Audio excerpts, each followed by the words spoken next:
ನೀವೆಲ್ಲ ಕೇಳಿರ್ತೀರಾ, ಸಾಕಷ್ಟು ಕಡೆ ನೋಡಿರ್ತೀರಾ. ಸಾಕಷ್ಟು ಮಕ್ಕಳಿಗೆ, ಸಾಕಷ್ಟು ವೃದ್ಧರಿಗೆ ತಾಯಿ ಆಗಿದ್ದಾರೆ. ಈ ಯುಗದ ಒಂದು ಮದರ್ ತೆರೇಸಾ ಅಂತ ಹೇಳಿದ್ರೆ ತಪ್ಪಾಗಲ್ಲ. ಶಶಿಕಲಾ ಮ್ಯಾಮ್ ಚಿತ್ರರಂಗದ ನಟಿ ಕೂಡ ಹೌದು.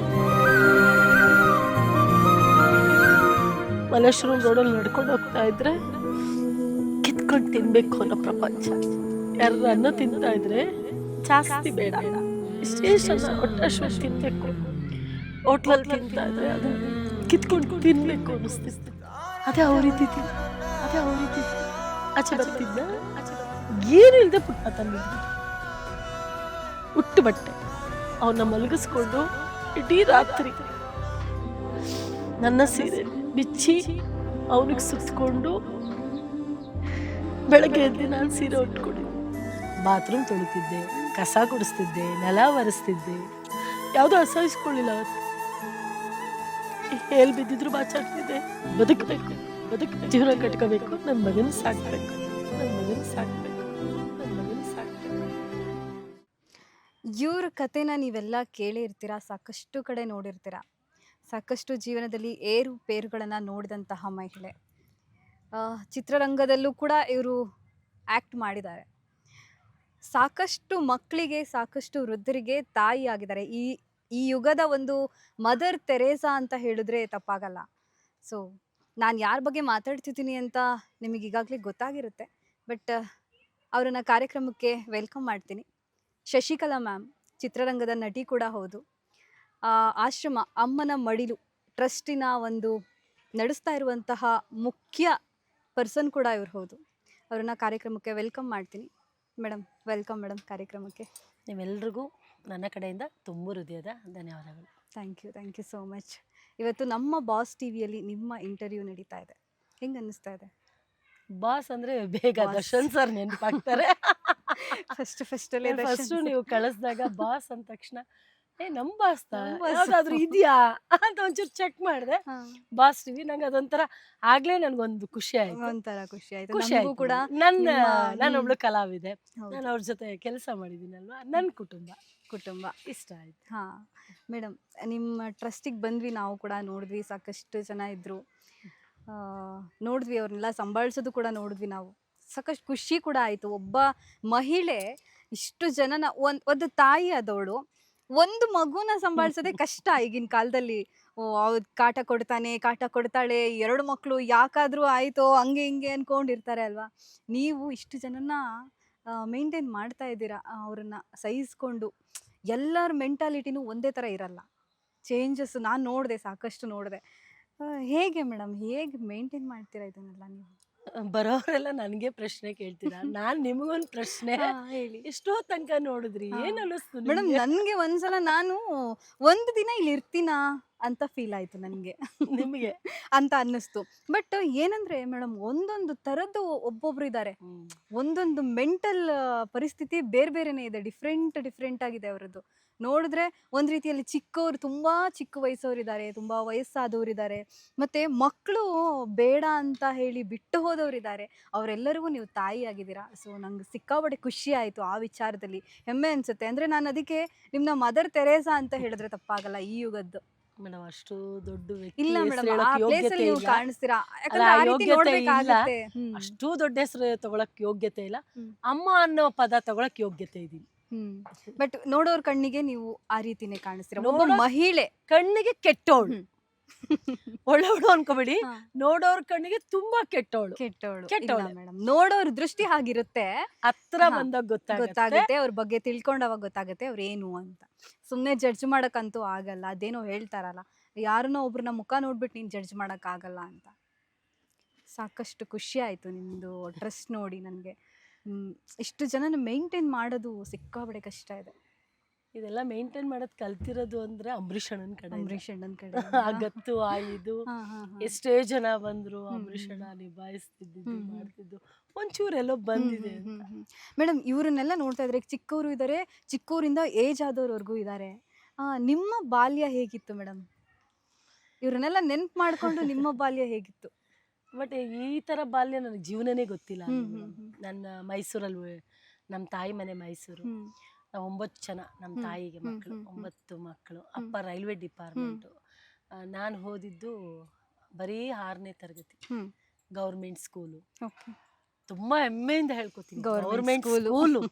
ಮೇಡಮ್ ನಾವು ಕೂಡ ಗೌರ್ಮೆಂಟ್ ಸ್ಕೂಲಲ್ಲಿ ಗೌರ್ಮೆಂಟ್ ಓದಿದ್ದು ಸ್ಕೂಲು, ಮೇಡಮ್. ಗೌರ್ಮೆಂಟ್ ಉಪ್ಪಿಟ್ಟು, ಹ್ಮ್. ಗೌರ್ಮೆಂಟ್ ಸ್ಕೂಲ್ ಉಪ್ಪಿಟ್ಟು. ಹ್ಮ್ 6ನೇ ತರಗತಿ ನಾನು ಓದಿರೋದು, ನನಗೆ ತುಂಬಾ ಹೆಮ್ಮೆ ಇದೆ. 6ನೇ ತರಗತಿ ಓದಿದ್ರು ಮೇಡಮ್ ನೀವು ಇಷ್ಟು ಈ ಬೆಂಗಳೂರಲ್ಲಿ ಬದುಕಬೇಕು ಅಂದ್ರೇನೆ ಎಜುಕೇಶನ್ ಎಷ್ಟು ಇಂಪಾರ್ಟೆಂಟ್ ಅನ್ನೋದು ನಿಮಗೆ ಗೊತ್ತು. ಬಟ್ ಹೆಂಗ್ ಮೇಡಮ್ ಇಷ್ಟು ಖುಷಿಯಾಗಿ? ಇವತ್ತು ಅನ್ಸತ್ತೆ ಓದಿರ್ಬೇಕಿತ್ತು, ಹ್ಮ್ ಇನ್ನು ಓದ್ಬೇಕಾಗಿತ್ತು ಹ್ಮ್, ಹ್ಮ್. ಅಂತ ಅನ್ಸತ್ತೆ. ಹ್ಮ್. ಬಟ್ ಅವತ್ತು ನಮ್ಮ ಮನೆ ಪರಿಸ್ಥಿತಿ, ಸಮಯ, ಸಂದರ್ಭ, ಅವತ್ತು ಆ ಪರಿಸ್ಥಿತಿ ನಮ್ಗಿರ್ಲಿಲ್ಲ. ಹ್ಮ್ ರೈಲ್ವೆ ಕ್ವಾರ್ಟರ್ಸಲ್ಲೇ ಇದ್ವಿ, ದೊಡ್ಡಣ್ಣ ಇದ್ರು, ಅಪ್ಪ ಕೆಲಸ ರಿಸೈನ್ ಮಾಡಿಬಿಟ್ಟಿದ್ರು ಬೇಡ ಅಂತ. ಅದು ಅಣ್ಣಂಗೆ ಕೆಲ್ಸಕ್ಕೆ ಬಂತು, ಹ್ಮ್ ದೊಡ್ಡಣ್ಣಂಗೆ ಬಂತು. ಆಗ ನಮ್ಮ ತಾಯಿ ಒಂದೇ ಮಾತು ಕೇಳಿದ್ದು ನಮ್ಮ ಅಣ್ಣಂಗೆ, ಇಬ್ರು ಹೆಣ್ಮಕ್ಳು ಜವಾಬ್ದಾರಿ. ಹ್ಮ್ ಹ್ಮ್. ನಿನ್ ಅಂದ್ರೆ ಕೈಯಲ್ಲಿ ಎಷ್ಟು ಜನ ನಿಮ್ಮ ಫ್ಯಾಮಿಲಿಯಲ್ಲಿ? 9 ಜನ ನಾವು, 9 ತಾಯಿ ಜನ. ಮಕ್ಳು. ಅಂದ್ರೆ ಯಾವ ರೀತಿ ಅವರೆಲ್ಲ ಹೇಗೆ ನಾವಿಬ್ರೇ ಬೆಳ್ದಿದ್ ಹೆಣ್ಮಕ್ಳು. ಹೇಗೆ ನೀವು? ಅವರೆಲ್ಲ ಮೈಂಡ್ ಸೆಟ್ ಹೇಗಿತ್ತು? ಅಂದ್ರೆ ಇವ್ರನ್ನೆಲ್ಲ ಸಂಭಾಳಿಸ್ಬೇಕು ಅಂದ್ರೆ ನೀವು ಎಲ್ಲಾ ತರದ ಮೈಂಡ್ ಸೆಟ್ ಅನ್ನು ಅರ್ತ್ಕೊಂಡಿರ್ಬೇಕಲ್ಲ. ಸೊ ಹೆಂಗೆ? ಜೀವನನೇ ಏನು ಗೊತ್ತಿಲ್ಲ ಅವಾಗ, ಹಾ, ಹಾ. ಅಷ್ಟು ಚಿಕ್ಕವಳಲ್ವಾ, ಹ್ಮ್ ಏನೂ ಗೊತ್ತಿಲ್ಲ. ಆರಾಮಾಗಿ 6ನೇ ಕ್ಲಾಸ್ ಓದ್ತಾ ಇದ್ದೆ. ಆಮೇಲೆ ಏನೋ ದೊಡ್ಡವಳ ಆದ ತಕ್ಷಣ ನಮ್ಮಣ್ಣ ಹ್ಮ್. ಹೊಳೆ ನರಸೀಪುರಕ್ಕೆ ಹೋದ್ರು. ಹ್ಮ್. ಅಲ್ಲಿ ಡ್ಯೂಟಿಯಲ್ಲಿ ಇದ್ರು. ಅಲ್ಲಿ ಅವ್ರ ಮನೆ ಕರ್ಕೊಂಡೋಗಿ ಇಟ್ಕೊಂಡ್ರು ಅಷ್ಟೇ. ಬರೀ ಅವ್ರ ಮೇಲೆ ಒಂದೊಂದು ಟಿವಿ ಇರ್ತಿತ್ತು. ನಮ್ಮ ಅಣ್ಣಂಗೆ 2 ಮಕ್ಳಿದ್ರು, ದೀಪಿಕಾ ಮತ್ತೆ ಮಧುಸೂದನ್ ಅಂತ ಹೇಳಿ. ಆ ಮಗುನ ಸೊಂಟದಲ್ಲಿ ಎತ್ಕೊಂಡು ಎಲ್ಲಾರ ಮನೆ ಟಿವಿ ನೋಡಕ್ ಹೋಗೋದು. ಟಿವಿ ನೋಡಕ್ ಹೋಗ್ತಿದ್ರಿ? ಅದೇ ಒಂದು ಅವಾಗ ಇತ್ತು, ಎಲ್ಲಾರ್ಗು ಇತ್ತು. ಹಾ. ಒಬ್ರು ಮನೇಲಿ ಎಲ್ಲಾರ ಮನೇಲೂ ಟಿವಿ ಇರ್ತಿರ್ಲಿಲ್ಲ ಅಲ್ಲ ಅವಾಗ. ಒಂದ್ ಸ್ಕೂಲ್ಗೆ ಹೋದ್ರೆ ನಮ್ಮಮ್ಮ ಇಷ್ಟು ದೊಡ್ಡ ಬಾಕ್ಸ್ ಕೊಟ್ಬಿಡೋರು ಗೋಧಿ ಉಪ್ಪಿಟ್ಟು ತಗೊಂಡ್ ಬರಕ್ಕೆ. ಆ ಮಧ್ಯಾಹ್ನ ತಗೊಂಡ್ ಬಂದಿದ್ದ ರಾತ್ರಿಗೆ ತಿಂತಿದ್ವಿ ನಾವು. ಓ, ಅಷ್ಟು ನೋಡಿದೀರಾ ಅಷ್ಟು ಜೀವನ? ಬಡತನಗಳೆಲ್ಲ. ಹೇಗೆ ಮೇಡಮ್? ಆಗ ನಮ್ಮ ಮನೇಲಿ ಒಂದು ಪಪ್ಪಾಯಿ ಗಿಡ ಇತ್ತು, ಅಷ್ಟು ರೈಲ್ವೆ ಜನ ಕ್ವಾರ್ಟರ್ಸ್ ಅಲ್ಲಿ. ಮಕ್ಳು. ಆ ಪಪ್ಪಾಯಿನ ಕುಯ್ದು ಕೊಡೋರು ನಮ್ಮಮ್ಮ. 5 ಪೈಸೆ ಒಂದು ಪಪ್ಪಾಯಿ ಹ್ಮ್ ಮಾರ್ಕೊಂಡ್ ಬರ್ತಿದ್ವಿ. ಮಾರ್ಕೊಂಡ್ ಬರ್ತಿದ್ರಿ ನೀವು? ಆಮೇಲೆ ಸೌತೆಕಾಯಿ ಕಟ್ ಮಾಡಿ ಕೊಡೋರು. ನಿಮಗೆ ಕಡ್ಲೆಕಾಯಿ ಓದ್ಬೇಕು ಅಂತ ಅನ್ಸಿಲ್ವಾ? ಅವಾಗೇನು ಅಂತ ಗೊತ್ತಿಲ್ಲ ಮೇಡಮ್. ಗೊತ್ತಿಲ್ಲ. ಕಡ್ಲೆಕಾಯಿ ಹುರ್ಕೊಂಡ್ ಬಂದ್ ಕೊಡೋರು. ನಾನು ನಮ್ಮ ಅಣ್ಣ ಇಬ್ರು ಹೋಗ್ತಿದ್ವಿ ಕಡ್ಲೆಕಾಯಿ ಮಾರ್ಕೊಂಬರೋದಕ್ಕೆ.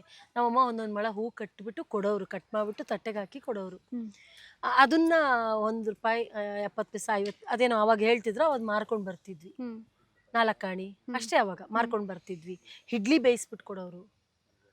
ನಮ್ಮಮ್ಮ ಮಾರ್ಕೊಂಡ್ ಬನ್ನಿ ತುಂಬಾ ಅಂತ. ಕಷ್ಟಪಟ್ಟು ನಮ್ಮನ್ನೆಲ್ಲ ಸಾಕಿದ್ರು. ಅದ್ರಲ್ಲಿ ನಮ್ ದೊಡ್ಡಣ್ಣ ತುಂಬಾ ಕಷ್ಟಪಟ್ರು. ಕಷ್ಟಪಟ್ಟಿದ್ದಾರೆ. ಅದ್ರಲ್ಲಿ ನಮ್ಮ ಎಷ್ಟು ಮನೆಗೆ ಜನ ಹೆಣ್ಮಕ್ಳು, ಎಷ್ಟು ಜನ 2 ಹೆಣ್ಮಕ್ಳು, ಬಾಕಿಯವರೆಲ್ಲ ಗಂಡ್ಮಕ್ಳು. ಗಂಡ್ಮಕ್ಳು? ಓಕೆ. ಎಲ್ಲಾರು ಗಂಡ್ಮಕ್ಳು. ಈಗ ಸದ್ಯಕ್ಕೆ ನಾವು ಉಳ್ಕೊಂಡಿರೋದು 4 ಜನ. 2 ಗಂಡ್ಮಕ್ಳು, 2 ಹೆಣ್ಮಕ್ಳು. ಉಳ್ದವ್ರಿಗೆ ಏನಾಗಿತ್ತು ಅಂತ? ಎಲ್ಲ ತೀರ್ಕೊಂಡ್ರು. ಅವಾಗ ಸಣ್ಣ ಮಕ್ಳೆಲ್ಲ ಆ ಮಕ್ಳು ತೀರ್ಕೊಂಡ್ರು. ಇನ್ನು ದೊಡ್ಡವರಾದ್ಮೇಲೆ ರೀಸೆಂಟಾಗಿ ಒಬ್ಬ ಅಣ್ಣ ತೀರ್ಕೊಂಡ. ಅಂದ್ರೆ ಬಹಳ ಚಿಕ್ಕ ವಯಸ್ಸಿಗೆ ಮದುವೆ ಆಯ್ತು ಅಂತ ಕೇಳ್ಪಟ್ಟೆ. ಹೇಗೆ ಹೇಗೆ ಒಪ್ಕೊಂಡ್ರಿ? ಅವಾಗ ನಿಮಗೆ ಏನಾದರೂ ಗೊತ್ತಾಗ್ತಿತ್ತಾ, ಅಥವಾ ಎಷ್ಟು ವರ್ಷಕ್ಕೆ ನಿಮಗೆ ಮದುವೆ ಅನ್ನೋ ಒಂದು ವಿಷಯ ಬಂದಿದ್ದು ಕಿವಿಗೆ? ಇಲ್ಲ, ಅವಾಗ ಆಟ ಆಡ್ಕೊಂಡು ಹಿಂಗೆ ಇರ್ತಿದ್ದೆ. ನಮ್ಮ ನಾದಿನಿ ಮನೆ ಇತ್ತು, ನಮ್ಮ ಮನೆಯವರ ತಂಗಿ ಮನೆ, ಹೊಳೆ ನರಸೀಪುರದಲ್ಲಿ. ಅವ್ರ ಮನೆಗೂ ನಮ್ಮ ಅಣ್ಣನ ಮನೆಗೂ ಸ್ವಲ್ಪ ದೂರ ವ್ಯತ್ಯಾಸ. ಅವರು ನಮ್ಮ ಅಣ್ಣನ ಮನೆಗೆ ಬಂದು ಹೋಗಿ ಮಾಡ್ತಾಯಿದ್ರು. ಆಗ ನಾನು ಅಲ್ಲಿ ಹೋಗಿದ್ದೆ ದೊಡ್ಡೋಳಾದ್ಮೇಲೆ. ಅಲ್ಲಿ ಕರ್ಕೊಂಡು ಹೋಗ್ಬಿಟ್ರು ನಮ್ಮ ಅಣ್ಣ. ಅಲ್ಲಿ ಕರ್ಕೊಂಡು ಹೋದ್ಮೇಲೆ ಅವ್ರ ಮನೇಲಿದ್ದೆ. ಆಗ ಅವರು ನನ್ನನ್ನು ನೋಡಿ ಮಾತಾಡಿಸಿ, ನಮ್ಮ ಅಣ್ಣಂಗೆ ಮದುವೆ ಆಗ್ತೀಯಾ ಅಂತ, ಮಹಾಲಕ್ಷ್ಮಿ ಅಂತೇಳಿ ರಿಲೇಟಿವ್ ಅಲ್ಲೇ ಮದುವೆ ಆಗಿರೋದಾ? ಎಲ್ಲ ಸುತ್ತಿ ಬಳಸಿ ಹೋದ್ರೆ ಎಲ್ಲ ರಿಲೇಟಿವ್ ಆಗ್ತಾರೆ. ಮದ್ವೆ ಆಗ್ತು ಒಂದೇ ಅಷ್ಟೇ. ಹೂ ಅಂದ್ಬಿಟ್ರಾ? ಅಷ್ಟೇ. ಆಟ ಮೇಡಮ್ ಅದೇ ಮದ್ವೆ. ಎಷ್ಟು ವರ್ಷ ನಿಮ್ಗೆ ಅವಾಗ? 14 ವರ್ಷ ಮೇಡಮ್. 14 ವರ್ಷ. ಏನು ಗೊತ್ತಿಲ್ಲ, ಮೆಚುರಿಟಿ ಆಗಿರೋ ಒಂದು ಏಜ್ ಅಷ್ಟೇ, ಜಸ್ಟ್ ಆಟ ಅಷ್ಟೇ. ಅವಾಗ ಅಂತ ಬುದ್ಧಿ ಎಲ್ಲ ಏನು ಇರಲಿಲ್ಲ ಮೇಡಮ್. ಅಂತ ಹೇಳಿದ್ರೆ ಸರಿ ಆಯ್ತು ಅಂತ ಹೇಳಿ ಮಾತುಕತೆ ಆಯ್ತು. ಶ್ರಾವಣದಲ್ಲಿ ಎಂಗೇಜ್ಮೆಂಟ್ ಆಯ್ತು, ದೀಪಾವಳಿಲಿ ಮದ್ವೆ ಆಗೇ ಬಿಡ್ತು. ನಮ್ಮಣ್ಣ ನಾವು ಈಗಲೇ ಮಾಡಲ್ಲ ಅಂದ್ರು. ಮಾಡ್ಕೊಳ್ತೀನಿ ಅಷ್ಟೇ. ಹೆಂಗ್ ಏನೋ ಒಂದು ಹುಡುಕ್ ಬುದ್ಧಿ. ನಿಮ್ಮ ಅಣ್ಣಂಗೆ ಟೆನ್ಷನ್ ಇತ್ತು ಹೆಂಗೆ ಏನೋ ಅಂತೇಳಿ, ನೀವು ಓಕೆ ಅಂದ್ಬಿಟ್ರಾ? ಓಕೆ ಮಾಡ್ಕೊಳ್ತೀನಿ ಅಂತ ಅಂದೆ ಅಷ್ಟೇ. ಮಾಡ್ಕೋತೀನಿ. ಇವರೆಲ್ಲ ಸಪೋರ್ಟ್ ತುಂಬಾ ಚೆನ್ನಾಗಿತ್ತಲ್ಲ, ನಾದ್ನಿ ಅವರೆಲ್ಲ, ನಾನು ನೋಡ್ಕೋತೀನಿ ನಮ್ಮ ಅಣ್ಣ ಹಂಗೆ ಹಿಂಗೆ. ಆಯ್ತು, ಏನೋ ಒಂದು ಆಸೆ ಅವಾಗ ಮಾಡ್ಕೊಂಡ್ಬಿಟ್ಟೆ. ಓಕೆ. ಮದ್ವೆ ಆಗೋಯ್ತು. ಇವಾಗ ಏನು ಮಾಡೋಕ್ಕಾಗಲ್ಲ, ಮದ್ವೆ ಒಂದ್ಸಲ ಆಗೋಯ್ತು. ಬಟ್ ಮದ್ವೆ ಆದ್ಮೇಲೆ ನೀವು ಮನೇಲಿರೋ ರೀತಿನೇ ಬೇರೆ ಇರುತ್ತೆ, ಅಲ್ಲಿ ಮದ್ವೆ ಆಗಿ ಹೋದ್ಮೇಲೆ ಇರೋ ರೀತಿನೇ ಬೇರೆ ಇರುತ್ತೆ. ಆ ಮನೆಗೆ ಹೊಂದ್ಕೊಳ್ಳೋದಿಕ್ಕೆ ನಿಮ್ಗೆ ಎಷ್ಟು ಕಷ್ಟ ಆಯ್ತಾ ಅಥವಾ ಈಸಿ ಆಯ್ತಾ? ಒಲೆಯಲ್ಲಿ ಅಡ್ಗೆ ಮಾಡ್ತಾ ಇದ್ವಿ. ಅವಾಗೆಲ್ಲ ಒಲೆ, ಆ ಹಿತ್ಲಲ್ಲಿ ಹೋಗಿ ಬಟ್ಟೆ ಹೋಗಿಬೇಕಿತ್ತು, ಇವೆಲ್ಲ ಕಾಮನ್. ಆಕ್ಚುಲಿ ಅವತ್ತಿನ ಪರಿಸ್ಥಿತಿ ಹೇಳ್ಬೇಕು ಅಂದ್ರೆ ತುಂಬಾ ಕಷ್ಟದಲ್ಲಿ ಮದ್ವೆ ಮಾಡಿದ್ರು. ಬರೀ 3,000 ನಮ್ಮಣ್ಣ ಅಷ್ಟು ಸಾಲ ಮಾಡಿದ್ರು. ಹೆಂಗ್ ಮೇಡಮ್? 3,000 ರೂಪಾಯಿಗೆ ಈಗ ಅಷ್ಟು 3 ಲಕ್ಷ ಸಾಲ, ಸಮಾನ ಅನ್ಸುತ್ತೆ. ಅಷ್ಟು ಸಾಲ ಮಾಡಿ, ಆ 3 ಲಕ್ಷನೇ ಅಷ್ಟು ಸಾಲ ಮಾಡಿ ಮದುವೆ ಮಾಡಿದ್ರು. ತುಂಬಾ ಕಷ್ಟದಲ್ಲಿ ನಮ್ಮ ಅಣ್ಣ ಮದುವೆ ಮಾಡಿದ್ರು. ಬಟ್ ಆದ್ರೂ ನಮ್ಮ ಅಣ್ಣಂಗೆ ಜವಾಬ್ದಾರಿ ಅನ್ನೋದಿತ್ತು, 2 ಹೆಣ್ಮಕ್ಳು ಜವಾಬ್ದಾರಿ ಇತ್ತು. ನನಗೂ ನಮ್ಮ ಅಕ್ಕನಿಗೂ ಇಬ್ಬರಿಗೂ ನಮ್ಮ ಅಣ್ಣನೇ ಮದುವೆ ಮಾಡಿದ್ರು. ಅಂದ್ರೆ ಮನೇಲಿ ಅತ್ತೆ ಮಾವ ಯಾವ ರೀತಿ ನೋಡ್ಕೊತಾರೆ? ಅತ್ತೆ ಮಾವ ದೇವ್ರು. ದೇವ್ರು. ನನ್ನ ಗಂಡ ಅದಕ್ಕಿಂತ ಒಂದು ಕೈ ದೇವರು. ದೇವ್ರು. ಹೇಗೆ ನಿಮ್ಮ ಮನೆಯವ್ರು ಏನ್ ಕೆಲಸ ಮಾಡ್ತಾರೆ? ನಮ್ಮನೆಯವರು ಆಂಜನೇಯ ಜ್ಯುವೆಲರ್ಸ್ ಅಲ್ಲಿ ಚಿನ್ನ ಬೆಳ್ಳಿ ತಗೊಂಡ್ ಬರ್ತಿದ್ರು. ಬೆಂಗಳೂರಿಂದ ಚಿಕ್ಕಮಂಗ್ಳೂರಿಗೆ ತಗೊಂಡ್ ಬರ್ತಿದ್ರು. ನನಗೆ ಚಿಕ್ಕಮಂಗ್ಳೂರಿಗೆ ಮದ್ವೆ ಆಗಿದ್ದು. ಇಲ್ಲಿಂದ ಅಲ್ಲಿಗೆ ತಗೊಂಡ್ ಬರ್ತಿದ್ರು ಚಿನ್ನ. ಅಲ್ಲಿ ವೆದರಿಗೂ ಅವರು ಗಾಡಿ ಡ್ರೈವಿಂಗ್ ಮಾಡ್ಕೊಂಡು ಅವ್ರು ಆ ಕೆಲಸ ಮಾಡ್ತಿದ್ರು ಅಂಗಡಿಲೆಲ್ಲ. ಮತ್ತೆ ಅಲ್ಲಿ ಅವ್ರದ್ದು ತೋಟ ಇತ್ತು. ಆಮೇಲೆ ಅವ್ರ ತೋಟದಲ್ಲಿ ನಾವು ಹೋಗಿ ಕೆಲಸ ಮಾಡ್ತಾ ಇದ್ವಿ. ಚೆನ್ನಾಗಿದೆ, ಬಟ್ ತುಂಬಾ ಚೆನ್ನಾಗಿ ನೋಡ್ಕೊಳ್ಳಿ. ಅಂದ್ರೆ ನೀವು ಗೃಹಿಣಿ ಆದ್ಮೇಲೂ ಕೂಡ ಹೌಸ್ ವೈಫ್ ತರ ಮನೇಲಿ ಇರ್ತಿದ್ರ ಅಥವಾ? ಇಲ್ಲ, ಅಲ್ಲೂ ಒಂದ್ ಸ್ವಲ್ಪ ದಿವಸ ಅನನ್ಯ ಹಾಸ್ಪಿಟಲ್ ಕೆಲಸ ಮಾಡಿದ್ದೆ. ಚಿಕ್ಕಮಂಗ್ಳೂರಲ್ಲಿ ಮೇನ್ ರೋಡ್ ಅಲ್ಲಿ ಇದೆ ಅನನ್ಯ ಹಾಸ್ಪಿಟಲ್, ಬಸ್ ಸ್ಟಾಪ್ ಆಪೋಸಿಟ್. ಅಲ್ಲಿ ಕೆಲಸ ಮಾಡಿ. ಏನ್ ಕೆಲಸ ಮಾಡ್ತಾ ಇದ್ರಿ? 6ನೇ ಕ್ಲಾಸ್ ಓದಿದ್ರೆ ಇನ್ನೇನ್ ಕೆಲಸ? ಅಲ್ಲ, ಅವಾಗ 6ನೇ ಕ್ಲಾಸ್ ಹೆಚ್ಚೆ ಒಂದ್ ಲೆಕ್ಕಕ್ಕೆ. ಅವಾಗ ಅಂದ್ರೆ ಓಟಿಗೆ ಹೋಗಿಲ್ಲ, ಓಟಿಲೆಲ್ಲ ಬಿಡ್ತಾ ಇದ್ರು ನಮ್ಗೆ. ನಂದಾ ಮೇಡಮ್ ಅಂತೇಳಿ ಓಟಿಲೆಲ್ಲ ಬಿಡ್ತಾರೆ. ಲೇಬರ್ ವಾರ್ಡ್ ಅಲ್ಲಿ ಬಿಡ್ತಿದ್ರು. ಕ್ಯಾಶುಯಲ್ಟಿಲಿ ಕೆಲಸ ಮಾಡ್ತಾ ಇದ್ದೆ. ಅವಾಗ್ಲೇ ನನಗೆ ಆ ಕ್ಯಾಶುಯಲ್ಟಿ ಏನು ಅಂದ್ರೆ ಗೊತ್ತಿದ್ದು. ಲೇಬರ್ ವಾರ್ಡ್ ಅಂದ್ರೆ ಏನ್ ಗೊತ್ತಿರ್ಲಿಲ್ಲ ನನಗೆ. ಆ ಲೇಬರ್ ವಾರ್ಡಿಗೆ ಹೋಗಿ ಎಲ್ಲ ಕೆಲಸ ಮಾಡ್ತಿದ್ದೆ. ಆಮೇಲೆ ಅಲ್ಲಿ ಹೋಗಿ ಬಾತ್ರೂಮ್ ತೊಳಿತಿದ್ದೆ, ಕಸ ಗುಡಿಸ್ತಿದ್ದೆ, ನೆಲ ಒರೆಸ್ತಿದ್ದೆ, ಪಾತ್ರೆ ತೊಳಿತಿದ್ದೆ, ಹೆಣ್ಮಕ್ಳು ಒಳಗಡೆ ಹಾಕೊಂಡಿರೋ ಬಟ್ಟೆ ಒಗಿತಿದ್ದೆ, ಸ್ನಾನ ಮಾಡಿಸ್ತಿದ್ದೆ ಅವರಿಗೆ. 6ನೇ ಕ್ಲಾಸ್ ಓದಿರೋಳ್ಗೆ ಅದೇ ಕೆಲಸ ಸಿಗೋದು. ನಾನು ಹೆಮ್ಮೆಯಿಂದ ಹೇಳ್ಕೊಳ್ತೀನಿ ಆ ಕೆಲಸ. ಅಲ್ಲ, ನನ್ನ ಕೆಲಸ ನಾನು ಗರ್ವದಿಂದ ಹೇಳ್ಕೊತೀನಿ. ಇವಾಗ ನೀವು 6ನೇ ಕ್ಲಾಸ್ ಓದಿ ನೀವು ಈಗ ಇರೋ ಜೀವನಕ್ಕೂ ಅವಾಗ ನೀವು ಮಾಡ್ತಾ ಇರೋ ಕೆಲಸನ ಹಿಂದೆ ತಿರುಗಿ ನೋಡಿದಾಗ ಏನ್ ಅನ್ಸುತ್ತೆ? ಅವಾಗ ಹೆರಿಗೆ ವಾರ್ಡ್ಗೆ ಹೋದಾಗ ಬ್ಲಡ್ ಎಲ್ಲ ರಕ್ತ ಎಲ್ಲ ಮುಟ್ಟಿದಾಗ, ಆ ರಕ್ತ ಫಸ್ಟ್ ಟೈಮ್ ಬ್ಲಡ್ ನೋಡಿದಾಗ ಏನ್ ರಕ್ತ ಎಲ್ಲ ಮುಟ್ಟಿದಾಗ, ಮತ್ತೆ ಅವರಿಗೆ ಬಟ್ಟೆ ಎಲ್ಲ ಹಾಕ್ತಾ ಇದ್ದಾಗ, ಸ್ನಾನ ಮಾಡಿಸಿ ಬಟ್ಟೆ ಎಲ್ಲ ಹಾಕಿದಾಗ ಊಟ ಮಾಡಕ್ ಆಗ್ತಿರ್ಲಿಲ್ಲ ನನಗೆ. ಆ ಊಟ ಮಾಡಕ್ ಸಲುವಾಗಿ ಒಂದ್ ಅರ್ಧ ಅಷ್ಟು ದೂರ ಹೋಗಿ ಮಣ್ಣಲ್ಲಿ ಕೈ ಹಾಕಿ ಹಾಕಿ ಉಜ್ಜ್ತಾ ಇದ್ದೆ, ಸ್ಮೆಲ್ ಹೋಗೋದಕ್ಕೆ. ಅಭ್ಯಾಸ ಇಲ್ಲ ಅಲ್ಲ. ಆ ಎಲ್ಲ ಉಜ್ಜಿ ಉಜ್ಜಿ ಉಜ್ಜಿ ಉಜ್ಜಿ ಒಂದ್ 10 ಸಲ ಉಜ್ಜಿ ಉಜ್ಜಿ ಉಜ್ಜಿ ಆಮೇಲೆ ಊಟ ಅಲ್ಲೆಲ್ಲೋ ಕುತ್ಕೊಂಡು ತಿನ್ಕೊಂಡು ಬರ್ತಿದ್ದೆ. ಆಮೇಲೆ ಲೇಬರ್ ವಾರ್ಡಲ್ಲೇ ಕುತ್ಕೊಂಡು ತಿನ್ನುವಷ್ಟು ಅಭ್ಯಾಸ ಆಯ್ತು. ಓಟಿಯಲ್ಲೇ ಅಭ್ಯಾಸ ಆಯ್ತು. ಅದು ಅಭ್ಯಾಸ ಆಗೋಯ್ತು. ಆಮೇಲೆ ಅಲ್ಲಿ ಒಂದ್ ಸ್ವಲ್ಪ ದಿವಸ ಕೆಲಸ ಮಾಡಿ. ಏನ್ ಅನ್ಸುತ್ತೆ ಇವಾಗಿನ ಲೈಫಿಗೂ ಅವಾಗಿನ ಲೈಫಿಗೂ? ಈಗಿನ ಲೈಫ್ ಆಗಿನ ಲೈಫ್ ಒಂಚೂರು ಚೆನ್ನಾಗಿತ್ತ ಅನ್ಸುತ್ತೆ ಒಂದ್ ಕಡೆಗೆ. ಒಂದ್ ಕಡೆಗೆ ಈಗ ಇನ್ನೂ ಚೆನ್ನಾಗಿದ್ದೀನಿ. ಅಷ್ಟು ಚಿಕ್ಕವ್ರು ಬೇರೆ. ಅವಾಗ ಜೀವನ ಗೊತ್ತಿಲ್ಲದೆ ಮಾಡಿರೋಂಥ ಕೆಲಸ ಅದು. ಬದುಕು ಗೊತ್ತಿಲ್ಲ, ಜೀವನ ಗೊತ್ತಿಲ್ಲ, ಲೈಫೇ ಗೊತ್ತಿಲ್ಲ ಅಂದಾಗ ಮಾಡಿದಂತ ಕೆಲಸ. ನನಗೆ ಅದು ಅವತ್ತು ತುಂಬಾ ದೊಡ್ಡದು. ತುಂಬಾ ಸ್ಯಾಲ್ರಿ ಹೆಂಗ್ ಕೊಡ್ತಾರೆ? ನನಗೆ ಸ್ಯಾಲ್ರಿ ಎಷ್ಟು 500 ರೂಪಾಯಿ ಕೊಡ್ತಿದ್ರು ಅಲ್ಲಿ. ತಿಂಗಳಿಗೆ 500. ಎಷ್ಟು ವರ್ಷದ ಹಿಂದೆ? 25 ವರ್ಷ. ಓ, 25 ವರ್ಷದಿಂದ 500 ಹಿಂದೆ 500 ರೂಪಾಯಿ ನಿಮಗೆ ಕೊಡ್ತಿದ್ರು. 500 ರೂಪಾಯಿ. ಅಂದ್ರೆ ಅದನ್ನ ನೀವು ತಗೊಂಬಂದ್ ಮನೇಲಿ ಕೊಡ್ತಿದ್ರಾ? ಮನೆ ನಾನು ನಮ್ಮ ಮನೆಯವರು ಎಲ್ಲ ಒಟ್ಟಿಗೆ ಇದ್ವಿ. ಈ ಕಡೆ ನಮ್ಮ ಅತ್ತೆ ಮಾವ, ಈ ಕಡೆ ನಾನು, ಈ ಕಡೆ ನಮ್ಮ ಮಾವಾರ್ಗಿದ್ವಿ. ಈಗ ಉದ್ದಕ್ಕೂ ಒಂದೇ. ನಿಮ್ಮ ಮನೆಯವ್ರು ಎಷ್ಟು ಜನ? ಅವ್ರ ಅಣ್ಣ ತಮ್ಮಂದಿರಿಬ್ರು. ಡಿವೈಡ್ ಆಗ್ಬಿಟ್ಟಿದ್ರಾ? ಎಲ್ಲ ಪಕ್ಕದಲ್ಲ. ಫಸ್ಟ್ ಎಲ್ಲ ಒಟ್ಟಿಗೆ ಇದ್ವಿ. ನಾನು ಮದ್ವೆ ಆದ್ಮೇಲೆಲ್ಲ ಒಟ್ಟಿಗೆ ಇದ್ವಿ. ಆಮೇಲೆ ಪಕ್ಕಕ್ಕೆ ಬೇರೆ ಎಲ್ಲೂ ಓರ್ಗಿತ್ತಿದ್ದು ಚೆನ್ನಾಗಿತ್ತ ಅಥವಾ? ಅವರು ರಿಲೇಟಿವ್, ನಾನು ರಿಲೇಟಿವ್. ಜಗಳಗಳಾಗದೆಲ್ಲ ಇರುತ್ತೆ ಗೊತ್ತಲ್ಲ. 3 ಜನ ಸೊಸೆದಿರುವೆ, ಒಂದ್ ರಿಲೇಟಿವ್. ಎಲ್ಲ ಮನೆಯವರೇ ಆಗ್ತೀವಿ. ಸುತ್ತಿ ಬಳಸಿ ಹೋದ್ರೆ ಎಲ್ಲ ರಿಲೇಟಿವ್. ಅಲ್ಲ, ಜಗಳ ಗಿಗ್ಲ ಏನಾದ್ರು? ಅವಾಗೆಲ್ಲ ಏನಿಲ್ಲ ಮೇಡಮ್. ಅತ್ತೆ ಮಾವ ಇರ್ತಿದ್ರಲ್ಲ, ಎಲ್ಲಿ ಮಾತಾಡಕ್ ಬಿಡ್ತಾ ಇದ್ರು. ಯಾರ್ದು ಅತ್ತೆ ಮಾವ ಒಳಕಲ್ಲಲ್ಲಿ ರುಬ್ಬೇಕಿತ್ತು, ಖಾರ ಹಾಕ್ಬೇಕಿತ್ತು, ಒಲೆಯಲ್ಲಿ ಬೇಯಿಸ್ಬೇಕಿತ್ತು, ಅದೇ ನಡೀತಾ ಇದ್ದಿದ್ದು. ಬಟ್ ನನ್ಗೆ ಅಡಿಗೆ ಮಾಡಕ್ ಅಷ್ಟು ಚೆನ್ನಾಗಿ ಬರ್ತಿರ್ಲಿಲ್ವಾ? ಚಿಕ್ಕವ್ರು ಬೇರೆ. ನೀವು ಮದ್ವೆ ಆಗ್ತೀನಿ ಅಂದ್ರೆ ಹೂ ಅಂದ್ಬಿಟ್ಟಿದೀರಾ. ಅಡಿಗೆ ಅನ್ನ ಬೆಂದೋಗಿದ್ರೆ ನಾಳೆ ಮಧ್ಯಾಹ್ನದವರೆಗೂ ಅನ್ನದ ಬೈತಾನೆ ಇರ್ತಿತ್ತಾ? ಹೊರತು ಒಲೆಯಲ್ಲಿ ಅಡಿಗೆ ಮಾಡ್ತಿದ್ರು. ಅವಾಗೆಲ್ಲ ನನಗೆ ಒಂದ್ ಕೈ ನಮ್ಮ ಮಾವ ಜಾಸ್ತಿ ಇಷ್ಟಪಡ್ತಿದ್ರು. ಒಂದ್ ಕಡೆಗೆ ಲೆಕ್ಕ ಹಾಕ್ಬೇಕು. ನೀವೇನಾ? ಇಲ್ಲ, ಇನ್ನೊಬ್ಳಿದ್ದಾರೆ. ನಾನು 2ನೇವಳು.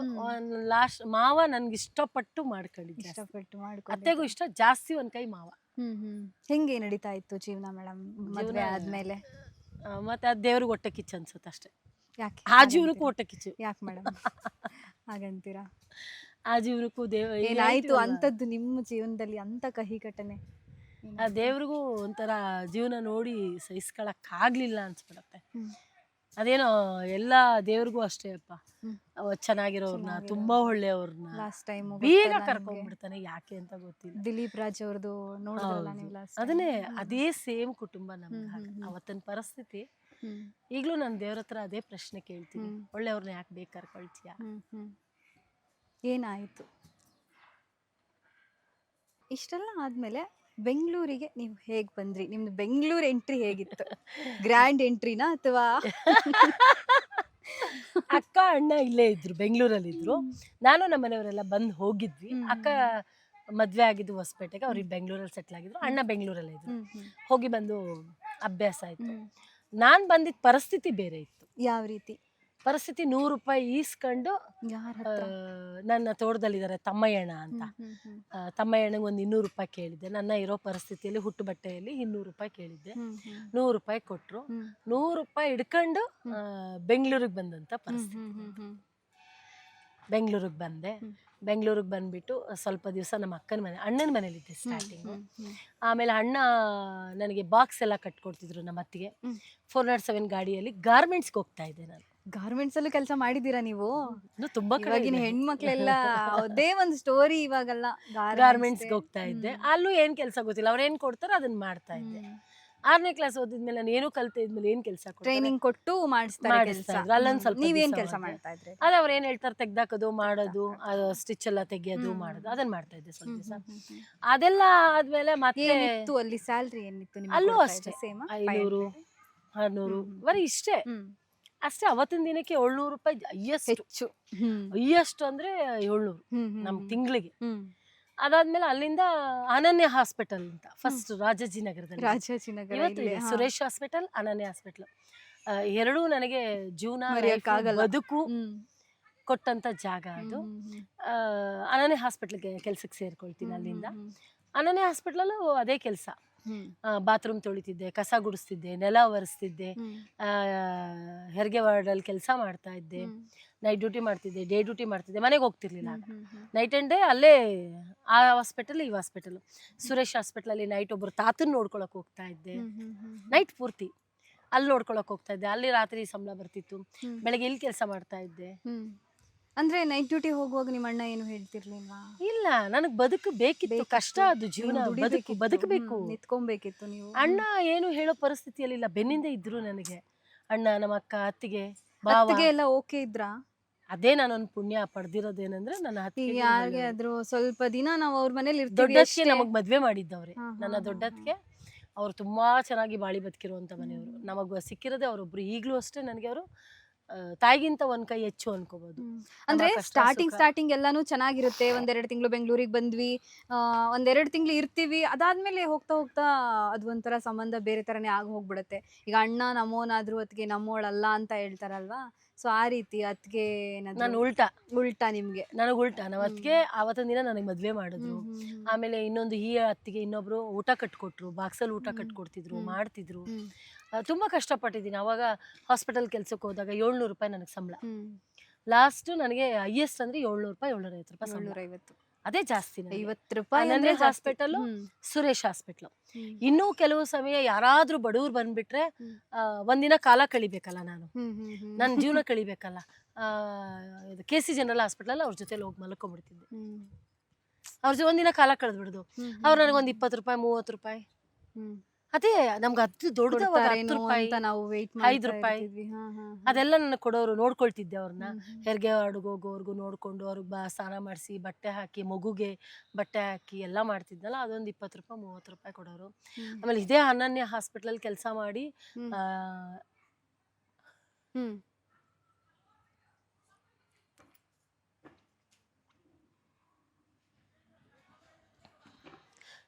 ಯಾರು ಯಾವಾಗ ಡಿಸ್ಚಾರ್ಜ್ ಆಗ್ತಾರೆ ಅಂತ ಕಾಯ್ತಾ ಇದ್ದೆ. 50 ರೂಪಾಯಿ ಕೊಡೋರು, 20 ರೂಪಾಯಿ ಕೊಡೋರು. ನಡ್ಕೊಂಡು ಹೋಗುವೆ. ಯಾವ ಗಾಡಿ ಕಲ್ತಿರ್ಲಿಲ್ಲ, ಏನೋ ಗೊತ್ತಿರಲಿಲ್ಲ, ಯಾವುದೋ ಅಸಹಿಸ್ಕೊಳ್ಳಿಲ್ಲ. ಅವತ್ತು ಎಲ್ಲಿ ಬಿದ್ದಿದ್ರು ಬಾಚಾಡ್ತಿದ್ದೆ. ಬಟ್ಟೆ ಗಿಟ್ಟೆ ಎಲ್ಲ ನನ್ಗೆ ಯಾವುದೇ ಏನು ಅನ್ನಿಸ್ಲಿಲ್ಲ. ಅವತ್ತು ಬದುಕಬೇಕು, ಜೀವನ ಕಟ್ಕೋಬೇಕು, ನನ್ನ ಮಗನ ಸಾಕಬೇಕು, ಅಷ್ಟೇ ನನಗೆ ಗೊತ್ತಿದ್ದು. ಬೇರೆ ಯಾವುದು ಗೊತ್ತಿರಲಿಲ್ಲ. ದೇವರು ನಿಮ್ಮನ್ನ ಇವಳು ಬದುಕಲೇಬೇಕು ಅಂತ ಹೇಳಿ ನಿರ್ಧಾರ ಮಾಡಿಬಿಟ್ಟಿದ್ದ ಅನ್ಸುತ್ತೆ. ಸಾಯಕ್ಕೆ ಹೋದ್ವಿ ನಾನು, ನನ್ನ ಮಗ. ನನ್ನ ಮಗನಿಂದನೇ ನಾನು ಬದುಕಿದ್ದೀನಿ. ಇವತ್ತೇನಾರ ನಾನು ಬದುಕಿದ್ದೀನಿ ಅಂದರೆ ನನ್ನ ಮಗ ಕಾರಣ. ನನ್ನ ಮಗನಿಗೋಸ್ಕರ ಬದುಕಿದ್ದೀನಿ. ಸಾಕಷ್ಟು ನೋವುಗಳನ್ನು ಅನುಭವಿಸಿದ್ದೀರ. ಊಟ ತಿನ್ನಬೇಕು ಅಂದರೆ ಹೊಟ್ಟೆ ಹಶು, ತಿನ್ನಬೇಕು ಅಂದರೆ ಮಲ್ಲೇಶ್ವರಂ ರೋಡಲ್ಲಿ ನಡ್ಕೊಂಡು ಹೋಗ್ತಾ ಇದ್ದರೆ ಕಿತ್ಕೊಂಡು ತಿನ್ಬೇಕು ಅನ್ನೋ ಪ್ರಪಂಚ. ಯಾರು ಅನ್ನ ತಿಂತಾ ಇದ್ರೆ, ಹ್ಮ್ ಇವತ್ತು ನೀವು ಊಟ ನೋಡಿದ್ರಲ್ಲ, ನನಗಿಷ್ಟೇ ಅನ್ನ, ಜಾಸ್ತಿ ಬೇಡ, ಇಷ್ಟೇ ಅನ್ನ ಹೊಟ್ಟೆ ಹಸಿವಾಗಿ ತಿನ್ನಬೇಕು. ಹೋಟ್ಲಲ್ಲಿ ತಿಂತಾ ಇದ್ರೆ ಅದನ್ನ ಕಿತ್ಕೊಂಡು ತಿನ್ನಬೇಕು ಅನ್ನಿಸ್ತಿತ್ತು. ಯಾರು ತಿಂತಾ ಇದ್ರೆ. ಅನ್ನಕ್ಕಷ್ಟು ಬೆಲೆ ಕೊಡ್ತೀರಾ ನೀವು. ಬಟ್ಟೆ ಯಾರೋ ಕೊಟ್ಟಿದ್ದು ಬಟ್ಟೆ ಹಾಕೊಳ್ತಿದ್ದೆ, ಹ್ಮ್ ಯಾರೋ ಬಟ್ಟೆ ಕೊಡೋರು, ಯಾರೋ ಊಟ ಕೊಡೋರು. ಈ ಶಶಿಕಲಾ ಇದ್ದಾಳಲ್ಲ, ಅಷ್ಟು ಸುಲಭ ಅಲ್ಲ. ನನಗೆ ಲಕ್ಷಾಂತರ ಜನ ಊಟ ಬಟ್ಟೆ ಹಾಕಿದ್ದಾರೆ. ಸಾವಿರಾರು ಕುಟುಂಬಗಳು ನನಗೆ ಊಟ ಬಟ್ಟೆ ಜಾಗ ಕೊಟ್ಟಿದ್ದಾರೆ. ಅವರೆಲ್ಲ ಕೊಟ್ಟಿರೋ ಭಿಕ್ಷೆ ಇವತ್ತು ಶಶಿಕಲಾ. ಗಟ್ಟಿಗಿತ್ತಿ ಮೇಡಮ್ ನೀವು ಶಶಿಕಲಾ. ಒಂದು ಒಂಟಿ ಹೆಣ್ಮಕ್ಳು ತುಂಬ ಕಷ್ಟ ಬದುಕೋದು, ನಿಜವಾಗ್ಲು ಹೇಳೋಷ್ಟು ಸುಲಭ ಅಲ್ಲ. ಅವಾಗಿನ ಜನ್ರೇಷನ್ ಅಂತ ಅಲ್ಲ, ಈಗಿನ ಜನ್ರೇಷನಲ್ಲೂ ಕೂಡ ಒಂಟಿ ಹೆಣ್ಣು ಬದುಕೋದು ಕಷ್ಟ, ತುಂಬ ಕಷ್ಟ ಬದುಕೋದು, ಬದುಕೋಕ್ಕಾಗಲ್ಲ. ಬಟ್ ನನ್ನ ಮಗನಿಗೋಸ್ಕರ ನಾನು ಬದುಕಲೇಬೇಕಿತ್ತು, ಬದುಕ್ತೆ ನಾನು. ನನ್ನ ಮಗನಿಗೋಸ್ಕರ ಬದುಕಲೇಬೇಕಿತ್ತು ನಾನು. ಕಷ್ಟನೋ ಸುಖನೋ ಬದುಕಬೇಕು. ನಾನು ಸತ್ತೋದ್ರೆ ನನ್ನ ಮಗ ಬೀದಿ ಪಾಲಾಗ್ತಾನಲ್ಲ, ನಾನೇ ಬೀದಿಗೆ ನಿಂತೆ. ನಾನು ಬಿಟ್ಟು ಹೋದ್ರೆ ಮಗನಿಗೆ ಯಾರು ನೋಡ್ಕೊಳ್ತಾರೆ? ನಾನು ಕೂಡ ಪ್ರೀತಿ ಕೊಡಲ್ಲ. ನಾನು ಅಯ್ಯೋ ಅನ್ನೋಷ್ಟು ಯಾರೂ ಅಯ್ಯೋ ಅನ್ನಲ್ಲ. ನನ್ನ ಮಗು ಬಿಡಬಾರ್ದು, ಅದಕ್ಕೆ ಬದುಕ್ತೆ. ಮುಂದೆ ಹೇಗೆ ಜೀವನ ಹೇಗಾಯಿತು? ಹಾಸ್ಪಿಟ್ಲಿಂದ ಎಲ್ಲಿವರೆಗೂ ಹೋಯಿತು? ಹಾಸ್ಪಿಟ್ಲಲ್ಲಿ ತುಂಬ ಕೆಲಸ ಮಾಡಿದೆ. ಅಲ್ಲಿ ಸುರೇಶ್ ಹಾಸ್ಪಿಟ್ಲು ನನಗೆ ಜೀವನ ಅಂತ ಕೊಟ್ಟಿದ್ದೆ. ಅನನ್ಯ ಹಾಸ್ಪಿಟ್ಲು ಬದುಕು, ಬದುಕೋಕ್ಕೊಂದು ದಾರಿ. ಅಲ್ಲಿಂದ ಕಲ್ಯಾಣ್ ರಾಜ್ ಗೊಬ್ಬೂರ್ಕರ್ ಅಂತ ಡೈರೆಕ್ಟ್ರು, ಸೀರಿಯಲ್ ಡೈರೆಕ್ಟ್ರು, ವೆಂಕಟೇಶ್ ಅಂತ ಇವಾಗಲೂ ದೂರದರ್ಶನಲ್ಲಿ ಕೆಲಸ ಮಾಡ್ತಾ ಇದ್ದಾರೆ. ಅವ್ರ ರಿಲೇಟಿವ್ನ ಅಡ್ಮಿಟ್ ಮಾಡಿರ್ತಾರೆ. ಅವ್ರನ್ನ ಒಂದಷ್ಟು ದಿನ ನಾನು ನೋಡ್ಕೊಂಡಿರ್ತೀನಿ. ನಾನು ನೋಡ್ಕೊಂಡು ಅವ್ರನ್ನ ಸೇವೆ ಮಾಡಿರ್ತೀನಿ. ಅವ್ರು ನನ್ನನ್ನು ನೋಡಿ ಒಂದು ಪಾತ್ರ ಕೊಡ್ತೀನಿ, ಮಾಡ್ತೀರಾ ಅಂತ ಕೇಳ್ತಾರೆ ನನಗೆ. ಆಗ ಕಲ್ಯಾಣ್ ರಾಜ್ ಗೊಬ್ಬೂರ್ಕರ್ ಅವ್ರು ನಂಬರ್ ಕೊಡ್ತಾರೆ. ಕತ್ರಗುಪ್ಪಲ್ಲಿ ಶೂಟಿಂಗ್ ನಡೀತಾ ಇರುತ್ತೆ, ಒಂದು ಪಾತ್ರ ಇದೆ, ಮಾಡ್ತೀರಾ ಅಂತ.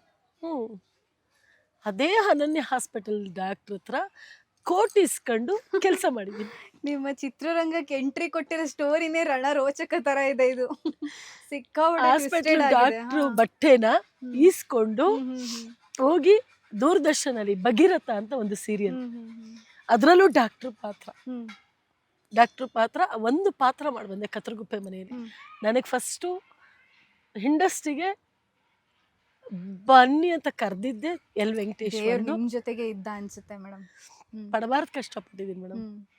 ಅಂದ್ರೆ ಒಳ್ಳೆಯವ್ರಿಗೆ ದೇವ್ರು ಕಷ್ಟ ಕೊಡೋದು ಮೇಡಮ್. ಕೊಡ್ತಾನೆ, ಮತ್ತೆ ಕೈ ಹಿಡಿತಾನೆ, ಬಟ್ ಬಿಡಲ್ಲ, ಕೈ ಹಿಡಿತಾನೆ, ಎಲ್ಲ ನೋವು ಕೊಡ್ತಾನೆ. ತಡ್ಕೊಳ್ಳೋ ಶಕ್ತಿ ಇರ್ಬೇಕು ಅಷ್ಟೇ. ನೀವು ಕೆಲಸದಲ್ಲಿ ದೇವ್ರನ್ನ ನೋಡಿದೀರಾ ಸಾಕಷ್ಟು? 250 ರೂಪಾಯಿ ಕೊಟ್ರು ಅವತ್ತು ನನಗೆ. ಎಲ್ಲಿ? ಒಂದು ದಿನಕ್ಕೆ ಅವತ್ತು ಪಾತ್ರ ಮಾಡಿ ಬಂದೆ. ನಮ್ಮ ಅನನ್ಯ ಹಾಸ್ಪಿಟ್ಲು ಕೋಟೆ ತಗೊಂಡು ಹೋದೆ, ಕೆಲಸ ಮಾಡಿ ಬಂದೆ. ಅದು ಡಾಕ್ಟ್ರು ಪಾತ್ರನೇ. ಕತ್ರಗುಪ್ಪೆಗೆ ಹೋದೆ, ಊಟ ಟೈಮ್ಗೆ ಹೋದೆ. ಒಂದು ಪಾತ್ರ ಅದು ಬರ್ತಾ ಇರಲಿಲ್ಲ. ಕ್ಯಾಮ್ರಾಮನ್ ಕುಮಾರ್ ಇವತ್ತು ಸುವರ್ಣದಲ್ಲಿದ್ದಾರೆ ಅವರು. ಕ್ಯಾಮ್ರಾಮನ್ ಕುಮಾರು, ಕಲ್ಯಾಣ್ ರಾಜ್ ಗೊಬ್ಬೂರ್ಕರು, ಎಲ್ ವೆಂಕಟೇಶು, ಈ 3 ಜನ ನನಗೆ ಒಂದು ಬದುಕು ಕೊಟ್ಟಂಥ ಜನ. ಅವ್ರ ಇಡೀ ಕುಟುಂಬ ಚೆನ್ನಾಗಿರ್ಲಿ ಅಂತ ಬಯಸ್ತೀನಿ. ಯಾಕಂದ್ರೆ ಅವತ್ತು ನನಗೆ ಅನ್ನ ಕೊಟ್ಟಿದ್ದಾರೆ, ಜಾಗ ತೋರಿಸಿದ್ರು, ಬದುಕೋ ದಾರಿ, ಒಂದು ರೋಡ್ ತೋರಿಸಿದ್ರು. ಇಲ್ಲಾಂದ್ರೆ ಶಶಿಕಲಾ ಇನ್ನು ಅಲ್ಲೇ ಬಾತ್ರೂಮ್ ತೊಳಿತಾ ಇದ್ದೆ. ಅಲ್ಲ, ಬಾತ್ರೂಮ್ ತೊಳೆಯೋದೇ ನನಗೆ ಅಸಹ್ಯ ಅನ್ನಿಸ್ಲಿಲ್ಲ, ಬಟ್ ಇನ್ನು ಅಲ್ಲೇ ಇರ್ತಿದ್ದೆ ನಾನು, ಒಂದಕ್ಕೆ ಬರ್ತಿರ್ಲಿಲ್ಲ. ಚಿತ್ರರಂಗಕ್ಕೆ ಎಂಟ್ರಿ ಕೊಟ್ಟ ಮೇಲೆ ಹೇಗೆ ಚೇಂಜ್ ಆಯ್ತಾ ನಿಮ್ಮ ಲೈಫ್? ಹೇಗೆ ಚೇಂಜ್ ಆಯ್ತು? ಆಗ ನನಗೆ ಫೋನ್ ಬರಕ್ ಸ್ಟಾರ್ಟ್ ಆಯ್ತು. ಒಂದೊಂದು ಕಡೆಯಿಂದ ಫಸ್ಟ್ ಏನು ಆಕ್ಟಿಂಗ್ ಅಲ್ಲೇ ಓಕೆ ಆಗ್ಬಿಟ್ರಾ ನೀವು? ನಡಕ್ತಾ ಇದೆ, ಏನ್ ಹೇಳ್ಬೇಕು ಅಂತ ಗೊತ್ತಿರ್ಲಿಲ್ಲ. ಕ್ಯಾಮ್ರಾ ಹೆಂಗ್ ತಿರುಗಿ ನೋಡ್ಬೇಕು ಅಂತ ಗೊತ್ತಿರ್ಲಿಲ್ಲ. ನಡುಗುವೆ ಆ ಪಾತ್ರ ಹೇಳಕ್ ಬರ್ತಿರ್ಲಿಲ್ಲ ಡೈಲಾಗ್. ಅವ್ರು ಹೇಳ್ಕೊಟ್ಟಿದ್ದು ಹೇಳ್ತಿದ್ದೆ, ಇದು ಹಿಂಗಲ್ಲಮ್ಮ ಹಿಂಗೆ ಅಂತ ಹೇಳಿದ್ರು. ತೀಡ್ದಂತ ವ್ಯಕ್ತಿ ಕಲ್ಯಾಣ್ ರಾಜ್ ಗೊಬ್ಬೂರ್ಕರ್. 6ನೇ ಕ್ಲಾಸಿಗೆ ಡಾಕ್ಟರ್ ಆಗ್ಬಿಟ್ರಿ ನೀವು? 6ನೇ ಕ್ಲಾಸ್ಗೆ ಅನನ್ಯ ಹಾಸ್ಪಿಟಲ್ಗೂ ಹೋಗಿ ಕೆಲಸ ಮಾಡಿದೆ, ಡಾಕ್ಟ್ರು ಕೂಡ ಆದೆ. ಅಲ್ಲಿಂದ ದೂರದರ್ಶನ್ ಹ್ಯಾಂಕರಿಂಗ್ ಕೂಡ ಆದೆ. 750 ರೂಪಾಯಿ ಮೇಡಮ್, ಫಸ್ಟ್ ಸಂಬಳ ನನಗೆ ಒಂದು ದಿನಕ್ಕೆ. ನಾನು ತಿಂಗಳಿಗೆ 750 ರೂಪಾಯಿ ದುಡಿತಾ ಇದ್ದೆ. ಇಲ್ಲಿ ಒಂದು ದಿನಕ್ಕೆ 750 ರೂಪಾಯಿ ಅಂದ್ರೆ ಯಾವ ಆಂಕರ್ ಆಗಿ ಮಾಡಿದಿರಾ ನ್ಯೂಸ್ ಚಾನೆಲ್? ಹೊಸ ವರ್ಷಕ್ಕೆ ಆಂಕರಿಂಗ್ ಮಾಡಿದೆ. ಮತ್ತೆ ಅದಾದ್ಮೇಲೆ ಇದಕ್ಕೆ ಏನಕ್ಕಪ್ಪ ಸಂಕ್ರಾಂತಿ ಹಬ್ಬದು 2 ಎಪಿಸೋಡ್ ತಗೊಂಡಿದ್ರು. 750 ರೂಪಾಯಿ ಕೊಟ್ಟರು ನನಗೆ. ಓಕೆ, ಅವಾಗ ಕ್ಯಾಮ್ರಾ ಫೇಸ್ ಮಾಡಿದ್ರಿ ಒಂದ್ಸಲ, ಇವಾಗ ಓಕೆ ಭಗೀರಥ, ಆಮೇಲೆ ಸೀರಿಯಲ್ 2-3 ದೂರದರ್ಶನ ಮಾಡಿದೆ. ಅದಾದ್ಮೇಲೆ ದೂರದರ್ಶನ ಫಸ್ಟ್ ನನಗೆ ಊಟ ಬಟ್ಟೆ ಕೊಟ್ಟಿದ್ದೆ ದೂರದರ್ಶನ. ಅದಾದ್ಮೇಲೆ ನನಗೆ ಉದಯ ಟಿವಿ ಬಂತು. ಉದಯ, ಕುಸುಮಾಂಜಲಿ, ರಂಗೋಲಿ, ಕದನ ಅವಾಗ್ಲೇ ಮಾಡಿದೆ ನಾನು ಸೀರಿಯಲ್ಸ್ಗಳನ್ನ. ರಂಗೋಲಿ ಸಖತ್ ಫೇಮಸ್ ಇದು ಸೀರಿಯಲ್. ಅದು ಮಾಡಿದೆ ಅವಾಗ. ಹಿಂಗೆ ಒಂದು ಯಾವ್ಯಾವ್ದು ಬರುತ್ತೆ ಅದೆಲ್ಲ ಮಾಡ್ಕೊಂಡು ಬಂದೆ. ಆಮೇಲೆ ಒಂದಿನ ಸಿನಿಮಾಗೆ ಬಂದೆ. ಸಿನಿಮಾಗೆ ಬಂದಾಗ ನಮ್ಮ B Ramamurthy director, circle rowdy cinema first cinema ನಂದು. ವಿನೋದ್ ಪ್ರಭಾಕರ್ ಅವರು ನನಗೆ first cinema circle rowdy, B Ramamurthy ಅವರು. ಅದರಲ್ಲೂ ಡಾಕ್ಟರ್ ಪಾತ್ರ ಕೊಟ್ಟು. ಏನ್ ಮೇಡಮ್ ಡಾಕ್ಟರ್ ಪಾತ್ರ, ನಿಮ್ಮನ್ ಬಿಟ್ರು ನೀವು ಬಿಟ್ರು ನಿಮ್ಮನ್ ಬಿಡಲ್ಲ ಅನ್ನೋ ತರ. ಇವತ್ತು ನಂಗೆ ಬಿ ರಾಮಮೂರ್ತಿ ಅವರು ಡಾಕ್ಟ್ರೇ ಅಂತ ಕರೀತಾರೆ. ಅವ್ರು ನನ್ನ ಗುರುಗಳು. ನನ್ನ ಇಂಡಸ್ಟ್ರಿಗೆ, ನನ್ನ ಸಿನಿಮಾಗೆ ಅವ್ರ ಗುರುಗಳು, ಸೀರಿಯಲ್ಗೆ ಕಲ್ಯಾಣ್ ರಾಜ್ ಅವರು. ಈ 2 ಗುರುಗಳನ್ನ ನನ್ನ ಲೈಫಲ್ಲಿ ಮರೆಯಲ್ಲ. ಅವತ್ತು ಆ ಪಾತ್ರ ಕೊಟ್ರು. ಅಲ್ಲಿಂದ ಒಂದಷ್ಟು ಡಾಕ್ಟರ್ ಪಾತ್ರನೇ ಬಂತು ತಿರ್ಗಾ. ಅದಾದ್ಮೇಲೆ ಏನಪ್ಪಾ ಯಾವಾಗ್ಲೂ ಇದೇ ಕೊಡ್ತಾರೆ ಅಂದ್ರೆ PC ಕ್ಯಾರೆಕ್ಟರ್ ಬಂತು. ಅದು ಯಾವಾಗ್ಲೂ ಸರಕ್ ಸಿಗಿಸ್ಕೊಳ್ಳೋದೇ ಬರ್ತಿತ್ತು. ಅದು ಜೋರ್ ಮಾಡೋದು. ಅದು ದುನಿಯಾ ವಿಜಯ್ ಸರ್ ಅಂತೂ ದೇವ್ರ ಸಿನಿಮಾದಲ್ಲಿ 3 ಪ್ಯಾಕೆಟ್ ಸಿಗರೇಟ್ ಸೇರಿಸಿದ್ದಾರೆ. ದೇವ್ರ ಸೇದಿಸ್ತಾರ ಮೇಡಮ್? ಅದು ಮೇಡಮ್ ಅದಕ್ಕೆ ಪಾತ್ರಕ್ಕೆ ಬೇಕೇ ಬೇಕಲ್ವಾ? ನಾನ್ ಸೇರಿಸಿದ್ರು ನನಗೆ. ಹೆಂಗೆ ಮೇಡಮ್ ಅಡಿಕ್ಟ್ ಆಗ್ಬಿಡಲ್ವಾ ಆತರ? ಇಲ್ಲ, ಅಡಿಕ್ಟ್ ಆಗಲ್ಲ. ಪಾತ್ರವಾಗೇ ತಗೋಬೇಕು ನಾವು. ನಾನು ಇವತ್ತವರೆಗೂ ಮೇಡಮ್ ಫುಟ್ಪಾತ್ ಅಲ್ಲಿ ಬಿದ್ರು ಯಾವ್ದು ಅಡಿಕ್ಟ್ ಆಗಿಲ್ಲ. ಯಾಕೆಂದ್ರೆ ನನ್ನ ಗುರಿ, ನನ್ನ ಲೈಫು, ನನ್ನ ಬದುಕು ನನ್ನ ಮಗ ಮಾತ್ರ. ಮೇಡಮ್ ನ್ಯಾಚುರಲ್ ಆಗಿ ಸಿಗರೇಟ್ ಸೇರಿಸ್ತಾ ಅಲ್ವಾ? ಈಗ ನಮಗೆ ಇಷ್ಟ ಇರಲ್ಲ, ಬಟ್ ಹೆಲ್ತ್ಗೆ ಏನಾದ್ರು ಎಫೆಕ್ಟ್ ಆಗುತ್ತೆ ಅನ್ನೋ ತರ. ಹಾಗಲ್ಲ ಮೇಡಮ್, ಒಂದು ಪ್ಯಾಕೆಟ್ ಅಲ್ಲೆಲ್ಲ ಏನಾಗತ್ತೆ? ಏನಾಗಲ್ವಾ? ನಾನು ಸೇದ್ನಲ್ಲ ಮೇಡಮ್, ನನಗೆ ಆ ಪಾತ್ರಕ್ಕೆ ಅವ್ರಿಗೆ ಬೇಕಿತ್ತು. ಚಿಕನ್ ತಿನ್ನಲ್ಲ, ಮೊಟ್ಟೆ ತಿನ್ನಲ್ಲ. ಚಿಕನ್, ಮೊಟ್ಟೆ, ಮಟನ್ ತಿನ್ಬೇಕಿತ್ತು. ಅದೊಂದು ಸೀನು ಇಲ್ಲ, ತಿಂದಿಲ್ಲ. ಅದಕ್ಕೇನೋ ಲಾಲಿಪಾಪ್, ಅದಕ್ಕೆ ಕವರ್ ಸುತ್ತಿ ಏನೋ ಮಾಡಿ ಬೈದ್ರು. ನಮ್ ಸಾಧಕ್ ಹೋಗಿಲ್ಲ ಸರ್. ನಾನ್ ವೆಜ್ ಅಲ್ವಾ? ವೆಜ್? ನಾನ್ ಪ್ಯೂರ್ ವೆಜ್. ಮನೇಲೆಲ್ಲ ನಾನ್ ವೆಜ್ ಇಲ್ಲ? ನಿಮ್ಮ ನಾನ್ ವೆಜ್ ಮಾತ್ರ? ನಾನ್ ವೆಜ್ ಏನು ತಿನ್ನಲ್ಲ. ಆ ಪಾತ್ರಗಳು ಮಾಡಿದೆ ಮೇಡಮ್. ಸಿಗರೇಟ್ ರಾತ್ರಿ ದೇವ್ರ ಸಿನಿಮಾದಲ್ಲಿ ರಾತ್ರಿ ಸೇದಿ ಸಿಗರೇಟ್ ಬೆಳಗ್ಗೆವರೆಗೂ ಸೇದಿ ಟೇಕ್ ಓಕೆ ಆಗಿದೆ. ಓಕೆ ಆಯ್ತು. ದೇವ್ರಿ ಮೇಡಮ್ ಸಿಗರೇಟ್ ಸೇದು ಟೇಕ್ ಓಕೆ ಮಾಡ್ಬಿಟ್ರಲ್ಲ ನೀವು. ನಮ್ ಸಾಧಕ್ ಹೋಗಿಲ್ಲ ಸರ್ಗೆ ವೆಜ್ ತಿನ್ನೋರು ಅಲರ್ಜಿ. ಏಯ್ ಒಳಗಡೆ ಕೂರ್ಸಾಡ್ತಾರೆ. ಅವರಂತೂ ಸಖತ್ ಕ್ಯೂಟ್ ಅಂದ್ರೆ ಕ್ಯೂಟ್. ಅವರು ತುಂಬಾ ಒಳ್ಳೆ ವ್ಯಕ್ತಿ ಮೇಡಮ್. ತುಂಬಾ ಒಳ್ಳೆ ಮನಸ್ಸು, ಕಷ್ಟಕ್ಕೆ ಮಿಡಿಯುವಂತ ಮನಸ್ಸು. ನಾನು ಅವಾಗ ತುಂಬಾ ಅಂದ್ರೆ ನಾನು ಅವಾಗ ಕಾಶಿ ಅವರಿದ್ರು. ಕಾಶಿ ಅವರು ತುಂಬಾ ಸಿನಿಮಾಗಳು ಅವ್ರ ಜೊತೆ ಮಾಡಿದೆ. ದೊಡ್ಡಣ್ಣ, ಇದು ರಂಗಾಯಣ ರಘು, ಶೋಭ್ರಾ. ರಂಗಾಯಣ ರಘು ಜೊತೆ ನಿಮ್ದು ನೋಡಿದೀನಿ. ಆಮೇಲೆ ನಂಗೆ ತುಂಬಾ ಇಷ್ಟ ಆಗಿದ್ದು ಅಂದ್ರೆ ಅರಗಿಣಿ ಅಂತ ಒಂದ್ ಸೀರಿಯಲ್ ಬಂತು ಗೊತ್ತಾ? ಅದ್ರಲ್ಲಿ ನೀವು ಹೀರೋಯಿನ್ ತಾಯಿ ಪಾತ್ರ ಮಾಡಿದೀರಾ. ತುಂಬಾ ಸೈಲೆಂಟ್ ಆತರ. ಮೇಡಮ್ ನನಗೆ ಹಾ ಹೇ 2 ಪ್ರಾಬ್ಲಮ್ ಇದೆ. ಹಾದ್ರ ಅಂದಿದ್ದೆ, ಹಾದ್ರೆಗೆ ಹಾದ್ರ ಆಗ್ಬಿಟ್ಟಿದೆ. ಇಡೀ ಕರ್ನಾಟಕ ಜನ ಕಲ್ತ್ಕೊಂಡು ನೋಡಿದ್ರು. ಅರಗಿಣಿ ಫಸ್ಟ್ ಎಪಿಸೋಡ್ ನಂದೇ. ಅಯ್ಯೋ, ಆದ್ರೆ ಅನ್ನಕ್ ಹೋಗಿ ಅದ್ ಬಂದ್ಬಿಟ್ಟಿತ್ತು. ಇಲ್ಲ ಮೇಡಮ್, ಒಂದ್ ಮಾತು ಹೇಳ, ಎಂತೆಂತ ಓದಿರೋರ್ಗೆ ಕಷ್ಟ. ನಾನ್ ಬರೀ 6ನೇ ಕ್ಲಾಸ್ ಓದಿ 600 ಸಿನಿಮಾ ಮಾಡಿದೀನಲ್ಲ ಮೇಡಮ್. ಏನು ಸೈಡಿಗೆ ಇಡ್ರಿ, ಬಟ್ ನಿಮ್ಮಷ್ಟು ಗ್ರೇಟ್ ಪರ್ಸನ್. ಒಂದೇನಂದ್ರೆ ಶಶಿಕ್ ನನ್ ಬೆನ್ನು ನಾನೇ ತಟ್ಕೋಬೇಕು. ಯಾಕಂದ್ರೆ ನನಗೆ ಇನ್ನೊಬ್ರು ತಟ್ಟಬಾರ್ದು ಮೇಡಮ್. ನನ್ನ ಆತ್ಮಸಾಕ್ಷಿಗೆ ನನ್ನ ಸಭಾಷ್ಗಿರಿ ನಾನೇ ಕೊಟ್ಕೋಬೇಕು. ಯಾಕಂದ್ರೆ ನನ್ನ ಆತ್ಮಕ್ ನಾನ್ ಕರೆಕ್ಟಾಗಿ ಕೇಳ್ಕೊಂಡ್ರೆ ತಾನೇ ಸರಿ ಇರುತ್ತೆ. ನನ್ನ ಆತ್ಮಕ್ ನಾನ್ ಫಸ್ಟ್ ಖುಷಿ ಪಡ್ಬೇಕು, ಆಮೇಲೆ ಬೇರೆಯವ್ರ ಖುಷಿ. 6ನೇ ಕ್ಲಾಸ್ ಓದಿ 600 ಸಿನಿಮಾ ಮಾಡಿ, ಹೆಮ್ಮೆ ಆಗುತ್ತೆ. 50 ಸೀರಿಯಲ್ ಮಾಡಿ, 50 ಹ್ಯಾಟ್ ಶೂಟ್ ಮಾಡಿ, 60 ಕುಟುಂಬಕ್ಕೆ ಊಟ ಹಾಕ್ತಿದೀನಿ. Great madam. ಇನ್ನು ಓದಿದ್ರೆ ಚೆನ್ನಾಗಿರ್ತಿತ್ತೇನೋ. ಈ ಸೀರಿಯಸ್ಲಿ ಅಂದ್ರೆ ದೇವ್ರು ಈ ತರದವ್ರ ಹತ್ರ ಇಷ್ಟೆಲ್ಲ ಮಾಡಿಸ್ಬೇಕು ಅಂತ ಏನಾದ್ರು ಎಜುಕೇಶನ್ ಕಟ್ ಮಾಡಿಸಿದ್ನ ಏನೋ ಯಾರು ಗೊತ್ತು. ಬಟ್ ಒಂದೊಂದ್ ದಿನಕ್ಕೆ 3 ಸಿನಿಮಾ ಮಾಡಿದೀನಿ ಮೇಡಮ್. ಹೇಗೆ ಮೇಡಮ್ ಅದು ಹೆಂಗ್ ಮ್ಯಾನೇಜ್ ಮಾಡಿ? ಕಷ್ಟ ಆಗ್ತಿತ್ತು ಮೇಡಮ್. ಈಗ ಎಲ್ಲ ನಿಂತಿರೋದು. ನಾಗವಲ್ಲಿ ತರ ರಾಜವೌಲಿ, ಕರೋಡ್ಪತಿ ಕೋಮಲ್ ಅವ್ರದ್ದು, ರಾಜವೌಲಿ, ಕರೋಡ್ಪತಿ, ಬುಲ್ಬುಲ್ 3 ಒಂದೇ ದಿನ ಡೇಟ್. ಎಲ್ಲಿಗೆ ಹೋಗ್ಬೇಕು? ಬುಲ್ಬುಲ್ ಅಲ್ಲಿ ಏನ್ character? Wife character, Ramesh Bhat wife. ಎಲ್ಲರೂ ಕುಟುಂಬ ನೋಡಿದೀನಿ ನಾನು. ಆ ಕುಟುಂಬದಲ್ಲಿ ಎಲ್ರು ಹೆಣ್ಮಕ್ಳೆಲ್ಲ ನಾವೊಂದು ಕುಟುಂಬ. ಎಲ್ಲಾರು ಅವ್ರ ಮಿಸ್ಸಸ್, ಇವ್ರ ಹೆಂಡತಿ ಈ ತರ ಎಲ್ಲ ದೊಡ್ಡ ದೊಡ್ಡ ಸ್ಟಾರ್ ಗಳ ಜೊತೆನೆ ಮಾಡಿದೀರಾ? ಸುದೀಪ್ ಸರ್ ಜೊತೆ. ಸುದೀಪ್ ಸರ್ ನನ್ಗೆ ಒಂದ್ ಖುಷಿ ಇದು ಅಲ್ವಾ ಅವ್ರದ್ದು ವೀರಮದಕರಿ, ವರದನಾಯಕ, ಕೆಂಪೇಗೌಡ, ವೀರಮ್ಮದ ಕರೀಲಿ ಫಸ್ಟ್ ಸೀನು 7 ಜನ ಹೋಗಿದ್ವಿ ಕಲಾವಿದ್ರು, ಅದ್ರಲ್ಲಿ ಸೆಲೆಕ್ಟ್ ಆಗಿದ್ದು ನಾನು ಡಾಕ್ಟರ್ ಪಾತ್ರ. ಗ್ರೇಟ್ ಮೇಡಮ್ ನೀವು. ಮೇಡಮ್ ಇವತ್ತು ಅಷ್ಟೇ ಸುದೀಪ್ ಸರ್ ನಿಂತ್ಕೊಂಡ್ರೆ ಎಷ್ಟು ಚೆನ್ನಾಗಿ ಆ ಮರ್ಯಾದೆ ಆ ರೆಸ್ಪೆಕ್ಟ್ ಕೊಟ್ಟು ಮಾತಾಡ್ತಾರೆ ಗೊತ್ತಾ. ಅವರಷ್ಟು ಸುಲಭಕ್ಕೆ ಯಾರಿಗೂ ಕೊಡಲ್ಲ. ಇಲ್ಲ ಮೇಡಮ್, ತುಂಬಾ ಏನಂದ್ರೆ ಅವರು ನೋಡ್ತಾರೆ ಮೇಡಮ್. ಒಂದೇನ್ ಗೊತ್ತಾ, ನಮ್ಮ ಕಲಾವಿದರಲ್ಲಿ ಒಂದಷ್ಟು ಜನ ಮೇಡಮ್, ನಾನು ನಿಮ್ಮನ್ನ ನೋಡ್ತಾ ಇರ್ತೀವಿ ಅನ್ಕೊಳ್ಳಿ, ನಾನು ನಿಮ್ಮ ಹತ್ರ ಮಾತಾಡ್ತಾ ಇರ್ತೀನಿ, ಸುಮ್ಮನೆ ಹಿಂಗೆ ನೋಡ್ತಾರೆ ಅಷ್ಟೇ. ಅದ್ರ ನಮ್ಮ ರಾಕ್ಲೈನ್ ಸರ್ ಒಬ್ರು ಅಣ್ಣಂಗಿಂತ ಹೆಚ್ಚು, ನನಗೆ ಅಣ್ಣನ್ಗಿಂತ ಒಂದು ಹೆಚ್ಚು ರಾಕ್ಲೈನ್ ಸರ್ ಸುಮ್ಮನೆ ನೋಡ್ತಾ ಇರ್ತಾರೆ, ತುಂಬಾ ಅಬ್ಸರ್ವ್ ಮಾಡಲ್ಲ ಮೇಡಮ್. ಕೊಡ್ತಾರ ಒಂದು ಒಳ್ಳೆಯವರ ಕೆಟ್ಟವರು ಒಂದ್ ಸೆಕೆಂಡ್ ನೋಡ್ಬಿಟ್ಟಿರ್ತಾರೆ ಅವ್ರು ತುಂಬಾ ವರ್ಷದಿಂದ. ಒಳ್ಳೆಯವ್ರನ್ನಾದ್ರೆ ಹತ್ರ ಇಟ್ಕೊಳ್ತಾರೆ ಮೇಡಮ್, ಇಲ್ಲ ಅಂದ್ರೆ ಯಾರಿಗೂ ಏನು ಅನ್ನಲ್ಲ ಮೇಡಮ್, ಸುಮ್ನೆ ಇದ್ ಬಿಡ್ತಾರೆ. ಮತ್ತೆ ರಾಕ್ಲೈನ್ ಸರ್ ಹತ್ರ ತುಂಬಾ ಇಷ್ಟ ಏನಂದ್ರೆ, ಊಟಕ್ಕೆ ಅವ್ನು ಬಡವನೇ ಕೂತಿರ್ಲಿ, ಶ್ರೀಮಂತನೇ ಕೂತಿರ್ಲಿ, ಯಾರೇ ಕೂತಿರ್ಲಿ ಮೇಡಮ್, ಊಟಕ್ಕೆ ಎಬ್ಬಿಸಲ್ಲ. ನಾನು ರಾಕ್ಲೈನ್ ಸರ್ ಅಣ್ಣನ ಹತ್ರದ ಒಂದು ತುಂಬಾ ಇಷ್ಟ ಅಂದ್ರೆ ಎಬ್ಬಿಸಲ್ಲ. ಅವ್ರದ್ದು ಒಂದು ಮೂವಿ ನೋಡಿದೀನಿ ನಾನು, ಡಕೋಟಾ ಎಕ್ಸ್ಪ್ರೆಸ್ ಅಂತ ಮೂವಿ. ಎಷ್ಟು ಸಲ ನೋಡಿದ್ರು ಬೇಜಾರಾಗಲ್ಲ ಆ ಮೂವಿ. ಬಟ್ ಅವ್ರ ಅನ್ನಕ್ಕೆ ತುಂಬಾ ಗೌರವ ಕೊಡ್ತಾರೆ, ಒಬ್ಬ ಮನುಷ್ಯನಿಗೆ ತುಂಬಾ ಗೌರವ ಕೊಡ್ತಾರೆ.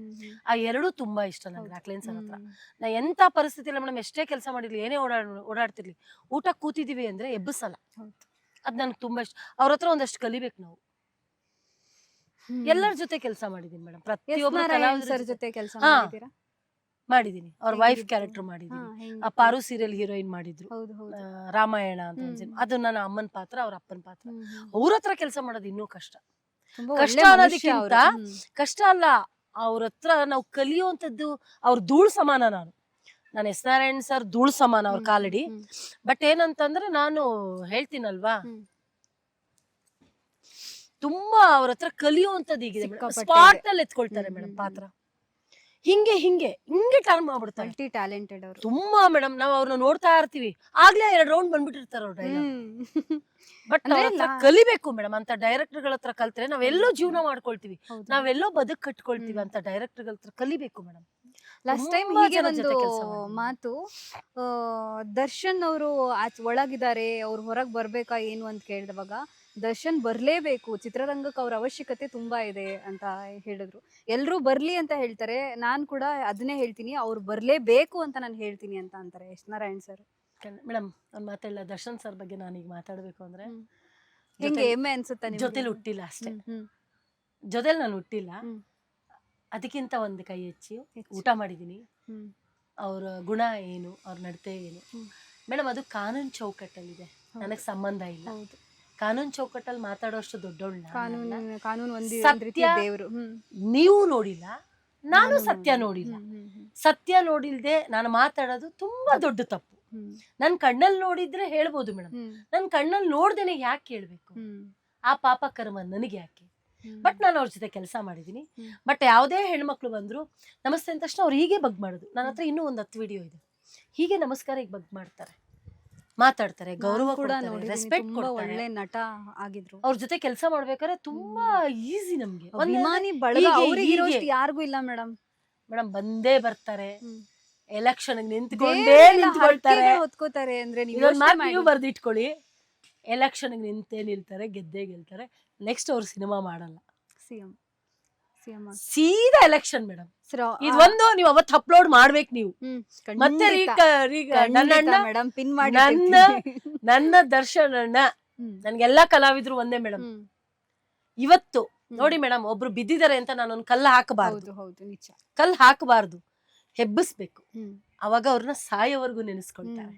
ಇವತ್ತು ಒಳಗಿದ್ದಾರೆ, ಯಾರು ಮಾಡಿಲ್ಲ ಮೇಡಮ್ ತಪ್ಪು, ಎಲ್ರು ಮಾಡಿದೀವಿ, ನಾನು ಮಾಡಿದೀನಿ.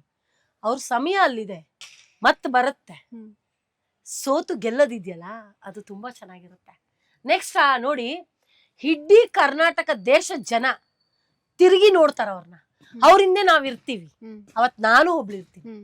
ಇದು ಬರ್ದಿಟ್ಕೊಳ್ಳಿ ನೀವು ವೈಟ್ ಶೀಟ್. ಸಿನಿಮಾ ಮಾಡಲ್ಲ, ಎಲೆಕ್ಷನ್, ಡೈರೆಕ್ಟ್ ಎಲೆಕ್ಷನ್. ಕರೆಕ್ಟ್ ಆಗಿ ಎಲೆಕ್ಷನ್ ಬಂದಾಗ ಇವ್ರು ಆಚೆ ಬರ್ತಾರೆ, ಇದು ಮುಗಿಯುತ್ತೆ, ಎಂಟ್ರಿ ಕೊಡ್ತಾರೆ. ಇನ್ನೊಂದು ವರ್ಷ ಬೇಲೆ ಇಲ್ಲ ಅವ್ರಿಗೆ ಸಿಗೋದು ಡೌಟ್ ಅಂತ ಹೇಳ್ತಿದಾರಲ್ಲ ಮೇಡಮ್. ಇನ್ನೂ ಒಂದ್ ಮಾತಿಲ್ಲ, ಇಲ್ಲಿ ಬಂದು ಒದ್ದಾಡೋದ್ಕಿಂತ ಅಲ್ಲಿಂದ ಡೈರೆಕ್ಟ್ ಆಗಿ ಬರ್ಲಿ ಬಿಡಿ ಮೇಡಮ್. ಅಲ್ಲಿಂದನೇ ಬರ್ಲಿ ಅಂತೀರಾ? ಇನ್ನು ಲೇಟಾಗಿ ಬಂದ್ರು, ಲೇಟೆಸ್ಟ್ ಆಗಿ ಬಂದ್ರು. ಲೇಟೆಸ್ಟ್ ಆಗಿ ಬರ್ಲಿ ಬಿಡಿ ಮೇಡಮ್. ನಮ್ಮಣ್ಣ ಲೇಟ್ ಆಗಿ ಬಂದ್ರು, ನಮ್ಮಣ್ಣ ಲೇಟೆಸ್ಟ್ ಆಗಿ ಬರ್ಲಿ ಬಿಡಿ. ಈಗ ಕೆಟ್ಟ ಕಮೆಂಟ್ ಹಾಕ್ತಾರಲ್ಲ ಮೇಡಮ್, ಯಾರು ಹೋಗಿ ಅಲ್ಲಿ ನೋಡಿದೀರಾ? ಯಾರು ಹೋಗಿ ನೋಡಿದೀರಾ? ನೀವು ಮಾಡಿರೋದ್ ನೋಡಿದೀರಾ? ಇಲ್ಲ. ಹೀಗ ಅನ್ನಕ್ ಮುಂಚೆ ಒಂದ್ ಬೆರಡು ನಮ್ಮನ್ನ ಹಿಂಗನ್ನಕ್ ಮುಂಚೆ ಈ ಬೆರಡು ನಮ್ಮನ್ನೇ ನೋಡ್ತಾ ತೋರಿಸ್ತಾ ಇರುತ್ತೆ. ಫಸ್ಟ್ ನಾವು ಸರಿ ಇದೀವಾ? ನಾವು ಕರೆಕ್ಟ್ ಆಗಿದ್ದೀವಾ? ನಾವು ಸಾಚನ? ನಾವೇನು ತಪ್ಪು ಮಾಡೇ ಇಲ್ವಾ? ನಾನು ಎಷ್ಟೋ ತಪ್ಪು ಮಾಡಿರ್ತೀನಿ, ಇನ್ನೊಬ್ಬನ್ ತಪ್ಪು ಮಾತ್ರ ಹಿಂಗ್ ತೋರಿಸ್ಕೊಳ್ತೀವಲ್ಲ, ನಾವು ತಪ್ಪು ಮಾಡಿರ್ತೀವಿ. ಒಬ್ಬ ಮನುಷ್ಯನ್ಗೆ ಯಾರೇ ಆಗ್ಲಿ ಮೇಡಮ್, ನನ್ನನ್ನು ಅಷ್ಟೇ, ನಾನ್ ಬಿದ್ದಾಗ ಯಾರಾದ್ರೂ ಕೈ ಹಿಡಿದು ಎಬ್ಬಿಸಿದ್ರೆ ನಾನು ಸಾಯೋವರೆಗೂ ಮರೆಯಲ್ಲ.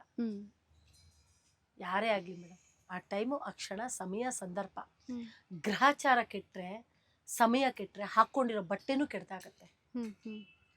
ನಾವ್ ಯಾವತ್ತಾರ ಒಂದ್ ಬಟ್ಟೆ, ಒಳ್ಳೆ ಬಟ್ಟೆ ಹಾಕೊಂಡು ಹೋಗ್ತೀವಿ, ಅವತ್ತೇನು ಕೆಲಸ ಆಗಿಲ್ಲ ಅನ್ಕೊಳ್ಳಿ, ಛೆ ಈ ಬಟ್ಟೆ ಹಾಕೊಂಡು ನನ್ ಕೆಲಸ ಆಗಿಲ್ವಲ್ಲ, ಬೇಡ, ನೆಕ್ಸ್ಟ್ ಮತ್ತೆ ಆ ಬಟ್ಟೆ ನೀವು ತೆಗಿಯಲ್ಲ. ಬೇಡ ನಾವು. ಅಲ್ಲ, ನೀವು ಆ ಬಟ್ಟೆ ತೆಗಿಯಲ್ಲ, ಇನ್ನೆಲ್ಲರ ಒಳ್ಳೆ ಕೆಲ್ಸಕ್ಕೆ ಹೋಗ್ಬೇಕಾದ್ರೆ ನೀವು ಆ ಬಟ್ಟೆ ಹಾಕಲ್ಲ.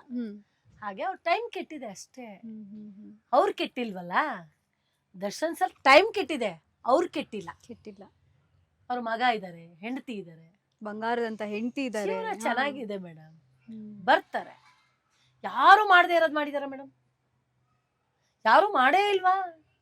ಖಂಡಿತ ಮಾಡ್ತಾರೆ. ಇವಾಗ ನಡೀತಿರೋದೇ ಅದಲ್ವಾ? ಈಗ ನಾವು ಅವ್ರನ್ನ ಮಾತ್ರ ಹೇಳ್ತೀವಿ, ದಿನ ಇಲ್ಲೇ ಎಂತೆಂತ ಕೊಲೆಗಾರರಿದ್ದಾರೆ ಗೊತ್ತೇ ಆಗಲ್ಲ.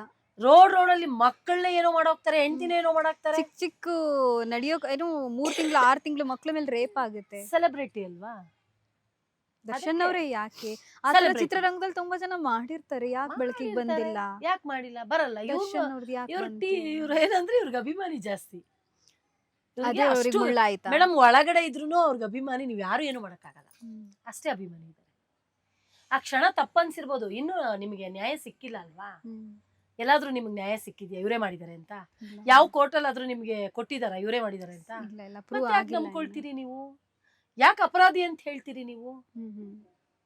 ಕೋರ್ಟೇ ಕೊಟ್ಟಿಲ್ವಲ್ಲ, ಆದೇಶ ಮಾಡಿಲ್ವಲ್ಲ, ನಾವು ನೀವು ಯಾಕೆ ಅಪರಾಧಿ ಅನ್ಕೋಬೇಕು? ಅಣ್ಣನಾಗ್ ನೋಡೋಣ. ಅವ್ರ ಅವಶ್ಯಕತೆ ಎಷ್ಟಿದೆ ಚಿತ್ರ ಮೇಡಮ್? ನಮ್ಮ ಇಂಡಸ್ಟ್ರಿಲಿ ಅವರಿಂದ ನನಗೆ ಗೊತ್ತಿರೋ ಹಾಗೆ ಇದೊಂದು ಸತ್ಯ, ಅವ್ರ ಮನೆ ಮುಂದೆ ಕ್ಯೂ ನಿಂತ್ಕೊಳ್ತಾರೆ. ಗೊತ್ತು ನನ್ಗೆ. ಕ್ಯೂ ನಿಂತ್ಕೊಳ್ತಾ ಇತ್ತು ಕಷ್ಟದಲ್ಲಿರೋರು.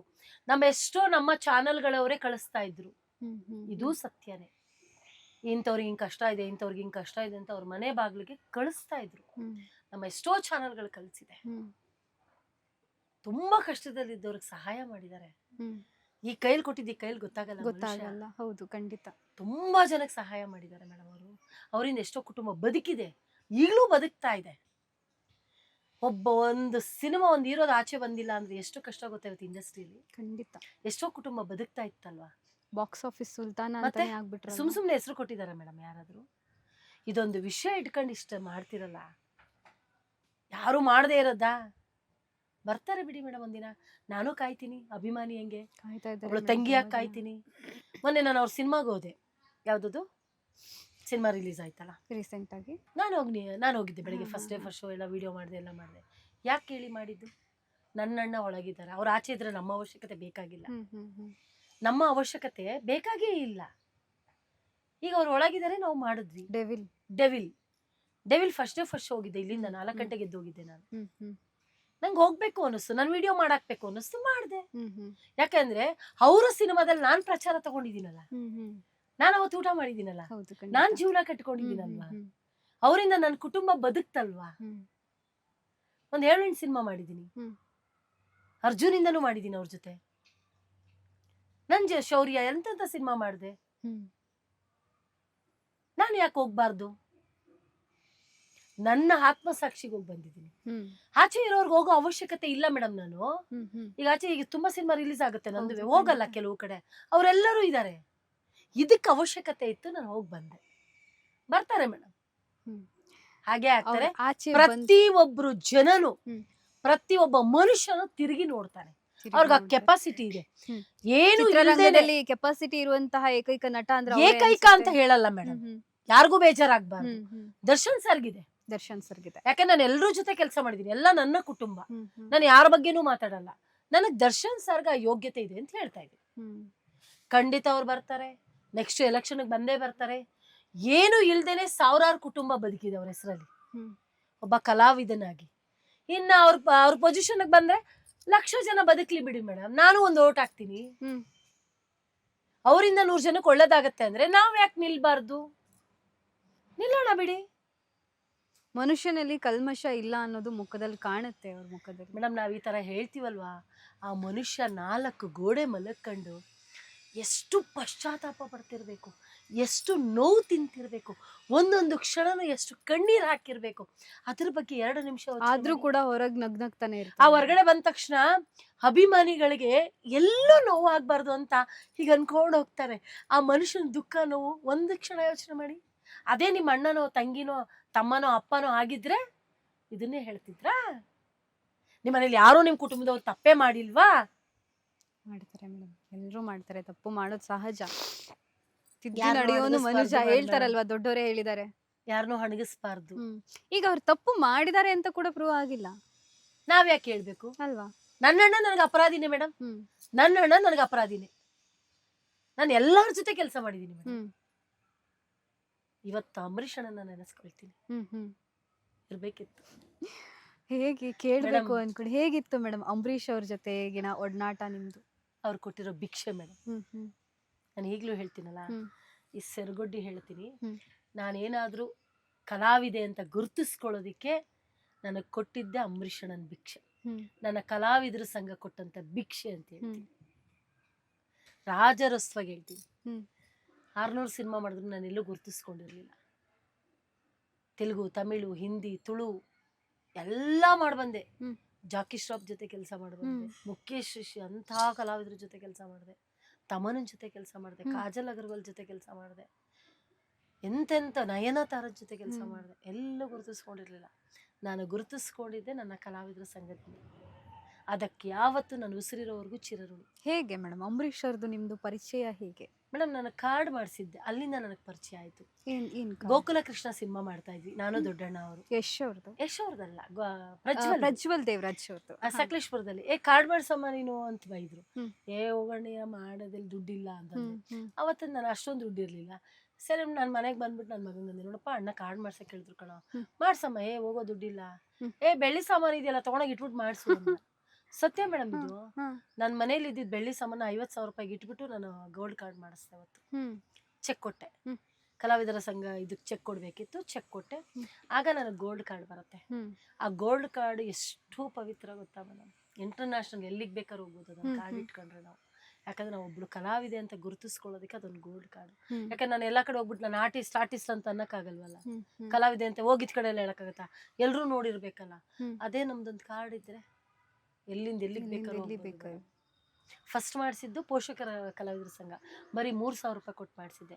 ಅದಕ್ಕೂ 1,000 ರೂಪಾಯಿ 2,000 ರೂಪಾಯಿ ಬ್ಯಾಂಕ್ ಜನಾರ್ದನ್ ಹಾಕಿದ್ರು ನನಗೆ. ಅಂತ ಕಷ್ಟದ ದಿನಗಳಲ್ಲಿ ಬ್ಯಾಂಕ್ ಜನಾರ್ದನ್ನ ಇವತ್ತು ನೆನೆಸ್ಕೋಬೇಕು. ನಾನು ಕಾರ್ಡ್ ಮಾಡ್ಸಕ್ಕೆ ದುಡ್ಡಿರ್ಲಿಲ್ಲ, 2,000 ರೂಪಾಯಿ ಅವರೇ ಕೊಟ್ಬಿಟ್ಟು ನನಗೆ ಕೊಡು ಆಮೇಲೆ ಸ್ವಲ್ಪ ಅಂದ್ಬಿಟ್ಟು ಕೊಟ್ಟು ನಾನು 1,000 ರೂಪಾಯಿ ಕೊಟ್ಟು ಮಾಡಿಸಿದ್ದು ಅವಾಗ ಸ್ಟಾರ್ಟಿಂಗು. ಈಗ ಅಂಬರೀಷ್ ಅವ್ರದ್ದು ದರ್ಶನ್ ಅವ್ರದ್ದು ಬಾಂಡಿಂಗ್ ತುಂಬಾ ಚೆನ್ನಾಗಿತ್ತು, ಹೇಳದೇ ಬೇಡ. ಅಣ್ಣ ತಮ್ಮ ತರ ಇದ್ರು, ಅಪ್ಪ ಮಗ ತರ ಇದ್ರು. ಅದಕ್ಕಿಂತ ಒಂದ್ ಕೈ ಏನು ಅಂಬರೀಷ್ ಅವ್ರ ಮಗ ಚಿಕ್ಕವರಾದ್ರೆ ದರ್ಶನ್ ಅವ್ರ ದೊಡ್ಡ ಮಗ ಅಂತ. ನನಗೆ ದೊಡ್ಡ ಮಗನೇ. ನಾನು ಹೇಳ್ತೀನಲ್ಲ ಮೇಡಮ್, ಅಂಬರೀಷ್ ಅಣ್ಣ ಇದ್ದಾಗ, ರಾಜ್ಕುಮಾರ್ ಅವ್ರು ಇದ್ದಾಗ ತುಂಬಾ ಬೆಲೆ ಇತ್ತು ಕಲಾವಿದರುಗಳಿಗೆ. ಏನೇ ಒಂದು ಕಷ್ಟ ಆದ್ರೂ ಅವರೊಂದು ಮಾತು ಹೇಳಿದ್ರೆ ಸಾಕಾಗ್ತಿತ್ತು, ಎಂಥದ್ದೇ ಆದ್ರೂ ಅದು ಸಾಲ್ವ್ ಆಗ್ತಿತ್ತು. ಹಾಗೆ ವಿಷ್ಣು ಸರ್ ಅಷ್ಟೇ, ಅವ್ರಿದ್ದಾಗ್ಲೂ ಎಲ್ಲಾ ಕಲಾವಿದ್ರು ಒಂದ್ ಕಡೆ ಸೇರ್ತಾ ಇದ್ರು. ಅದಾದ್ಮೇಲೆ ಅಂಬರೀಷ್ ಅಣ್ಣ ಆ ಗತ್ತು, ಆ ಮಾತು ಎಲ್ಲ ಒಂದು ಮಾತಲ್ಲಿ ಎಲ್ಲ ಒಂದ್ ಕಡೆ ಸೇರ್ತಾ ಇದ್ರು. ಅದಾದ್ಮೇಲೆ ಸಿನಿಮಾ ಇಂಡಸ್ಟ್ರಿ ಯಾರ ಮಾತು ಯಾರು ಕೇಳಿದಾಗ ಅಷ್ಟು ಪರಿಸ್ಥಿತಿ ಆಗೋಯ್ತು. ಯಾಕಂದ್ರೆ ಮನೆಯಲ್ಲಿ ದೊಡ್ಡವರಿಲ್ಲ ಅಂದ್ರೆ ಹೇಗೆ ಅಂತ ಹಾಗಾಯ್ತು. ಅದಾದ್ಮೇಲೆ ಅಪ್ಪು ಸರ್ ಹೋದ್ರು. ಚಿತ್ರರಂಗಕ್ಕೆ ಏನು ತುಂಬಲಾರದ ನಷ್ಟ ಅಂತಾರಲ್ಲ, ಆ ರೀತಿ ನಷ್ಟ ಆಗಿತ್ತು. ಇನ್ನೂ ಜಾಸ್ತಿ ನಷ್ಟ ಆಗಿದೆ ಅಪ್ಪು ಸರ್ ಹೋದ್ಮೇಲೆ. ಅಂಬರೀಷ್ ಅಣ್ಣನ ಒಂದೊಂದು ಮಾತಿಗೂ ಹೇಳ್ತೀನಲ್ಲ ಮೇಡಮ್, ನಮ್ಮ ಕಲಾವಿದರ ಸಂಘಕ್ಕೆ ಎಂತೆಂಥವ್ರೋ ಬರೋರು ಅಣ್ಣನ ಒಂದು ಮಾತಲ್ಲಿ, ಎಂತೆಂಥವ್ರು. ಬಟ್ ಅಂಬರೀಷ್ ಅಣ್ಣ ಯಾರಿಗೂ ಬರೀ ಕೈಲಿ ಕಳಿಸಿಲ್ಲ, ಪ್ರತಿಯೊಬ್ಬರಿಗೂ ಹೊಟ್ಟೆ ತುಂಬ ಊಟ ಹಾಕಿ ಕಳಿಸಿದಾರೆ. ಅವ್ರು ಶ್ರೀಮಂತ ಆಗ್ಲಿ ಬಡವ ಆಗ್ಲಿ, ಹೊಟ್ಟೆ ತುಂಬ ಊಟ 2 ಗಂಟೆ ರಾತ್ರಿ ಆಗ್ಲಿ ಊಟ ಬಡಿಸಿ ಕಳಿಸ್ತಿದ್ರು. ಯಾಕಂದ್ರೆ ಊಟ ಬಡಿಸ್ತಿದ್ದವಳೆ ನಾನು. ಎಷ್ಟು ಖುಷಿ ಆಗ್ತಿತ್ತು ನಿಮ್ಗೆ ಮೇಡಮ್. ಫೋನ್ ಮಾಡೋರು 6 ಗಂಟೆ, ಹ್ಮ್. ಎಲ್ಲಿದ್ಯಮ್ಮ? ಹ್ಮ್. ದೊಡ್ಡಣ್ಣ, ಅಣ್ಣ ಫೋನ್ ಅವ್ರ ಜೊತೆಗೆ ಮಾತಾಡ್ಬೇಕಂತೆ. ಏನೋ ಇರೋದೇ ಒಂದ್ ಮಾತಾಡೋದೇ ಒಂದ್ ಖುಷಿ ಅನ್ಸುತ್ತೆ. ಮೇಡಮ್ ಲೇಟಾಗಿ ಬಂದ್ಬಿಟ್ರೆ ಕಟ್ಟೆ ಮೇಲೆ ಕೂತಿರೋರು ಅಣ್ಣ. ಹ್ಮ್. ಅಣ್ಣ ರಾಕ್ಲಿನಣ್ಣಂಗೂ ಗೊತ್ತು, ದೊಡ್ಡಣ್ಣಂಗೂ ಗೊತ್ತು ಈ ವಿಷಯ. ಹ್ಮ್. ಕಟ್ಟೆ ಮೇಲೆ ಕೂತಿರೋರು 10 ನಿಮಿಷ ಲೇಟ್ ಆಗ್ಬಿಟ್ರೆ ಬರೋದು ತುಂಬಾ ದೂರ ದೂರ ಇರ್ತದೆ, ಗೊತ್ತಿರಲ್ಲ. ಹ್ಮ್. ಹ್ಮ್. ಹ್ಮ್. ಬರೋಷ್ಟ್ರಲ್ಲಿ ಅರ್ಧ ಗಂಟೆ ಲೇಟ್ ಆಗ್ಬಿಟ್ರೆ ಮಾತಾಡ್ತಿರ್ಲಿಲ್ಲ, ಸುಮ್ಮನೆ ಕೂತಿರೋರಿಗೆ. ಹ್ಮ್. ನಾನು ಬಂದು ಹಾ. ನನಗೆ ಗೊತ್ತು, ಮುಗೀತು ನನ್ನ ಕತೆ ಇವತ್ತು ಅಂದ್ಬಿಟ್ಟು ಇಲ್ಲಿ ಪಕ್ಕದಲ್ಲಿ ಬಂದು ಹಿಂಗೆ ಕುತ್ಕೊಂಡು ಹ್ಮ್. ಸಮಾಧಾನವಾಗಿ coffee ಕೊಡ್ಲಾ, hmm. Hey hey hmm.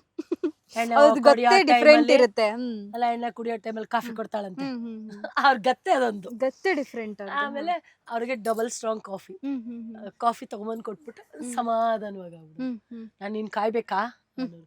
But ಆ ಒಳ್ಳೆ ಮನಸ್ಸಿದೆಯಲ್ಲ ಮೇಡಮ್, ಅಷ್ಟಿಲ್ಲದೆ ಕಾರಣ ಅಂತ ಯಾರು ಕೊಟ್ಟಿಲ್ಲ ಮೇಡಮ್.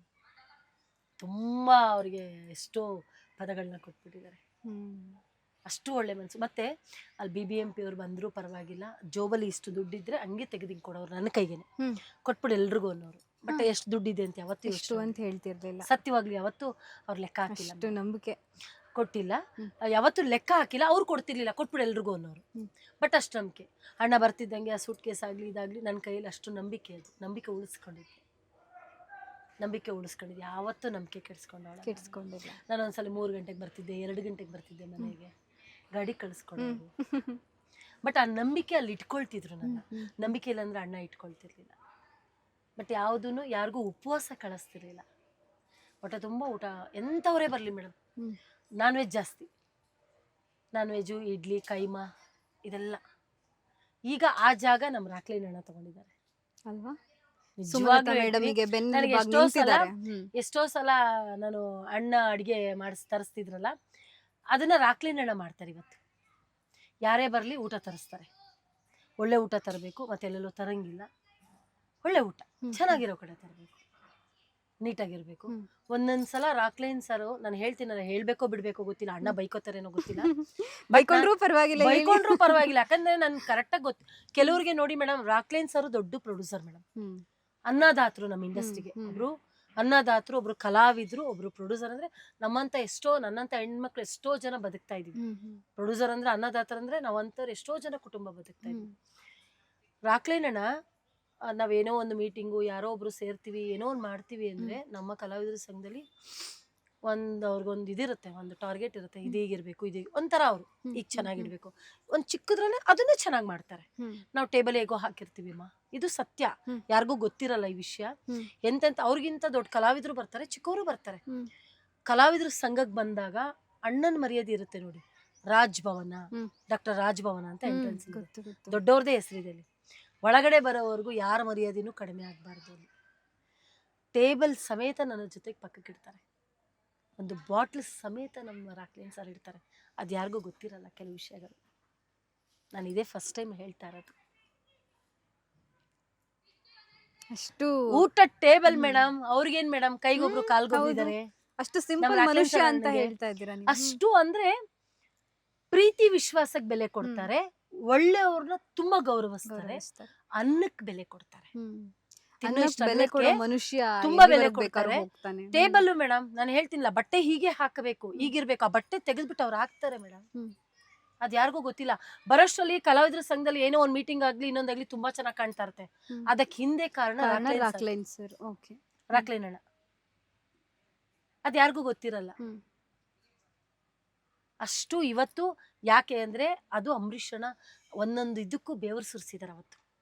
ಅದಕ್ಕೆ ಎಲ್ಲೂ ಕಪ್ಪು ಚುಕ್ಕೆ ಬರಬಾರ್ದು ಅಂತ ಅದನ್ನ ಅಷ್ಟು ಜೋಪನ ಮಗು ತರ ಕಾಪಾಡ್ತಾರೆ. ಎಷ್ಟು ದುಡ್ಡು ಸುರಿತಾರೆ ಗೊತ್ತಾ ಮೇಡಮ್, ಎಂತ ಬೇಕಲ್ಲಿ.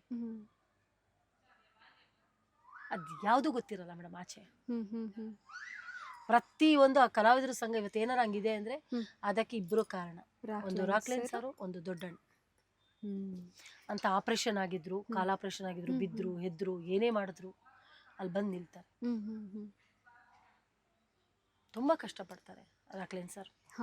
ದರ್ಶನ್ ಅವರು ಆಚೆ ಬಂದ ತಕ್ಷಣ ಈಗ CM ಆದ್ರು ಅಂತ ಅನ್ಕೊಳ್ಳಿ, ಯಾವ್ದಾದ್ರು ಒಂದು ವಿಷಯ ಚೇಂಜ್ ಮಾಡಬೇಕು ಅಂತ ಅಂದ್ರೆ ಯಾವ್ದು ಮಾಡಬಹುದು ಅಥವಾ ಮಾಡಬೇಕು? ಫಸ್ಟ್ ಹಾಸ್ಪಿಟಲ್ ಮಾಡ್ತಾರೆ ಮೇಡಮ್, ಖಂಡಿತ. ದರ್ಶನ್ ಸರ್ ಅಲ್ಲಿ ರೈತರಿಗೆ ಏನ್ ಸಹಾಯ? ರೈತರು ಮಾಡ್ತಾರೆ, ಫಸ್ಟ್ ಹಾಸ್ಪಿಟಲ್ ಮಾಡ್ತಾರೆ. ನನಗೆ ಗೊತ್ತಿರೋಂಗೆ ರೈತರಿಗೆ ಮಾಡ್ತಾರೆ. ರೈತರಿಗೆ ಏನೇನ್ ಬೇಕೋ ಅವ್ರಿಗೆ ಏನೇನ್ ವ್ಯವಸ್ಥೆ ಬೇಕೋ ಅದನ್ನ ಮಾಡ್ತಾರೆ. ಎಲ್ಲದಕ್ಕಿಂತ ಸ್ಕೂಲದ್ ಮಾಡ್ತಾರೆ. ಮೂರು ಅವ್ರ ನನಗ್ ಗೊತ್ತಿರೋ ಹಾಗೆ ಮೇಡಮ್, ಸ್ಕೂಲು, ರೈತರು, ಹಾಸ್ಪಿಟಲ್, ಈ ಮೂರಕ್ ಫಸ್ಟ್ ನಿಲ್ತಾರೆ ಮೇಡಮ್. ಆಮೇಲೆ ಇಂಡಸ್ಟ್ರಿಗೆ ಬರ್ಬೋದು. ಸತ್ಯ ಇದು. ಈ ಮೂರ್ ಬಿಟ್ಟು ಆಮೇಲೆ ಏನ್ ಬೇಕಾದ್ರೂ ಮಾಡ್ತಾರೆ. ಅಂದ್ರೆ ಜನರಿಗೋಸ್ಕರ ಅಂತಾನೆ ದೇವ್ರು ಸೃಷ್ಟಿ ಮಾಡಿರೋದವ್ರನ್ನ ಅಂತ ನೀವು ಅಂತಿದ್ದೀರಾ? ನಾನ್ ಖಂಡಿತ ಹೇಳ್ತೀನಿ ಮೇಡಮ್. ಯಾರೇನಿಲ್ಲಿ ಮೇಡಮ್, ಖುಷಿನೇ ನನಗೆ. ಯಾವ್ದೇ ಕಲಾವಿದ್ರು ನಿಂತರು ನನಗ್ ತುಂಬಾ ಖುಷಿನೇ. ಯಾಕಂದ್ರೆ ನನ್ ಮನೆ ಅದು, ನನ್ ಕುಟುಂಬ. ಬಟ್ ಈಗಿರೋ ಪರಿಸ್ಥಿತಿಯಲ್ಲಿ ದರ್ಶನ್ ಸರ್ ಬಂದೇ ಬರ್ತಾರೆ. ಈಗ ಬಂದ್ರೆ ನಿಲ್ಲಕ್ಕಾಗಲ್ಲ. ನೆಕ್ಸ್ಟ್ ಇಯರೇ ಬರ್ತಾರೆ, ನೆಕ್ಸ್ಟ್ ಇಯರೇ ನಿಲ್ತಾರೆ. ಸಿನಿಮಾ ಮಾಡ್ತಾರೋ ಮಾಡಲ್ಲ ಅಂತ ನನ್ನ ಅನ್ಸಿಕೆ ಮೇಡಮ್. ಬೇಕು ಅನ್ನೋದು ಇರುತ್ತೆ ಅಭಿಮಾನಿ. ಅವರು ನನಗ್ ಬೇಕಾಗಿ ಬಳಗ ಜಾಸ್ತಿ ಇದೆ ಅವ್ರಿಗೆ, ಬೇಕು ಅಂತ ಎಲ್ರು ಅಭಿಮಾನಿ. ಅದಕ್ಕಿಂತ ಹೆಚ್ಚಾಗಿ ಜನರಿಗೆ ಸೇವೆಗೆ ಬೇಕು ಮೇಡಮ್. ಇನ್ನ ಅಭಿಮಾನಿಗಳು ಜಾಸ್ತಿ ಆಗ್ತಾರೆ ಅವ್ರ ಸಿಎಂ ಏನಾದ್ರು ಆದ್ರೆ. ಕಡಿಮೆ ಅಂತೂ ಇಲ್ಲ. ನೀವ್ ಯಾವ್ದೇ ಮೂಲೆಗೆ ಹೋಗ್ಲಿ ಹೈಯೆಸ್ಟ್ ಅಭಿಮಾನಿ ಅವ್ರಿಗೆ ದರ್ಶನ್ ಅವ್ರಿಗೆ ಇರೋದು. ಎಲ್ರಿಗೂ ಇದೆ. ನಾನು ಎಲ್ಲಾರ ಜೊತೆ ಕೆಲಸ ಮಾಡಿದೀನಿ, ಭೇದ ಭಾವ ಇಲ್ಲ ಇಲ್ಲಿ. ಬಟ್ ಅವ್ರಿಗೆ ಏನಂದ್ರೆ ಇವಾಗ ನೋಡಿ ಮೇಡಮ್, ಅವ್ರು ಎಲ್ಲದಕ್ಕೂ ಸರಿ. ಯಾಕೆ ಅವರು ಸಿಎಂ ಆಗ್ಬೇಕು ಅಂತಂದ್ರೆ ಅದಕ್ಕೆ ಕಾರಣಗಳಿದೆ. ಯಾಕೆ? ಲೋಕಲ್ ಇಂದ ಬಂದಿರೋರು. ಹೌದು, ಕಷ್ಟನೆಲ್ಲ ನೋಡಿ ಬಂದಿರೋದು. ಫುಟ್ಪಾತ್ ಅಲ್ಲಿ ಕುತ್ಕೊಳ್ಳೋಕ್ಕೂ ರೆಡಿ. ಅವರು ಕುತ್ಕೊಳ್ಬೇಕಾದ್ರೆ ಚೇರನ್ನ ಒದ್ದು ತಳ್ತಿದ್ರಂತೆ ಅವಾಗ ದರ್ಶನ್ ಅವ್ರು ಹೇಳ್ಕೊಂಡಿರೋದು.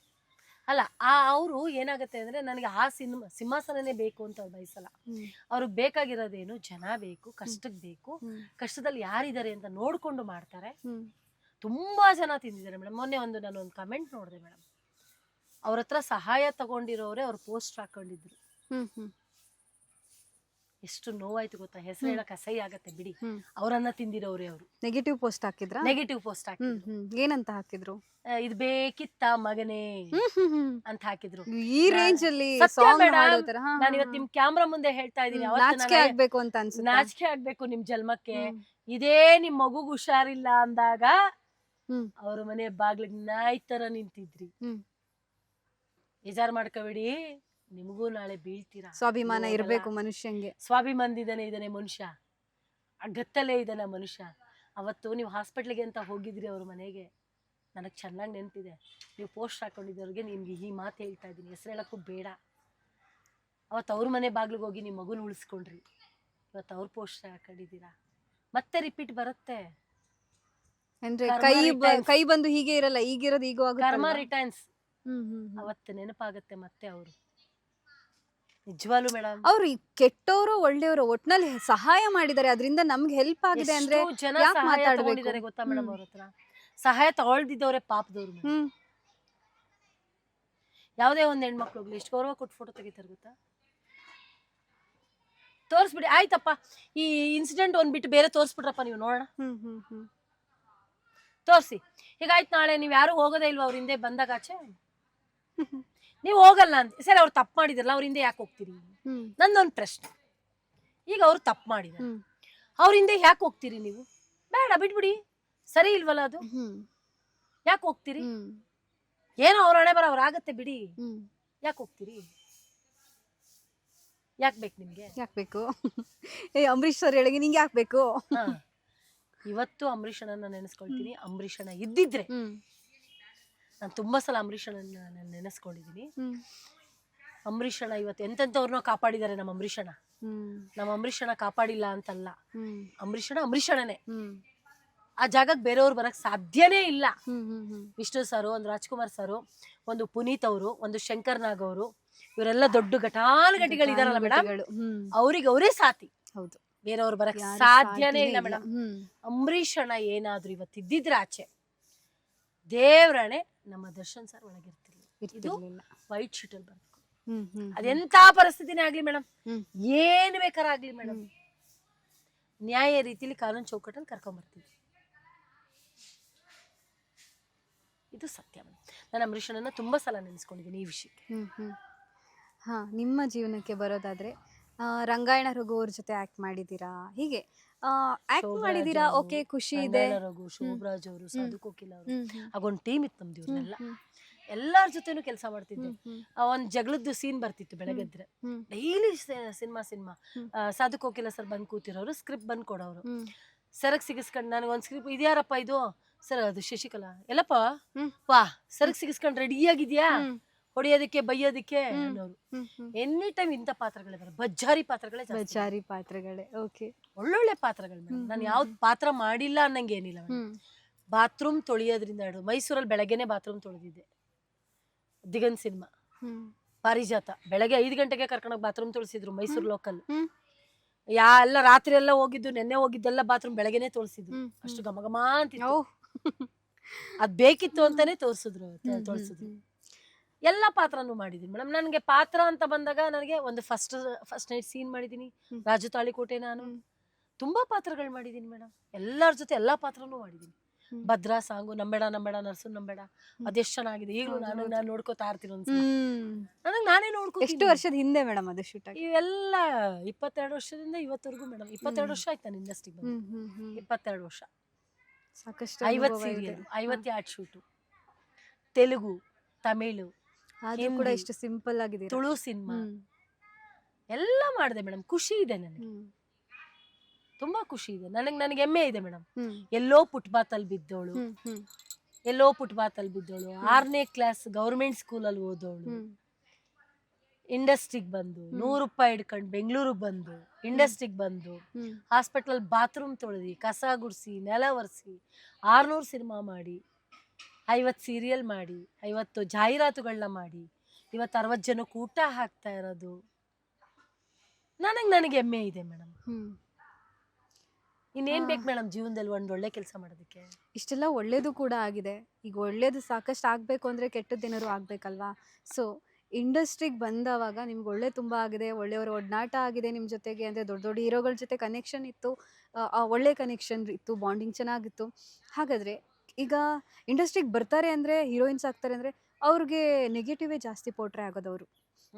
ಹೀರೋಯಿನ್ ಆಗಬೇಕಂದ್ರೆ ಸುಮ್ಮನೆ ಅಲ್ಲ, ಆ ಥರ ತ್ಯಾಗ ಮಾಡಬೇಕು, ಈ ಥರ ತ್ಯಾಗ ಮಾಡಬೇಕು, ಏನೇನೋ ಕೇಳ್ತಾರೆ, ಆ ರೀತಿ ಈ ರೀತಿ ಅಂತಾರೆ. ಸೊ ನಿಮ್ಗೆ ಆ ಥರ ಏನಾದರೂ ಕಹಿ ಅನುಭವ ಚಿತ್ರರಂಗದಲ್ಲಿ? ನನಗೆ ಇಂಡಸ್ಟ್ರಿಲಿ ಆಗೇ ಇಲ್ಲ ಮೇಡಮ್, ಹೊರಗಡೆ ಆಗಿದೆ ಆ ಅನುಭವ. 100 ರೂಪಾಯಿ ಕೊಟ್ರೆ ಬರ್ತೀಯ ಅನ್ನೋ ಬೇವರ್ಸಿ ಪ್ರಪಂಚ ಇದು. ಅದೇ ನಂಗೆ ಗೊತ್ತಿದೆ. 100 ರೂಪಾಯಿ ಕೊಟ್ರೆ ಬರ್ತೀಯ ಅನ್ನೋ ಬೇವರ್ಸಿ ಪ್ರಪಂಚ. ನನ್ನ ಕಷ್ಟ ನಿಮ್ಮ ಹತ್ರ ಬಂದು 100 ರೂಪಾಯಿ ಕೇಳಿದ್ರೆ 100 ರೂಪಾಯಿ ಕೊಡ್ತೀನಿ, ನನಗೇನು ಅನ್ನೋ ಬೇವರ್ಸಿ ಪ್ರಪಂಚದಲ್ಲಿ ಬದುಕಿರೋಳು ಹೊರಗಡೆ. ಬಟ್ ನನ್ನ ಇಂಡಸ್ಟ್ರಿಯಲ್ಲಿ ನನಗೆ ಪ್ರತಿಯೊಬ್ಬರು ನನಗೆ ಒಳ್ಳೆ ರೀತಿಲೇ ಟ್ರೀಟ್ ಮಾಡಿದ್ದಾರೆ, ನನ್ನ ಒಳ್ಳೆ ರೀತಿಲಿ ತಗೊಂಡಿದ್ದಾರೆ. ಒಂದು ಮ್ಯಾನೇಜರ್ ಆಗಿರ್ಬೋದು, ಡೈರೆಕ್ಟ್ರು, ಕಾಸ್ಟ್ಯೂಮರು, ಎಲ್ಲ ಪ್ರತಿ ಇಂಡಸ್ಟ್ರಿನೇ ನನಗೆ ಊಟ ಕೊಟ್ಟಿದೆ, ಬದುಕು ಕೊಟ್ಟಿದೆ ನನ್ನ ಇಂಡಸ್ಟ್ರಿ. ನಾನು ಯಾರು ಅಂತ ಗುರುತಿಸ್ಕೊಳ್ಳೋದಕ್ಕೆ ಒಂದು ಜಾಗ ಕೊಟ್ಟಿದೆ. 600 ಜನ ಅನ್ನದಾತರಿಗೆ ನಾನು ಇಲ್ಲಿಂದ ಸಾಷ್ಟಾಂಗ ನಮಸ್ಕಾರ. ಯಾಕಂದ್ರೆ ಅವ್ರು ಕೊಟ್ಟಿರೋ 1 ರೂಪಾಯಿ, ಅವ್ರು ಕೊಟ್ಟಿರೋ 1 ಭಿಕ್ಷೆಯನ್ನು ನಾನು ಇವತ್ತು ಕುಟುಂಬ ನಡೆದಿದೆ, ಮನೆ ಕಟ್ಟಿದ್ದೀನಿ, ಮಗನಿಗೆ ಮದುವೆ ಮಾಡಿದ್ದೀನಿ, ನನ್ನ ಬದುಕು ಕಟ್ಕೊಂಡೆ, ನನ್ನ ಜೀವನ ಕಟ್ಕೊಂಡೆ, ಇರೋಕ್ಕೊಂದು ಮನೆ ಮಾಡ್ಕೊಂಡೆ, ಬೀದಿಲಿದ್ದವಳು ಒಳಗೆ ಬಂದೆ. ಇದು ನಾನು ಈಗಲೂ ಹೇಳ್ತಾ ಇದ್ದೀನಿ, ದೇವ್ರು ನಿಮ್ಮ ಜೊತೆ ಇದ್ದಾನೆ, ಖಂಡಿತ ಇದ್ದಾನೆ. ಮತ್ತು ಅಷ್ಟೇ ಡೈರೆಕ್ಟ್ರು ನನ್ನ ತಿದ್ದಿ ತೀಡಿದ್ದಾರೆ, ಅವ್ರಿಗೂ ನನ್ನ ಕಡೆಯಿಂದ ತುಂಬ ಹೃದಯದ ಧನ್ಯವಾದಗಳು. ಪಾತ್ರನೇ ಬರ್ದೆ, ಹೇಳಕ್ಕೆ ಬರ್ದೆ ಡೈಲಾಗು. ಬಟ್ ಇನ್ನು ಕೆಲವು ಕಡೆ ಡೈಲಾಗ್ ಕೇಳಿದ್ರೆ ಅಯ್ಯೋ ಟೇಕ್ ಒಂದು ತಗೋತೀರಾ, ನಿಮಗೆ ಯಾಕೆ ಅಂತಿದ್ರು. ತಗೋತಿದ್ದೆ ಮೇಡಮ್, 1 ಅಲ್ಲ 3-4 ತರ ತಗೋತಿದ್ದೆ. ನೀವು ಆಕ್ಟಿಂಗ್ ಫೀಲ್ಡ್ ಇಂದ ಬಂದವರಲ್ವಲ್ಲ, ಏನು ಗೊತ್ತಿಲ್ಲ, ಝೀರೋ ಇಂದ ಶುರು ಮಾಡಿದವರು. ಮೇಡಮ್ ನೀವು ಹೇಳಿದ್ರಿ ಒಂದ್ ಪದ, ಆಕ್ಟಿಂಗ್ ಇದ್ರಲ್ಲಿ ಬಂದವರಲ್ಲ. ನನ್ನ ಮೈಯಲ್ಲಿ ಹರಿತಾ ಇದ್ದಿದ್ದು ಆಕ್ಟಿಂಗಿಗಿಂತ ನೋವು, ಬದುಕಬೇಕು, ಹಸಿವು, ಜೀವನ ಕಟ್ಕೋಬೇಕು. ನನ್ನ ಹಸಿವು ಇಲ್ಲಿವರೆಗೂ ನಿಲ್ಲಿಸ್ತು. ಹಸಿವು ಅಷ್ಟೊಂದು ಕಷ್ಟ, ಏನ್ ಬೇಕಾದ್ರೆ ಮಾಡ್ಸತ್ತೆ ಮೇಡಮ್. ಕೆಟ್ಟದಕ್ಕೂ ತಳ್ಳತ್ತೆ, ಒಳ್ಳೇದಕ್ಕೂ ತಳ್ಳತ್ತೆ. ಬಟ್ ಯಾವ ಹೆಣ್ಣು ಕೆಟ್ಟದ್ದು ಬೇಕು ಅಂತ ಬಯಸಲ್ಲ, ಯಾವ ತಾಯಿನೂ ಕೆಟ್ಟ ಜಾಗಕ್ಕೆ ಹೋಗಲ್ಲ. ಸಮಯ, ಸಂದರ್ಭ, ಪರಿಸ್ಥಿತಿ. ಬಟ್ ಅವಳ ಆತ್ಮಸಾಕ್ಷಿಗಳು ಕರೆಕ್ಟ್ ಆಗಿರ್ತಾಳೆ, ಅವಳೇ ಪವಿತ್ರ. ಎಷ್ಟೋ ಜನ ಕೆಟ್ಟ ಪದಗಳನ್ನ ಬಳಸ್ತಾರೆ ಹೆಣ್ಣನ್ನ.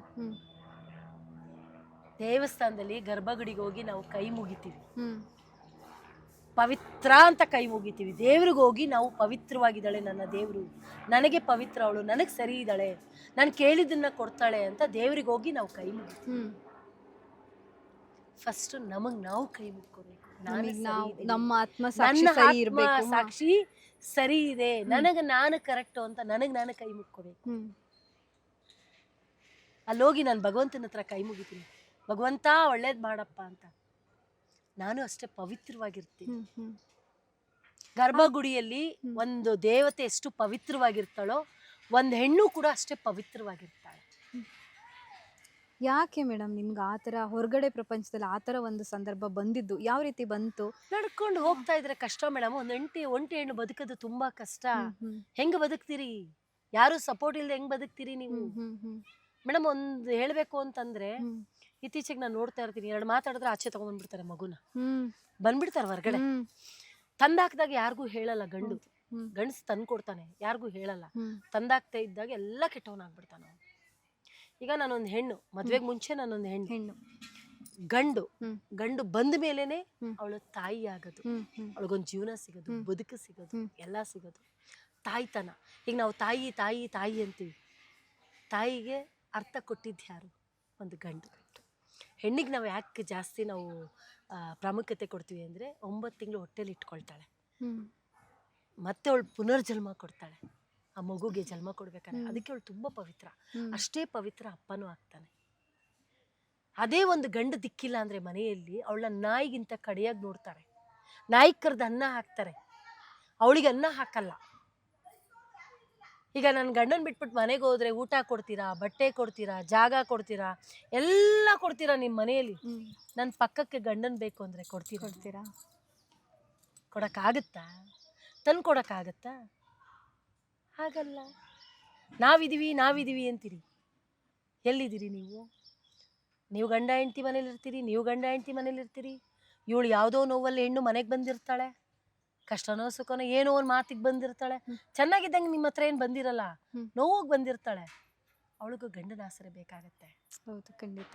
ಅವಳು ಇಲ್ಲ ಗಂಡನ ಆಸರೆ ಅಂದರೆ ಅವಳ ನೋಡೋ ರೀತಿನೇ ಬೇರೆ. ಗಂಡನ ಬಿಟ್ಟು ಬಂದವಳೆ ಅಂತಾರೆ.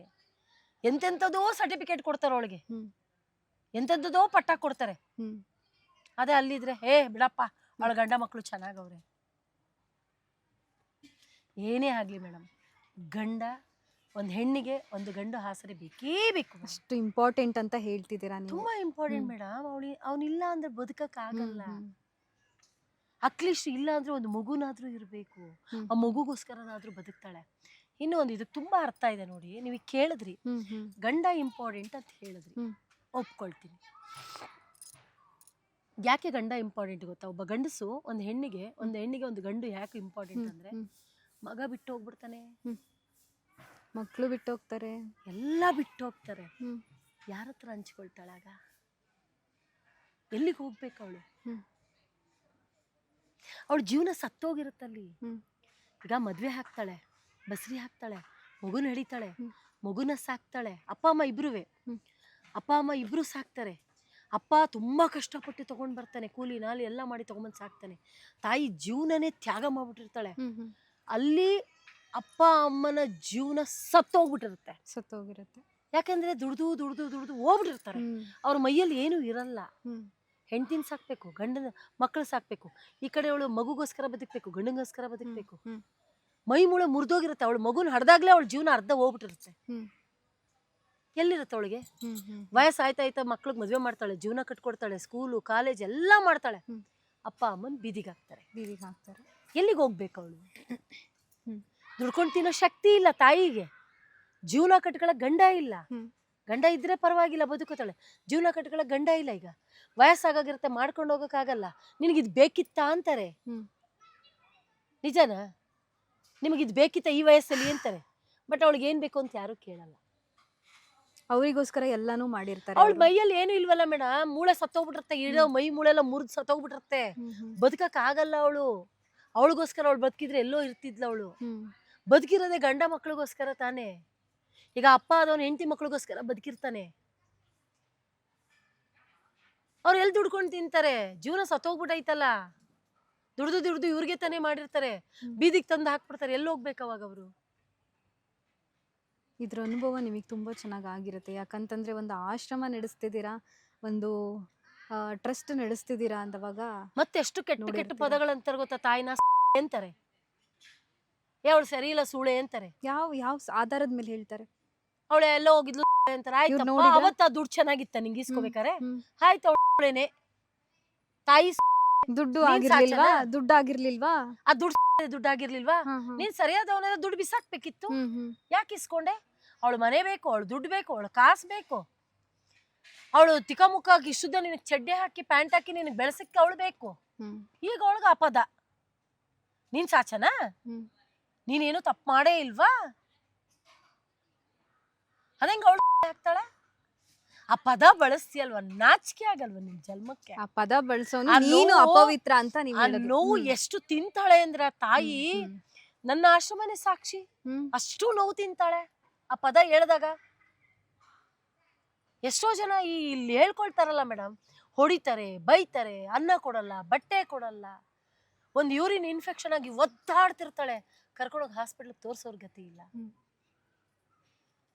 ನಿನಗೆ ತೋರ್ಸಕ್ ಯೋಗ್ಯತೆ ಇಲ್ದಿದ್ರು ಪಟ್ಟ ಮಾತ್ರ ನೀಟಾಗಿ ಕೊಡ್ತೀರಾ ತಾಯ್ದಿರಿಗೆ, ತಂದೆಗೂ ಕೊಡ್ತೀರಾ, ತಾಯಿಗೂ ಕೊಡ್ತೀರಾ, ಒಳ್ಳೊಳ್ಳೆ ಹೆಸರುಗಳನ್ನು ಕೊಡ್ತೀರಾ. ತುಂಬಾ ಹೆಸರುಗಳು ಕೊಡ್ತಾರೆ ಮೇಡಮ್ ಮಕ್ಕಳು, ತುಂಬಾ ಎಂತೆಂತ ಹೆಸರು ಅಂದ್ರೆ ನೆಕ್ಸ್ಟ್ ಅದೇ ಬರ್ತವೆ ಮುಂದಿನ ಜೀವನಕ್ಕೆಲ್ಲ, ಪ್ರಪಂಚಕ್ಕೆ.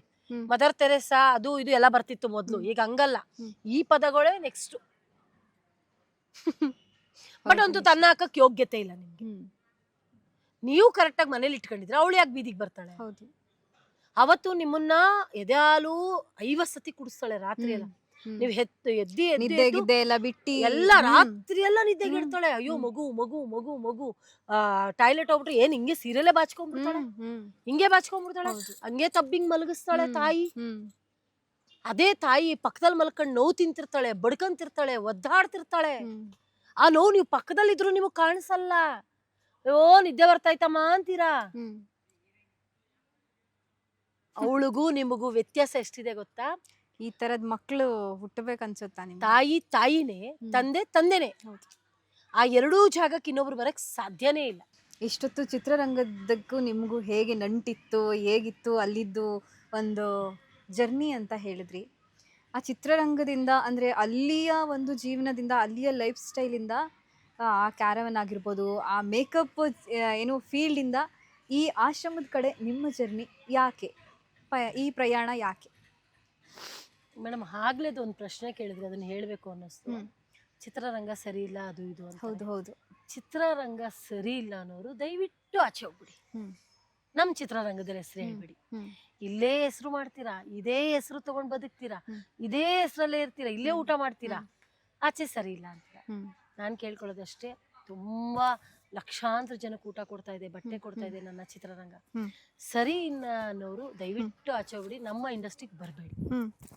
ಎಲ್ಲಿ ಸರಿ ಇದೆಯೋ ಧಾರಾಳವಾಗಿ ಅಲ್ಲೇ ಇದ್ಬಿಡಿ, ಧಾರಾಳವಾಗಿ ಅಲ್ಲೇ ಇರಿ. ಇಲ್ಲಿ ದುಡ್ಡು, ಇಲ್ಲಿ ಹೆಸರು ಎಲ್ಲ ಇಲ್ಲಿದ್ ಬೇಕು, ಸರಿ ಇಲ್ಲ ಅಂತ ನಿಂತ್ಕೊಂಡು ಹೇಳ್ತೀವಿ. ಸರಿ ಇಲ್ಲ ಅಂದ್ಮೇಲೆ ಯಾಕೆ ಬರ್ತೀರಿ? ನಿಮ್ಗೆ ಇಷ್ಟ ಇಲ್ಲ, ನೀವು ಕರೆಕ್ಟ್ ಆಗಿದ್ರೆ, ನೀವು ಸರಿ ಇದ್ರೆ ಸರಿ ಇರುತ್ತೆ. ನಿಮಗೆ ಇಷ್ಟ ಇಲ್ಲ ಅಂದ್ರೆ ಧಾರಾಳವಾಗಿ ಆಚೆ ಹೋಗಿ, ಬೇರೆ ಕೆಲಸಗಳು ಬೇಕಾದಷ್ಟಿದೆ, ಅಲ್ಲೂ ಒಳ್ಳೆ ಹೆಸರು ತಗೊಂಡು ಜೀವನ ಮಾಡಿ ಬದುಕಿ. ಆಗತ್ತಾ ಬದುಕಕ್ಕೆ? ಸೊಪ್ಪು ಮಾರಕ್ಕಾಗತ್ತಾ? ಗಾರ್ಮೆಂಟ್ಸ್ಗೆ ಹೋಗಕ್ಕಾಗತ್ತಾ? ಹೆಸರು ಬರುತ್ತಾ? ಹಾಸ್ಪಿಟ್ಲಿಗೆ ಹೋಗಿ ಕೆಲಸ ಮಾಡಕ್ಕಾಗತ್ತಾ? ಹೋಗ್ಬಿಡಿ ನೋಡೋಣ, ಅಲ್ಲಿ ಕ್ಯಾರವನ್ ಕೊಡ್ತಾರೇನೋ ನಿಮ್ಗೆ, ಹೋಗಿ ಅಲ್ಲೇ ಮಾಡಿ. ಚಿತ್ರರಂಗ ಸರಿ ಇಲ್ಲ ಅಂತ ಯಾಕೆ ಹೇಳ್ತೀರಿ? ನಾನು ದಯವಿಟ್ಟು ಈಗಲೂ ಹೇಳ್ತೀನಿ, ಚಿತ್ರರಂಗ ಸರಿ ಇಲ್ಲ ಅಂದ್ರೆ ಆಚೆ ಹೋಗ್ಬೋದು. ಇನ್ನು ಬೇಕಾದಷ್ಟು ಕುಟುಂಬ ಬದುಕ್ತಾ ಇದೆ, ಜೀವನ ಕಟ್ಕೋತಾ ಇದೆ, ಅವ್ರಿಗೆ ಅದನ್ನ ಹೇಳಕ್ ಇಷ್ಟಪಡ್ತೀನಿ ಮೇಡಮ್. ನಿಮ್ಮ ಜರ್ನಿ ಈ ಕಡೆ ಹೇಗೆ, ಅಂದ್ರೆ ಆಶ್ರಮದ ಕಡೆ ಹೇಗೆ, ಅಲ್ಲಿಂದ ಸಿನಿಮಾ ರಂಗದಿಂದ? ನನಗೆ ಅಪ್ಪು ಸರ್ ತೀರ್ಕೊಂಡ್ರು ಮೇಡಮ್. ಹೌದು, ಅಪ್ಪು ಸರ್ ತೀರ್ಕೊಂಡ ತಕ್ಷಣ ನನಗೆ ವಿಷಯ ಬಂದ ತಕ್ಷಣ ಓಡೋದೆ ಹಾಸ್ಪಿಟ್ಲಿಗೆ. ಜನ ಜನ ಜನ ಜನ ಜಾತ್ರೆ. ಒಂದು ಜೂನಿಯರ್ NTR ಅಲ್ಲಿಂದ ಇಲ್ಲಿಗೆ ಬರೋದಕ್ಕೆ ಅವತ್ತು ಯಶ್ ಅವರು, ಯಾಕಂದ್ರೆ ವಿಡಿಯೋ ನೋಡ್ತಾರೆ ಎಲ್ಲರೂ, ಎಸ್ ಸರ್, ರಾಕ್ಲೇನ್ ಸರ್,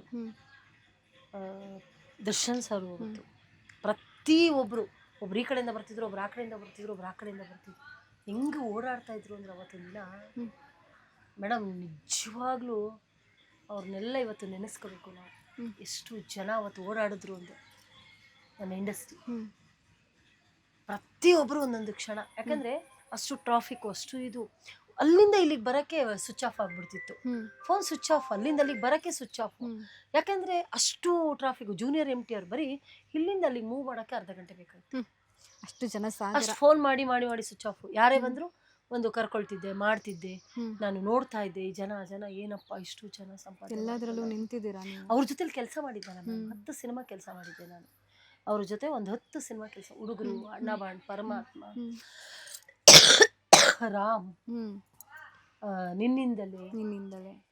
ಒಳ್ಳೊಳ್ಳೆ ಸಿನಿಮಾ ಮಾಡಿದೆ. ಹ್ಮ್. ಹುಡುಗರಲ್ಲಿ ಬೆಳ್ಳಿ ಕಪ್ ಕೊಟ್ಟಿದ್ರು ನನಗೆ, ಅದಿದೆ ನನ್ನ ಹತ್ರ ಹ್ಮ್ ಬೆಳ್ಳಿ ಕಪ್ಪು. ಹ್ಮ್. ಬಟ್ ಏನಂದ್ರೆ ಅವ್ರು ಹೋದ ತಕ್ಷಣ ಇಷ್ಟೇನ ಜೀವನ. ಹ್ಮ್ ಇಷ್ಟು ಚಿಕ್ಕ ವಯಸ್ಸಿಗೆ ದೇವರು ಒಂದೇ ಒಂದು ಅವಕಾಶ, ಬೇಕಾದಷ್ಟು ಕೊಡ್ಬೇಕಿತ್ತು. ದುಡ್ಡಿತ್ತು, ಹ್ಮ್ ಬೇಕಾದಷ್ಟು ದುಡ್ಡಿತ್ತು, ಎಲ್ಲ ಇತ್ತು, ಜನ ಇದ್ರು, ಜನ ಬೇಕಾದಷ್ಟು ಜನ ಅಭಿಮಾನಿಗಳ ದೇವರಿದ್ರು, ಹ್ಮ್ ಕುಟುಂಬ ಇತ್ತು, ಎಲ್ಲದಕ್ಕಿಂತ ಹ್ಮ್. ಹೆಚ್ಚಾಗಿ ಉಳಿಸ್ಕೊಳ್ಳೋದಕ್ಕೆ ಎಲ್ಲ ಇತ್ತು, ದುಡ್ಡಿತ್ತು, ಕಾಸಿತ್ತು, ಹ್ಮ್. ಎಲ್ಲ ಇತ್ತು. ಉಳ್ಕೊಳಕ್ ಒಂದೇ ಒಂದು ಅವಕಾಶ ಕೊಡ್ಬೇಕಿತ್ತು ಭಗವಂತ, ಕೊಡ್ಲಿಲ್ಲ. ಒಳ್ಳೆಯವ್ರನ್ನ ಬೇಗ ಕರ್ಕೊಂಡ್ಬಿಡ್ತಾರೆ. ಬೇಗ ಕರ್ಕೊಂಡು ಅದೇನೋ ಗೊತ್ತಿಲ್ಲಪ್ಪ, ದೇವ್ರಿಗೆ ತುಂಬಾ ಇಷ್ಟ ಅನ್ಸತ್ತೆ ಒಳ್ಳೆಯವ್ರನ್ನ ದೇವ್ರಿಗೆ ಕಂಡ್ರೆ. ತುಂಬಾ ಇಷ್ಟ ಅನ್ಸುತ್ತೆ ತುಂಬಾ ಇಷ್ಟ ಅನ್ಸತ್ತೆ. ಬೈಬೇಕು, ಎಲ್ಲಿ ಜಗಳ ನನ್ಕಿಂತ ಜಾಸ್ತಿ ಆಡ್ಬೇಕು, ಕೆಲಸ ಮಾಡ್ಬಿಡ್ತಾರೋ ಅಂತ ಬೈಬೇಕು, ಜಗಳ ಆಡ್ಬೇಕು, ಹೊಡೆದಾಡ್ಬೇಕು, ಇಂಥವ್ರನ್ನೆಲ್ಲ ಇಟ್ಟಿರ್ತಾನೆ. ಈಗ ನಮಗೂ ಏನ್ ಅನ್ನಿಸ್ಬಿಟ್ಟಿದೆ ಅಂದ್ರೆ ಒಳ್ಳೆಯವರು ಅಂತ ಅನ್ನಿಸ್ಕೋಬಾರ್ದು. ಯಾಕಂದ್ರೆ ಒಳ್ಳೆಯವರು ಅಂತ ಅನ್ನಿಸ್ಕೊಂಡ್ರೆ ಬೇಗ ಕರ್ಕೊಂಡ್ಬಿಡ್ತಾನೆ. ಈಗ ನನ್ನ ಗಂಡ ಒಳ್ಳೆಯವ್ರೆ, ಬೇಗ ಕರ್ಕೊಂಡ್ಬಿಟ್ಟ. ಈಗ ನನ್ಗೆ ಒಳ್ಳೆಯವಳಾಗಕ್ಕೆ ಇಷ್ಟನೇ ಇಲ್ಲ ಮೇಡಮ್. ಇವೆಲ್ಲ ನೋಡ್ತಾ ಇದ್ರೆ ಒಳ್ಳೆಯವರು ಅಂತ ಅನ್ನಿಸ್ಕೋಬಾರ್ದು, ಉಗಿಬೇಕು, ಉಗಿಸ್ಕೋಬೇಕು, ಅನ್ನಿಸ್ಕೋಬೇಕು. ಅವ್ರು ಮಾತ್ರ ಬದುಕಿರ್ತೀವಿ ಅಂತ. ಆದ್ರೂ ಕೂಡ ನಮಗೆ ಗೊತ್ತೋ ಗೊತ್ತಿಲ್ದೇನೋ ಒಳ್ಳೆ ಕೆಲಸ ಮಾಡ್ತಾ ಇರ್ತೀವಿ. ಅದನ್ನೇ ಸೀಕ್ರೆಟ್ ಆಗಿ ದೇವ್ರು ನೋಡ್ತಾ ಇರ್ತಾನೆ ಅಂತ ಅನ್ಸುತ್ತೆ. ಏನೋ ಮೇಡಮ್, ನಿಜವಾಗ್ಲೂ ಅನ್ಸುತ್ತೆ ನಮ್ಗೆ ಇವೆಲ್ಲ ಒಳ್ಳೆ ಕೆಲಸ ಮಾಡ್ತಿದೀವಲ್ಲ, ಮಾಡಬಾರ್ದು ಅನ್ಸುತ್ತೆ. ದೇವ್ರಿಗೆ ಕರುಣೆನೇ ಇಲ್ವಾ ಮೇಡಮ್? ಮೇಡಮ್ ಅವ್ರಿಗೆ ಅಂತ ಒಂದು ಕುಟುಂಬ, ಮಕ್ಕಳು, ಜೀವನ ಎಲ್ಲರೂ ಕಾಯ್ತಿರ್ತಾರಲ್ಲ, ಅಟ್ಲೀಸ್ಟ್ ಒಂದು ಹೋಗ್ತೀನಿ ಅಂತ ಕೂಡ ಹೇಳಿಲ್ವಲ್ಲ ಮೇಡಮ್. ಅವರು ಕೂಡ ಹೌದು. ಲಾಸ್ಟ್ ಟೈಮು ದಿಲೀಪ್ ರಾಜ್ ಅವರು, ದಿಲೀಪ್, ಚಿರು, ಅವ್ರ ಹೆಂಡತಿ ಚಿರು, ಮಾಡೋದನ್ನ ನೋಡಕ್ ಆಗ್ತಿರ್ಲಿಲ್ಲ. ಹ್ಞೂ ಮೇಡಮ್, ಚಿರು, ಬಸ್ರಿ, ಮೇಘನ್ ಅವರು ಎಷ್ಟು ನೋವಾಗಿರ್ಬೋದು. ಈಗ ಅದೇ ಜೊತೆಗೆ ಪ್ರೊಡ್ಯೂಸರ್ಸ್ ಹತ್ರು ನೆನೆ ಬುಧವಾರ ಪಾರು ಸೀರಿಯಲ್ ಪ್ರೊಡ್ಯೂಸರ್ಸ್ ಹತ್ರು. ಅವರೇನೆ ಅಲ್ವಾ ದಿಲೀಪ್ ರಾಜ್ ಅವರು? ದಿಲೀಪ್ ರಾಜು ಆ ಸೀರಿಯಲ್ ಪ್ರೊಡ್ಯೂಸರ್ ಕೂಡ ಸತ್ರು ಓಕೆ. ನೆನ್ನೆ. ಏನ್ ಮೇಡಮ್, ಅಷ್ಟು ಫಿಟ್ ಆಗಿದ್ದಂತಹ ಮನುಷ್ಯ ದಿಲೀಪ್ ರಾಜು, ಅಷ್ಟು ಖುಷಿಯಾಗಿದ್ದಂತಹ ಮನುಷ್ಯ ಅಷ್ಟು ಬೇಗ ಹೋಗೋ ಅವಶ್ಯಕತೆ ಇತ್ತ? ದೇವರಿಗೆ ದೀಪ ಹಚ್ಚೋರ್ನ ಕರ್ಕೊಂಡ್ಬಿಡ್ತಾನಂತೆ. ಅವನಿಗೆ ಗೊತ್ತಿಲ್ಲ ಇನ್ಯಾರು ದೀಪ ಹಚ್ತಾರೆ ಅಂತ. ಮನೆ ಗುಡಿಯಲ್ಲಿ ದೀಪ ಹಚ್ಚೋರು ಒಳ್ಳೆ ಥರ ಹಚ್ತಾ ಇದ್ರೆ ಕರ್ಕೊಂಡ್ಬಿಡ್ತಾನೆ, ನನ್ನ ಹತ್ರ ಬಾ ಅಂತ. ತುಂಬ ಅಸೂಯೆ ಅನ್ಸತ್ತೆ ದೇವ್ರಿಗೆ. ಒಳ್ಳೆಯವ್ರನ್ನ ಕಂಡ್ರೆ ತುಂಬ ಅಸೂಯೆ ಅನ್ಸುತ್ತೆ ದೇವ್ರಿಗೂ. ಮನುಷ್ಯರಿಗೆ ಏನೂ ಆಗ್ಲಿಲ್ಲ ಮೇಡಮ್, ಜನಗಳಿಗೆ ಏನೂ ಆಗ್ಲಿಲ್ಲ, ಭಗವಂತನ್ಗೆ ಅಸೂಯೆ. ಒಳ್ಳೆ ಸಂಸಾರ, ಒಳ್ಳೆ ಕುಟುಂಬ, ಒಳ್ಳೆ ಬದುಕು, ಒಳ್ಳೆಯವನು. ನವೆಂಬರ್ ಅಲ್ಲಿ ಅವ್ರದ್ದು 25th ಆನಿವರ್ಸರಿ ಇದೆ ದಿಲೀಪ್ ಮೇಡಮ್. ನೀವು ನಮ್ಮ ಇಂಡಸ್ಟ್ರಿಲಿ ನೋಡಿ, ನವೆಂಬರ್ ಡಿಸೆಂಬರ್ ಅಲ್ಲಿ ಯಾರಾದ್ರೂ ಸಾಯ್ತಾರೆ ಮೇಡಮ್. ನೀವು ಅಬ್ಸರ್ವ್ ಮಾಡಿ, ನವೆಂಬರ್ ಡಿಸೆಂಬರ್ ಬಂದ್ರೇನೆ ಒಂಚೂರು ಭಯ ನಮ್ಮ ಇಂಡಸ್ಟ್ರಿ. ಯಾವಾಗ್ಲೂ ಅಷ್ಟೇ, ಬರೀ ನವೆಂಬರ್ ಡಿಸೆಂಬರ್ ಅಲ್ಲಿ ಎಲ್ಲರೂ ಸತ್ತಿರೋದು. ಒಂದು ವಿಷ್ಣು ಸರಿಂದ ಹಿಡಿದು ಅಶ್ವಥ್ ಅವರು, ಪ್ರತಿಯೊಬ್ರು ನವೆಂಬರ್. ಸಿಂಗರ್ ಅಶ್ವಥ್ ಎಲ್ಲರೂ ನವೆಂಬರೇ. ಅಂಬರೀಷಣ ನವೆಂಬರು, ಎಲ್ಲರೂ ನವೆಂಬರ್ ನವೆಂಬರ್ ನವೆಂಬರ್. ನವೆಂಬರ್ಗೂ ಡಿಸೆಂಬರ್ಗೂ ನಮ್ಮ ಇಂಡಸ್ಟ್ರಿಗೆ ಆಗ್ಬರಲ್ಲ. ಯಾರಾದ್ರೂ ಒಬ್ರು ಹೋಗ್ತಾರೆ ಮೇಡಮ್. ಒಳ್ಳೆಯವರೆಲ್ಲ ಹೋಗ್ಬಿಟ್ಟಿದ್ದಾರೆ ಮೇಡಮ್. ನಾವು ಅನ್ಕೊಳ್ತೀವಿ, ಅಯ್ಯೋ ಇನ್ನೂ ಏನು ಕೆಟ್ಟ ಕೆಲಸ ಮಾಡ್ಬೇಕಪ್ಪ, ನಾವು ಇರ್ಬೇಕೇನೋ, ಇಲ್ಲ ಒಳ್ಳೆಯವರಾದ್ರೆ ಇವನು ಕರ್ಕೊಂಡ್ಬಿಡ್ತಾನೆ ಬೇಗ ಅನ್ಸ್ಬಿಡುತ್ತೆ. ಆದ್ರೂ ನಮಗೆ ಗೊತ್ತಿರಲ್ಲ, ಒಳ್ಳೆ ಕೆಲಸನೇ ಮಾಡ್ತಾ ಇರ್ತೀವಿ. ಒಂದೇ ಒಂದು ಅವಕಾಶ ಕೊಡ್ಬೇಕಿತ್ತು ಮೇಡಮ್, ಕೊಡ್ಬೇಕಿತ್ತು. ನನಗೆ ಈ ಆಶ್ರಮ ಮಾಡೋ ಕಾರಣನೇ ಅಪ್ಪು ಸರ್ ಮೇಡಮ್. ಇಷ್ಟೇ ಜೀವನ ಅನ್ನಿಸ್ತು, ನನ್ನ ಹತ್ರ ದುಡ್ಡಿತ್ತು, ಏನೋ ಒಂದು ಮಾಡ್ಬೇಕು ಅಂತ ಅನ್ಕೊಂಡು ಹೋಟೆಲ್ ಮಾಡೋಣ ಅನ್ಕೊಂಡೆ, ಬಿಸ್ನೆಸ್ ಮಾಡೋಣ, ಮತ್ತೆ ವಾಪಸ್ ದುಡ್ಡು ಬರುತ್ತೆ. ನನಗೆ ದುಡ್ಡು ಬರಬಾರ್ದು, ನನ್ನ ಹತ್ರ ಇರೋ ದುಡ್ಡಲ್ಲಿ ಹಾಕಬೇಕು ಇತ್ತು. ಆ ಕಷ್ಟ ನನಗೆ ಇನ್ನೂ ಗೊತ್ತಾಗ್ಬೇಕು. ನನಗೆ ಹಾಕಿರೋ ದುಡ್ಡು ಬರಬಾರ್ದು ಅಂತಾನೆ ಯಾರೂ ಇಲ್ದಿದ್ದವ್ರು ಊಟ ಹಾಕಬೇಕು ಅಂತ ನಾನು ಇದನ್ನ ಮಾಡಿದ್ದು ಮೇಡಮ್. ನಾನು ಆಶ್ರಮ ಮಾಡೋಕ್ಕೆ ಕಾರಣನೇ ಅಪ್ಪು ಸರ್. ಇವತ್ತೇನಾರು 100 ಜನ ಊಟ ಮಾಡ್ತಾ ಇದ್ದಾರೆ. ಇವತ್ತು ಇಂಡಸ್ಟ್ರಿಯಲ್ಲಿ ನನಗೆ ಅಂಬರೀಷಣ, ಆಶ್ರಮದಲ್ಲಿ ನನಗೆ Puneeth Rajkumar sir. Logo launch ಮಾಡಿಕೊಟ್ಟಿದ್ದೆ ನಮಗೆ ಅಶ್ವಿನಿ ಮೇಡಮ್. ವಿಡಿಯೋಸ್ಗಳು ಒಂದಷ್ಟು ಸತೀಶ್ ಸರ್ ಇದ್ದಾರೆ, ಅವ್ರಿಗೆಲ್ಲ ಕಳಿಸ್ತಾ, ಎಲ್ಲರೂ ನೋಡ್ತಾ ಇರ್ತಾರೆ ನನ್ನ ಆಶ್ರಮ. ಮಾಡಿದ್ದೆ ಅವ್ರಿಗೋಸ್ಕರ ಮೇಡಮ್. ಅವ್ರ ಹೆಸರಲ್ಲಿ ಇಷ್ಟೇ ಜೀವನ. ನನ್ನನ್ನು ತೊಗೊಂಡಾಗ 5 ನಿಮಿಷಕ್ಕೆ ಬಿಸಾಕ್ತಾರೆ. ನನಗೇನು ಒಡವೆ ತಂದು ಒಳಗಿರೋದೇನು ಹಾಕಲ್ಲ, ಮನೆ ಕಟ್ಟಿರೋದೇನು ನನ್ನ ಎದೆ ಮೇಲೆ ಹಾಕಲ್ಲ, ನನ್ನ ಜೊತೆ ಏನೂ ಕಳ್ಸಲ್ಲ. ನಾನು ತುಂಬಾ ಇಷ್ಟಪಟ್ಟು ತಗೊಂಡಿರ್ತೇನಲ್ಲ, ಆ ಸೀರೆನೂ ನನ್ನ ಜೊತೆಗೆ ಬರಲ್ಲ. ನನಗೆ ಗೊತ್ತಾ ಆ ಸೀರೆ ಯಾವ್ದು ಇಷ್ಟ ಅಂತ, ನನಗೆ ಗೊತ್ತು ನನ್ಗೆ ಯಾವ ಒಡವೆ ಇಷ್ಟ ಅಂತ. ಅವ್ರಿಗೆ ಗೊತ್ತು, ಸತ್ತ ಮೇಲೆ ಅವ್ರಿಗೆ ಗೊತ್ತಿರಲ್ಲ ಇದು ಇವಳಿಗೆ ಇಷ್ಟ ಅಂತ. ಅದನ್ನೇ ನನ್ನ ಜೊತೆಗೆ ಹಾಕಲ್ಲ, ಏನೂ ಹಾಕಲ್ಲ. ಒಂದು ಇದು ನನಗೆ ಯಾವಾಗ ಇನ್ನೂ ಒಂದು ಅನುಭವ ಆಯ್ತು ಅಂದ್ರೆ, ಸಾಲು ಮರದ ತಿಮ್ಮಕ್ಕ ಸ್ನಾನ ಮಾಡಿಸ್ಬಿಟ್ಟು ಅವ್ರ ಮಗ ಉಮೇಶ್ ಅವರು ಕಾಲ್ಚೆನ್ ತಂದಿರ್ತಾರೆ ಸಾಲು ಮರದ ತಿಮ್ಮಕ್ಕಂಗೆ. ಖಡ್ಗ ಅಜ್ಜಿಗೆ ಹಾಸೆ ಅಂತ ಅವಾಗ ತರ್ತಾರೆ. ಅಜ್ಜಿ ಹುಷಾರ್ ತಪ್ಪಿ ಹಾಕೊಂಡಿರಲ್ಲ. ಆಗ ಅದನ್ನ ಇನ್ ಮಣ್ ಮೇಲೆ ಮಲಗ್ಸಿರ್ತೀವಿ, ಆಗ ನನ್ಗೆ ಕೊಡ್ತಾರೆ ಹಾಕಿ ಅಂತ. ನಾನು ಹಾಕ್ತಾ ಇರ್ತೀನಿ.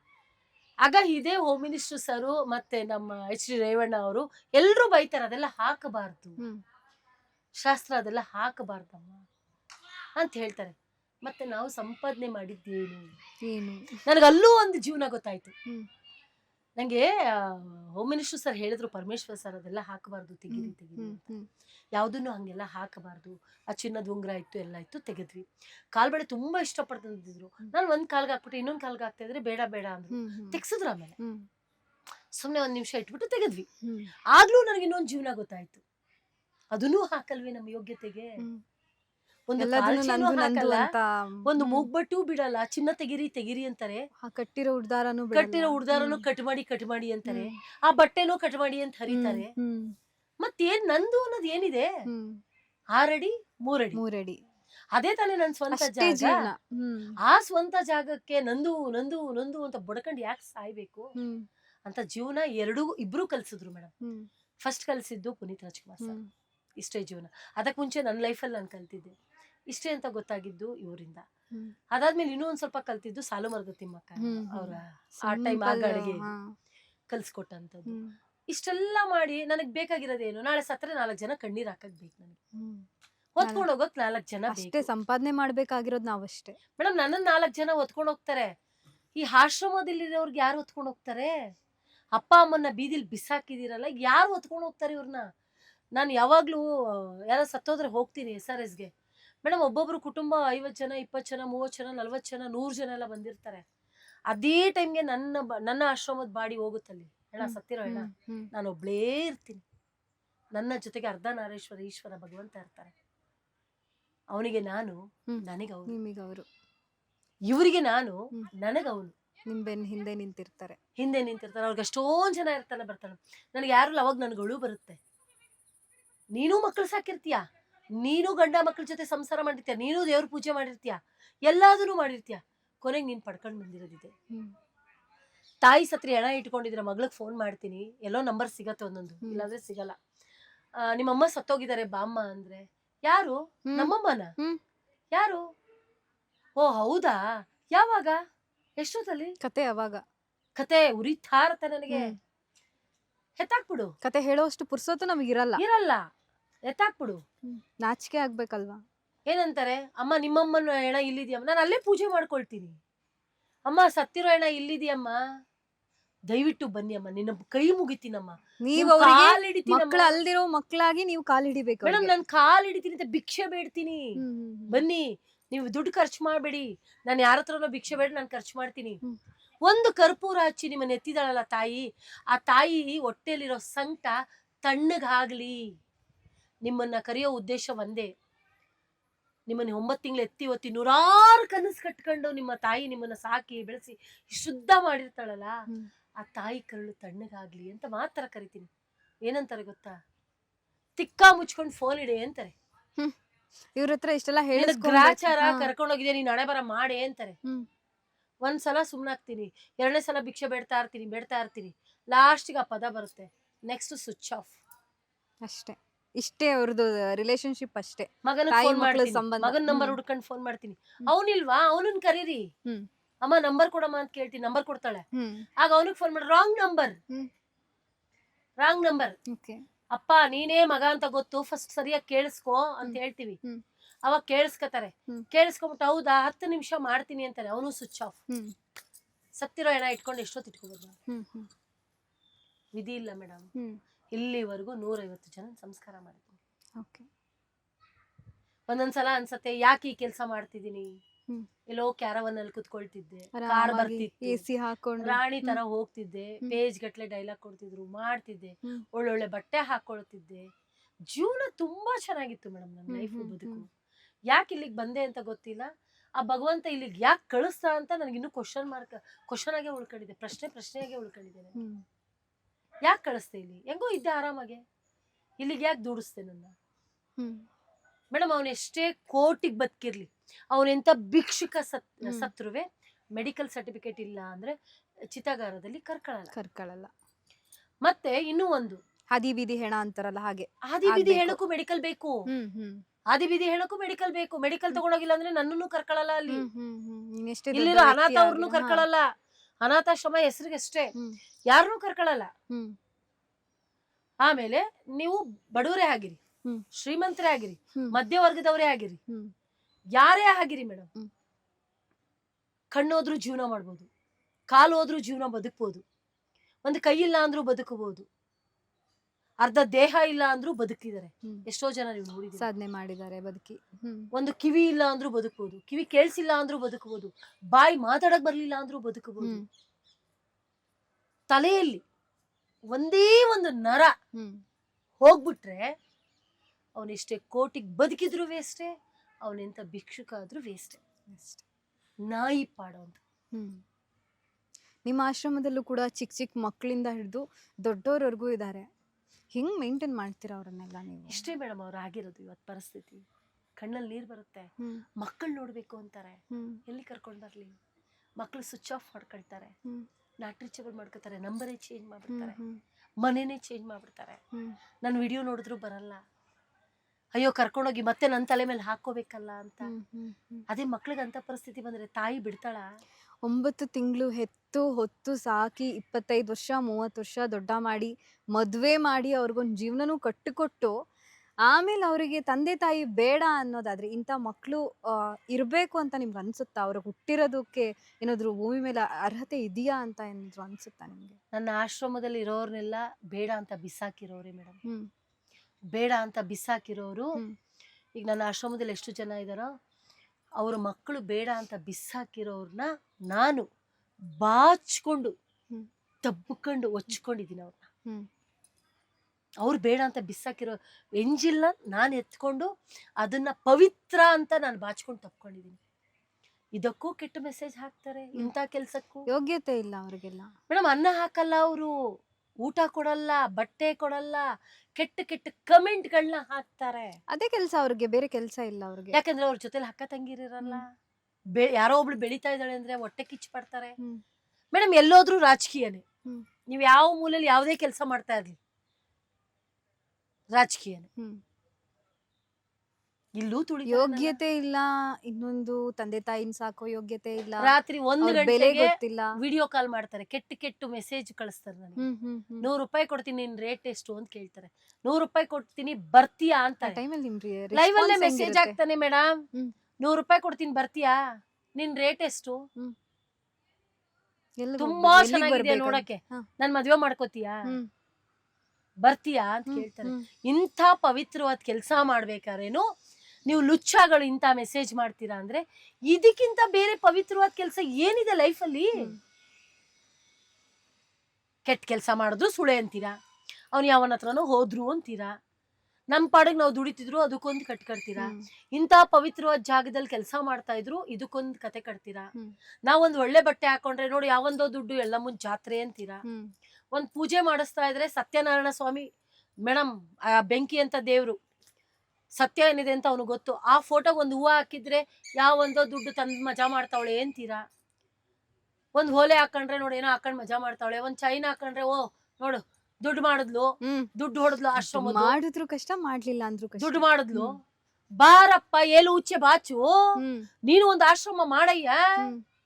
ನನ್ನ ಯೋಗ್ಯತೆಗೆ ದುಡ್ಡು ಹಾಕಿ ಮಾಡಿದೀನಿ ನಾನು, ನನ್ನ ಯೋಗ್ಯತೆಗೆ ದುಡ್ಡು ಹಾಕಿ ಮಾಡಿದೀನಿ, ನೀನು ಮಾಡು. ನೀನು ನಾನ್ ಪ್ರತಿಯೊಬ್ಬರಿಗೆ ಏನ್ ಕೇಳ್ತೀನಿ ಮೇಡಮ್, ನ್ಯಾಯವಾಗಿ ಇಲ್ಲಿ ಬನ್ನಿ, ನನ್ ಜೊತೆ ಅರ್ಧ ಗಂಟೆ ಕುತ್ಕೊಳ್ಳಿ, ಅವ್ರ ಜೊತೆ ಒಂದಿನ ಇರಿ, ಆಮೇಲೆ ಉತ್ತರ ಕೊಡಿ. ನಾನ್ ಕೇಳೋದಷ್ಟೇ. ಕೆಟ್ಟ ಕಮೆಂಟ್ ಹಾಕ್ತಾರೆ, ಕೆಟ್ಟ ಪದಗಳನ್ನ ಬೈತಾರೆ ಅಂತ ಹಾಕ್ತಾರೆ ನನಗೆ ಮೇಡಮ್. ಮೆಸೇಜ್ ಎಲ್ಲ ಹಾಕ್ತಾರೆ ಅಂತ. ಏನ್ ಹೇಳ್ತೀರಾ ಅವ್ರಿಗೆ? ರೆಸ್ಪಾನ್ಸ್ ಹೆಂಗಿರುತ್ತೆ? ಏನ್ ರೆಸ್ಪಾನ್ಸ್ ಮಾಡ್ತೀರಂತ ನಾಯಿಗಳಿಗೆ? ವಿಡಿಯೋ ಕಾಲ್ ಎಲ್ಲ ಮಾಡ್ತಾರೆ, ವಿಡಿಯೋ ಕಾಲ್ ಮಾಡ್ತಾರೆ. ನಾನು ಏನೋ ಅಂದ್ಬಿಟ್ಟು ಎತ್ಬಿಡ್ತೀವಿ ಸಡನ್ ಆಗಿ. ವಿಡಿಯೋ ಕಾಲ್ ಎತ್ತಿಲ್ಲ ಅಂದಾಗ ಏನ್ ಬರ್ತಾನೆ ಇರ್ತವೆ. ಎತ್ತಿಲ್ಲ ಅಂತ ಅಂದಾಗ ಅವ್ರು ಮೈಯಲ್ಲಿ ಏನೇನ್ ಪಾಡ್ಸಿದವ ಮನೆ ಹಾಡ್ರದ್ದು ಅದನ್ನೇ ಕಳಿಸ್ಕೊಡ್ತಾರೆ. ಏನ್ ಮಾಡ್ಬೇಕು? ಅದೇ ನನಗ್ ಗಿಫ್ಟ್. ಅಲ್ಲ ಏನ್ ಮಾಡ್ಬೇಕು ನೋಡು ನಾನು ಹಿಂಗಿದೀನಿ. ಅಲ್ಲ ನೀವ್ ಹೇಳ್ಬೇಕು, ಇದನ್ನ ಏನ್ ಮಾಡ್ಬೇಕು? ತುಂಡು ತುಂಡ ಕತ್ತರಿಸ್ಲಾ? ಸಿಗಲ್ವಲ್ಲ. ನೀವೇನ್ ಹೇಳ್ತೀರಾ ಅವ್ರಿಗೆ? ಏನ್ ಹೇಳ, ಅಳು ಬರುತ್ತೆ ಅವನ್ಗೆ, ಹೇಳಕ್ ಆಗಲ್ಲ. ಸಿಟ್ಟಲ್ಲಿ ಅಳು ಬರುತ್ತೆ, ಸಿಟ್ಟಲ್ಲಿ ನನಗ್ ನೋವಾಗತ್ತೆ. ಕತ್ತರಿಸಾಕೋ ಅಷ್ಟು ಸಿಟ್ಟು ಬರುತ್ತಾ ನಿಮಗೆ? ನಾನು ಅವಾಗ ದೇವ್ರನ್ನ ಕೇಳ್ಕೊತೀನಿ. ಅಪ್ಪು ಸರ್ನು ಇದೇ ತರ ಕೇಳಿದೀನಿ, ಅಪ್ಪು ಸರ್ಗೂ ಇದೇ ತರ ಕೇಳಿದೀನಿ. ಸರ್ ಒಳ್ಳೆ ಕೆಲಸ ಮಾಡಕ್ ನಂಗೆ ಅವಕಾಶ ಕೊಟ್ರಿ, ಸಂತೋಷ, ಮಾಡ್ತಾ ಇದ್ದೀನಿ, ನೀವೇ ಪ್ರೇರಣೆ.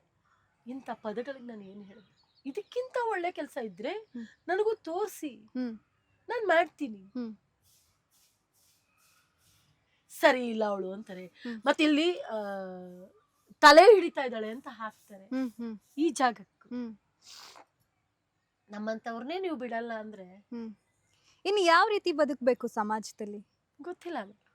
ನನ್ಗೆ ಅದನ್ನ ಬಂದು ತೋರ್ಸ್ಕೊಟ್ ಬಿಡ್ಲಿ ಅವರೇ. ತೋರ್ಸಕ್ ಯೋಗ್ಯತೆ ಇಲ್ಲ, ಬರಲ್ಲ ಮುಂದೆ. ಕಮೆಂಟ್ಗಳಲ್ಲಿ ಆಟ ಆಡ್ತಾರೆ, ಕಮೆಂಟ್ಗಳಲ್ಲಿ ಬೇಜಾನ್ ಆಟ ಆಡ್ತಾರೆ. ಡೈರೆಕ್ಟ್ ಆಗಿ ಬರಕ್ ಆಗಲ್ಲ ಮೇಡಮ್. ನಾನು ಇವತ್ತು ಅವ್ರ ಜೊತೆಲಿ ಮಲ್ಕೋತೀನಿ, ಅವ್ರ ಜೊತೆ ಕುತ್ಕೋತೀನಿ, ಅವ್ರ ಜೊತೆ ಊಟ ಮಾಡ್ತೀನಿ. ಒಂದೇ ಒಂದು ದಿನ ನಾನು ಗ್ಲೌಸ್ ಬಳಸಿಲ್ಲ, ಒಂದು ದಿನ ಚಪ್ಪಲಿ ಬಳಸಲ್ಲ, ನಾನು ಯಾವುದನ್ನು ಬಳಸಿಲ್ಲ. ಆಂಬ್ಯುಲೆನ್ಸ್ ಅಲ್ಲೇ ಬರ್ತಾರೆ, ಒಂದು ವಾರಕ್ಕೆ ಹುಷಾರ್ ಮಾಡ್ತೀನಿ. ನನ್ನ ಬಟ್ಟೆ ಮೇಲೆ ಎಷ್ಟೋ 3-4 ಪ್ರಾಣ ಹೋಗಿದೆ ನನ್ನ ತೊಡೆ ಮೇಲೆ ಮಲ್ಕೊಂಡು. ನಾನು ಅವ್ರ ಜೊತೆಲಿ ಹುಟ್ಟಿಲ್ಲ, ನಾನು ಅವ್ರ ತಾಯಿ ಅಲ್ಲ, ತಂಗಿ ಅಲ್ಲ, ಅಕ್ಕ ಅಲ್ಲ. ಒಂದೇ ಸಲ 2 ಹೆಣ ಹಿಂಗೆ ಸತ್ತಿದೆ. ಒಂದು ಹೆಣ ಇಲ್ಲಿ ಹೋಗ್ತಾ ಇದೆ, ಒಂದು ಜೀವ ಹೋಗ್ತಾ ಇದೆ. ಅಜ್ಜಿ ಯಾವ ಜನ್ಮದಲ್ಲಿ ಅಕ್ಕ ತಂಗಿ ಆಗಿದ್ರೋ, ತಾಯಿ ಮಗಳಾಗಿದ್ರೋ, 3 ತಿಂಗಳಾಯ್ತು. ಒಂದು ಸಾವು ಇಲ್ಲ ಆಗ್ತಾ ಇದೆ, ಒಂದು ಸಾವು ಇಲ್ಲ ಆಗ್ತಾ ಇದೆ. ಅದಕ್ಕೆ ಮುಂಚೆ 2 ನಿಮಿಷದ ಮುಂಚೆ ಲೈವ್ ಇದೆ, ನಂದು ಊಟ ಇಸ್ಕೊಂಡು ತಿಂದಿರೋ ಲೈವ್ ಇದೆ. ಇಷ್ಟೇ ಮೇಡಮ್ ಜೀವನ. ಈ ಬದುಕಿಗೋಸ್ಕರ ಯಾಕೆ ಇಷ್ಟೆಲ್ಲ ಆಟ ಆಡ್ತೀರಿ? ಮಾಡಿ ನೀವು ಒಳ್ಳೆ ಕೆಲಸ. ನಾನು ನಿಮ್ ಜಾಗಕ್ಕೆ ಬರ್ತೀನಿ, ಕರೀರಿ. ಇಲ್ಲ ನೀವು ಬನ್ನಿ ನನ್ನ ಜೊತೆಗೆ ಸೇರ್ಕೊಂಡು ಮಾಡಿ. 1 ತಿಂಗಳು ಇವ್ರ ಜೊತೆಗಿರಿ, ನಿಮ್ಮ ಜೀವನ ಸಾರ್ಥಕ ಆಗತ್ತೆ. ನಿಮ್ಮ ಕರ್ಮಗಳನ್ನ ಕಳ್ಕತೀರಾ. ಊಟ ಹಾಕ್ಬೇಡಿ ಸ್ವಾಮಿ, ನೀವು ಊಟ ಕೊಡ್ಬೇಡಿ. ನಿಮ್ಗೆ ಯೋಗ್ಯತೆ ಇದ್ರೆ ಕೊಡಿ, ಯೋಗ್ಯತೆ ಇಲ್ಲ ಅಂದ್ರೆ ಕೊಡ್ಬೇಡಿ. ಅನ್ನ ಹಾಕೋರ್ ಮನೆ ತೋರ್ಸಿ, ಅದೂ ತೋರ್ಸಕ್ ಆಗಿಲ್ವಾ, ಬಾಯಿ ಮುಚ್ಕೊಂಡು ಸುಮ್ನೆ ಇರಿ. ಯಾರೋ ಅನ್ನ ಹಾಕ್ತಿರ್ತಾರೆ, ಆ ತಟ್ಟೆಲಿ ಹಿಂಗ್ ತಿಂತಾ ಇರ್ತಾರೆ, ಅದನ್ನ ಕಿತ್ಕೋಬೇಡಿ. ಈ ತಿಂತಾ ಇರ್ತೀವಲ್ಲ ಅನ್ನ, ಅದನ್ನ ಕಿತ್ಕೊಂಡ್ರೆ ಅದರಷ್ಟು ಕರ್ಮ ಇನ್ನೊಂದಿಲ್ಲ. ಮಾಡ್ಬೇಡಿ ಆ ಕೆಲಸ.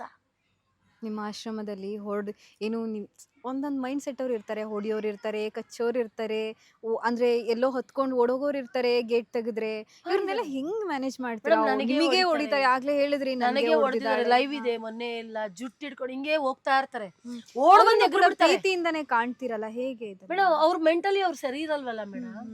ಅವ್ರು ಸರಿಯಾಗಿರುತ್ತೆ ನಿಮ್ಗೆ. ಅವ್ರು ಯಾಕೆ ನಮ್ಮ ಆಶ್ರಮದಲ್ಲಿ ಇರ್ತಾ ಇದ್ರು ನೋಡಿ. ಒಂದು ಉದಾಹರಣೆ, ತಾಯಿ ತಂದೆ ಇಬ್ಬರನ್ನು ತಗೊಳ್ಳಿ, ನಾನು 2 ಒಂದೇ ಪದನೇ ಬಳಸೋದು.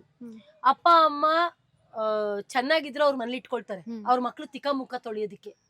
ಇಲ್ಲ ಅವ್ರ ದಾಸ್ತಿ ಇದ್ರೆ ಇಟ್ಕೊಳ್ತಾರೆ. ಕೈಕಾಲ್ ಚೆನ್ನಾಗಿಲ್ಲ ಅಂದ್ರೆ ಬೀದಿಗೆ ಬಿಸಾಕ್ತಾರೆ. ಯಾಕಂದ್ರೆ ಇವ್ರು ನೋಡಕ್ ಒಬ್ರು ಬೇಕಲ್ಲ, ಹಾಗಲ್ಲ ನೋಡಕ್ಕೆ, ವೇಸ್ಟು. ಈಗ ಅವ್ರಿಗೆ ಅವ್ರ ಕಣ್ಣಿಗೆ ಅವ್ರ ಹೆಂಡತಿ ಅವ್ರ ಮಕ್ಳು ಮಾತ್ರ ಕಾಣ್ತಾರೆ, ತಾಯಿ ಕಾಣಿಸಲ್ಲ. ಅವಳು ಅಯ್ಯೋ ಅನ್ನೋದು ಕಾಣಿಸಲ್ಲ, ಅವಳು ಚುರ್ ಅನ್ನೋದು ಕಾಣಿಸಲ್ಲ. ನಿಮ್ಗೆ ಯಾವ ಮೂಲೆಯಲ್ಲೂ ಕಾಣಲ್ಲ ಮೇಡಮ್, ಅವ್ರಿಗೆ ಕಾಣಿಸೋದು ಅದು ಮಾತ್ರ. ಅದೇ ಅವ್ರ ಮಕ್ಳಿಗೆ ಒಂಚೂರು ನೋವಾದ್ರೆ ಎತ್ಕೊಂಡು ಓಡೋಗ್ತಾರೆ. ತಾಯಿ ಸಾಯ್ತಾ ಇರ್ತಾಳೆ, ಕೇರೆ ಮಾಡಲ್ಲ. ಆಗ ತಾಯಿ ಪ್ರತಿ ಒಂದನ್ನು ನೆನೆಸ್ಕೊಳ್ತಾಳೆ. ಅವಳು ಹೆಂಗ್ ಸಾಕ್ತೆ, ಹೆಂಗ್ ಮಾಡ್ದೆ, ಏನ್ ಮಾಡ್ದೆ. ತಾಯಿ ತಾಯಿನೇ ಮೇಡಮ್ ಪ್ರಪಂಚದಲ್ಲಿ.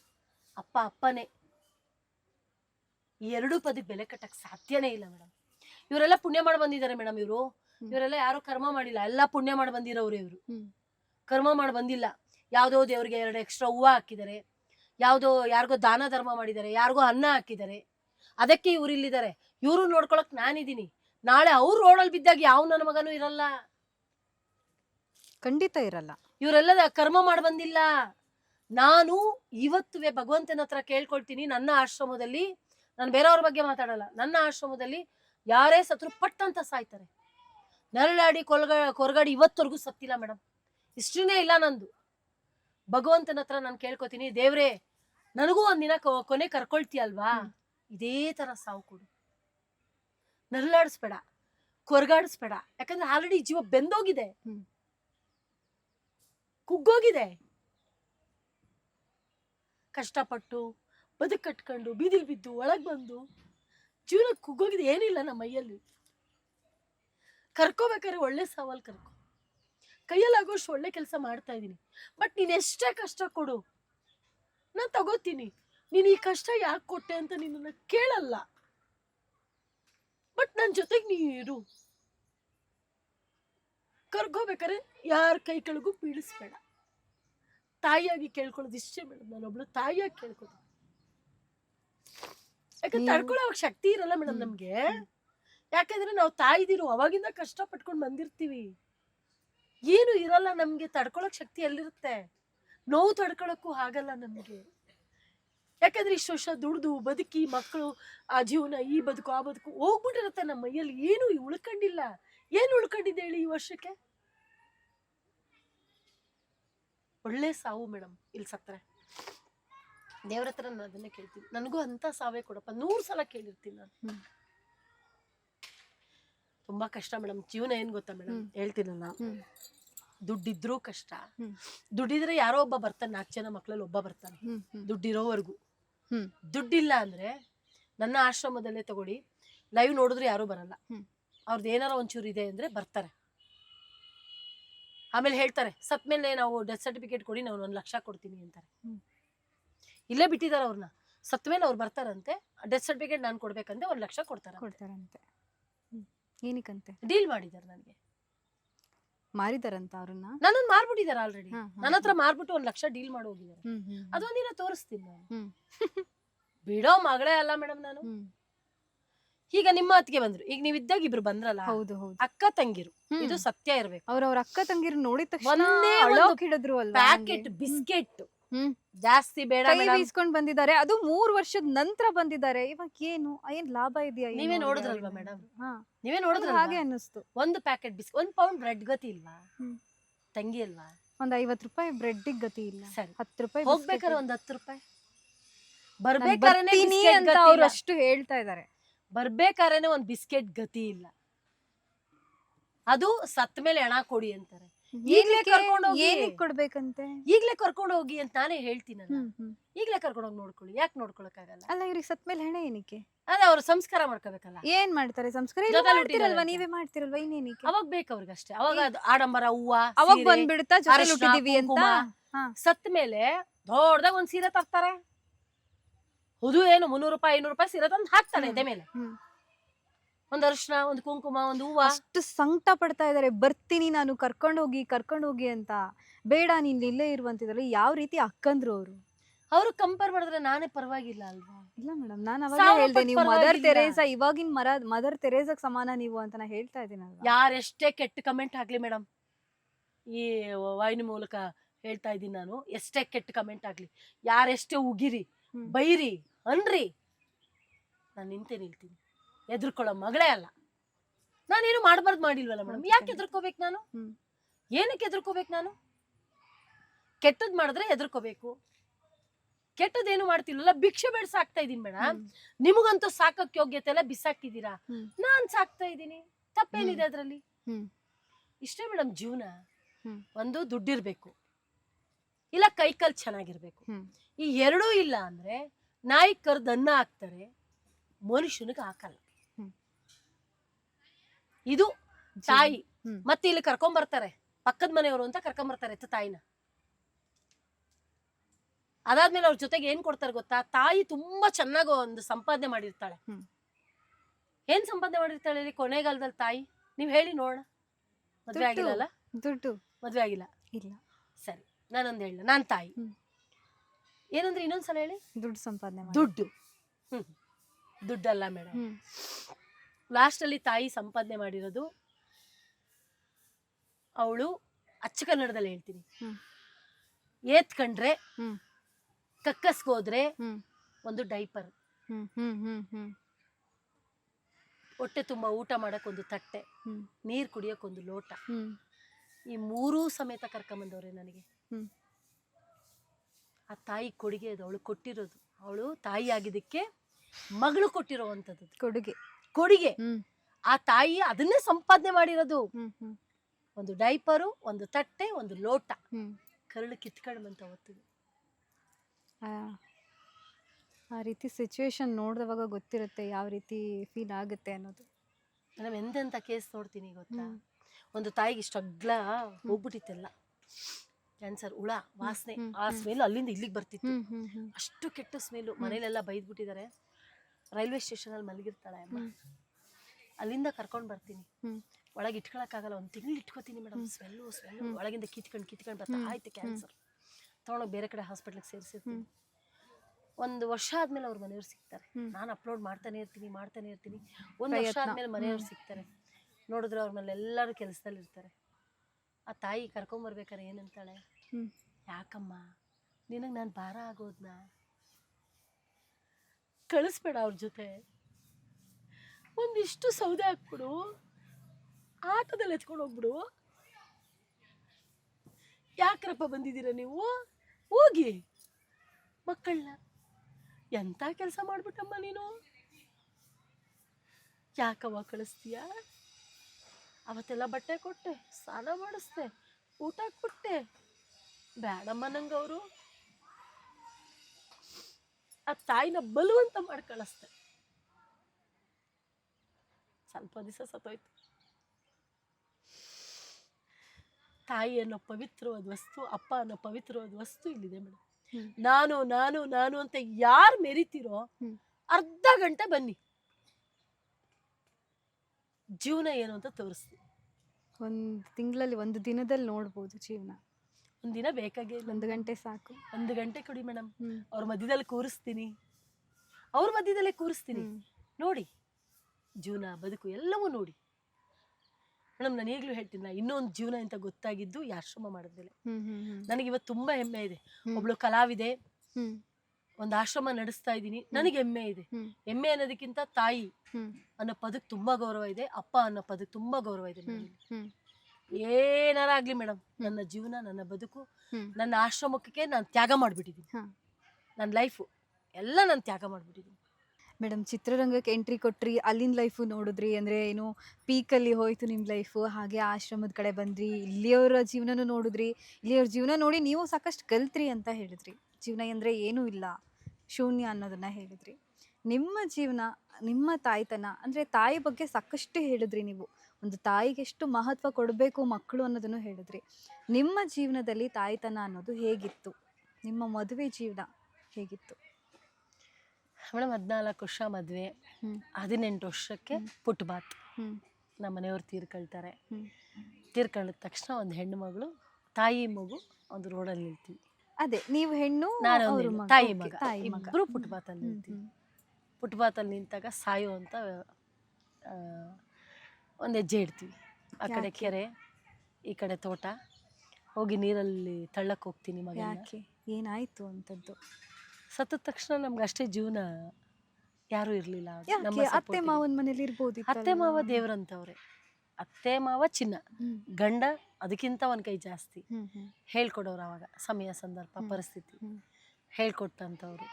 ಅವ್ರು ಯಾರು ಇವತ್ತು ಬರಲಿಲ್ಲ, ಹೇಳ್ಕೊಟ್ಟವರು. ಬೇಡ ಇನ್ಯಾಕೆ, ಅವನೇ ಹೋದ, ಇವಳು ಯಾಕೆ? ಯಾಕಂದ್ರೆ ಇಷ್ಟೆಲ್ಲ ಅವಾಗ ಇರಲಿಲ್ಲ. ಹೇಳ್ಕೊಟ್ಟಾಗ ಕರ್ಕೊಂಡೋಗಿ ನಿಮ್ಮ ಮಗಳನ್ನ. ಯಾವಾಗ, ಎಷ್ಟು ದಿನ ಆಗಿತ್ತು? ಆ ಕ್ಷಣ, ಯಜಮಾನ್ರು ಆ ಕ್ಷಣ, ಆ ಕ್ಷಣ, ಆ ಕ್ಷಣ. ನಾವು ಹೆಣ್ಮಕ್ಳು ಅಷ್ಟು ನೋವಿರುವಂತ ಕ್ಷಣದಲ್ಲಿ ನಾವು ಹೆಣ್ಮಕ್ಳು ಸ್ಮಶಾನಕ್ಕೆ ಹೋಗಲ್ಲ, ನಮ್ಮ ಮನೆಯಲ್ಲಿ ಹೋಗಲ್ಲ. ಸತ್ತಿ ರಾತ್ರಿ ಎಲ್ಲ ಇಟ್ಕೊಂಡು ಬೆಳಗ್ಗೆ ಆಗ ಇನ್ನೊಂದು ಘಟನೆ. ನನ್ನ ಮಗನಿಗೆ ಹಿಂದಿನ ದಿನ ಪಟಾಕಿ ತಕ್ಕೊಟ್ಟಿದ್ರು ನಮ್ಮ ಮನೆಯವರೆಲ್ಲ. ಅಂದ್ರೆ ಯಾವ ಸಂದರ್ಭದಲ್ಲಿ? ದೀಪಾವಳಿ ಹಬ್ಬದ ದಿನ ನನ್ನ ಮಗನಿಗೆ ಪಟಾಕಿ ಎಲ್ಲ ತಕ್ಕೊಟ್ಟಿದ್ರು. ಬೆಳಗ್ಗೆ ಅಷ್ಟೊತ್ತಿಗೆ ಅದು ಸತ್ತಿದ್ರು. ರಾತ್ರಿ ಬೆಳಗ್ಗೆ ಗೊತ್ತಾದ ತಕ್ಷಣ ಮತ್ತೆ ಹಾಸ್ಪಿಟಲ್ಗೆಲ್ಲ ಕರ್ಕೊಂಡು ಹೋಗಿ, ಅವಾಗ ಇಲ್ಲ ಅಂತ ಆದಮೇಲೆ ಮತ್ತೆ ಮನೆಗೆ ತೊಗೊಂಡು ಬಂದ್ವಿ. ಸಂಜೆ ಅಷ್ಟೊತ್ತಿಗೆ ಅಲ್ಲೇ ರಾತ್ರಿ ಎಲ್ಲ ಆಚೆ ಮನೆಯಿಂದ ಬಾಗಿಲಲ್ಲಿ ಇಟ್ಕೊಂಡಿದ್ವಿ. ಆಗಲೂ ನನ್ನ ಮಗ ಅವರಪ್ಪ ಸತ್ತಿದ್ದಾರೆ ಅಂತ ಎಲ್ಲೂ ಗೊತ್ತಿಲ್ಲ. ಚಿಕ್ಕ ಮಗು, ಎಷ್ಟು ವರ್ಷ ಆಯಿತು? ಈಗಷ್ಟು ಬುದ್ಧಿ ಇಲ್ಲ, ಒಂದು 4-5 ವರ್ಷ. ಚಿಕ್ಕ ಮಕ್ಕಳು, ಚಿಕ್ಕವನೇ ಅವನು ಇನ್ನೂ. ಅವಾಗ ಅಂದರೆ ಅಷ್ಟು ಬುದ್ಧಿ ಇರಲಿಲ್ಲ. ಅಪ್ಪ ಸತ್ತಿದ್ದಾರೆ ಗೊತ್ತಿಲ್ಲ ಅನ್ನೋಷ್ಟು ಪರಿಜ್ಞಾನ ಇಲ್ಲ. ಅಮ್ಮ ಬಾ ಅಮ್ಮ, ಪಟಾಕಿ ಹೊಡಿ, ಅಪ್ಪ ಪಟಾಕಿ ತಕ್ಕೊಟ್ಟೈತೆ, ಹೊಡಿತೀನಿ ಬಾ ಅಮ್ಮ, ಬಾ ನನ್ನ ಜೊತೆ ಅಂತ ಕೈ ಹಿಡ್ಕೊಂಡು ಎಳಿಯೋನು. ಆ ಕ್ಷಣ, ಆ ನರಕ ಯಾವ ತಾಯಿಗೂ ಯಾವ ಹೆಣ್ಮಕ್ಳಿಗೂ ಬೇಡ. ಬದುಕಿಷ್ಟೇ, ಹೆಂಗೆ ಬದುಕೋದು, ಮುಂದಿನ ಜೀವನ ಏನು? ಮುಂದಿನ ಜೀವನ.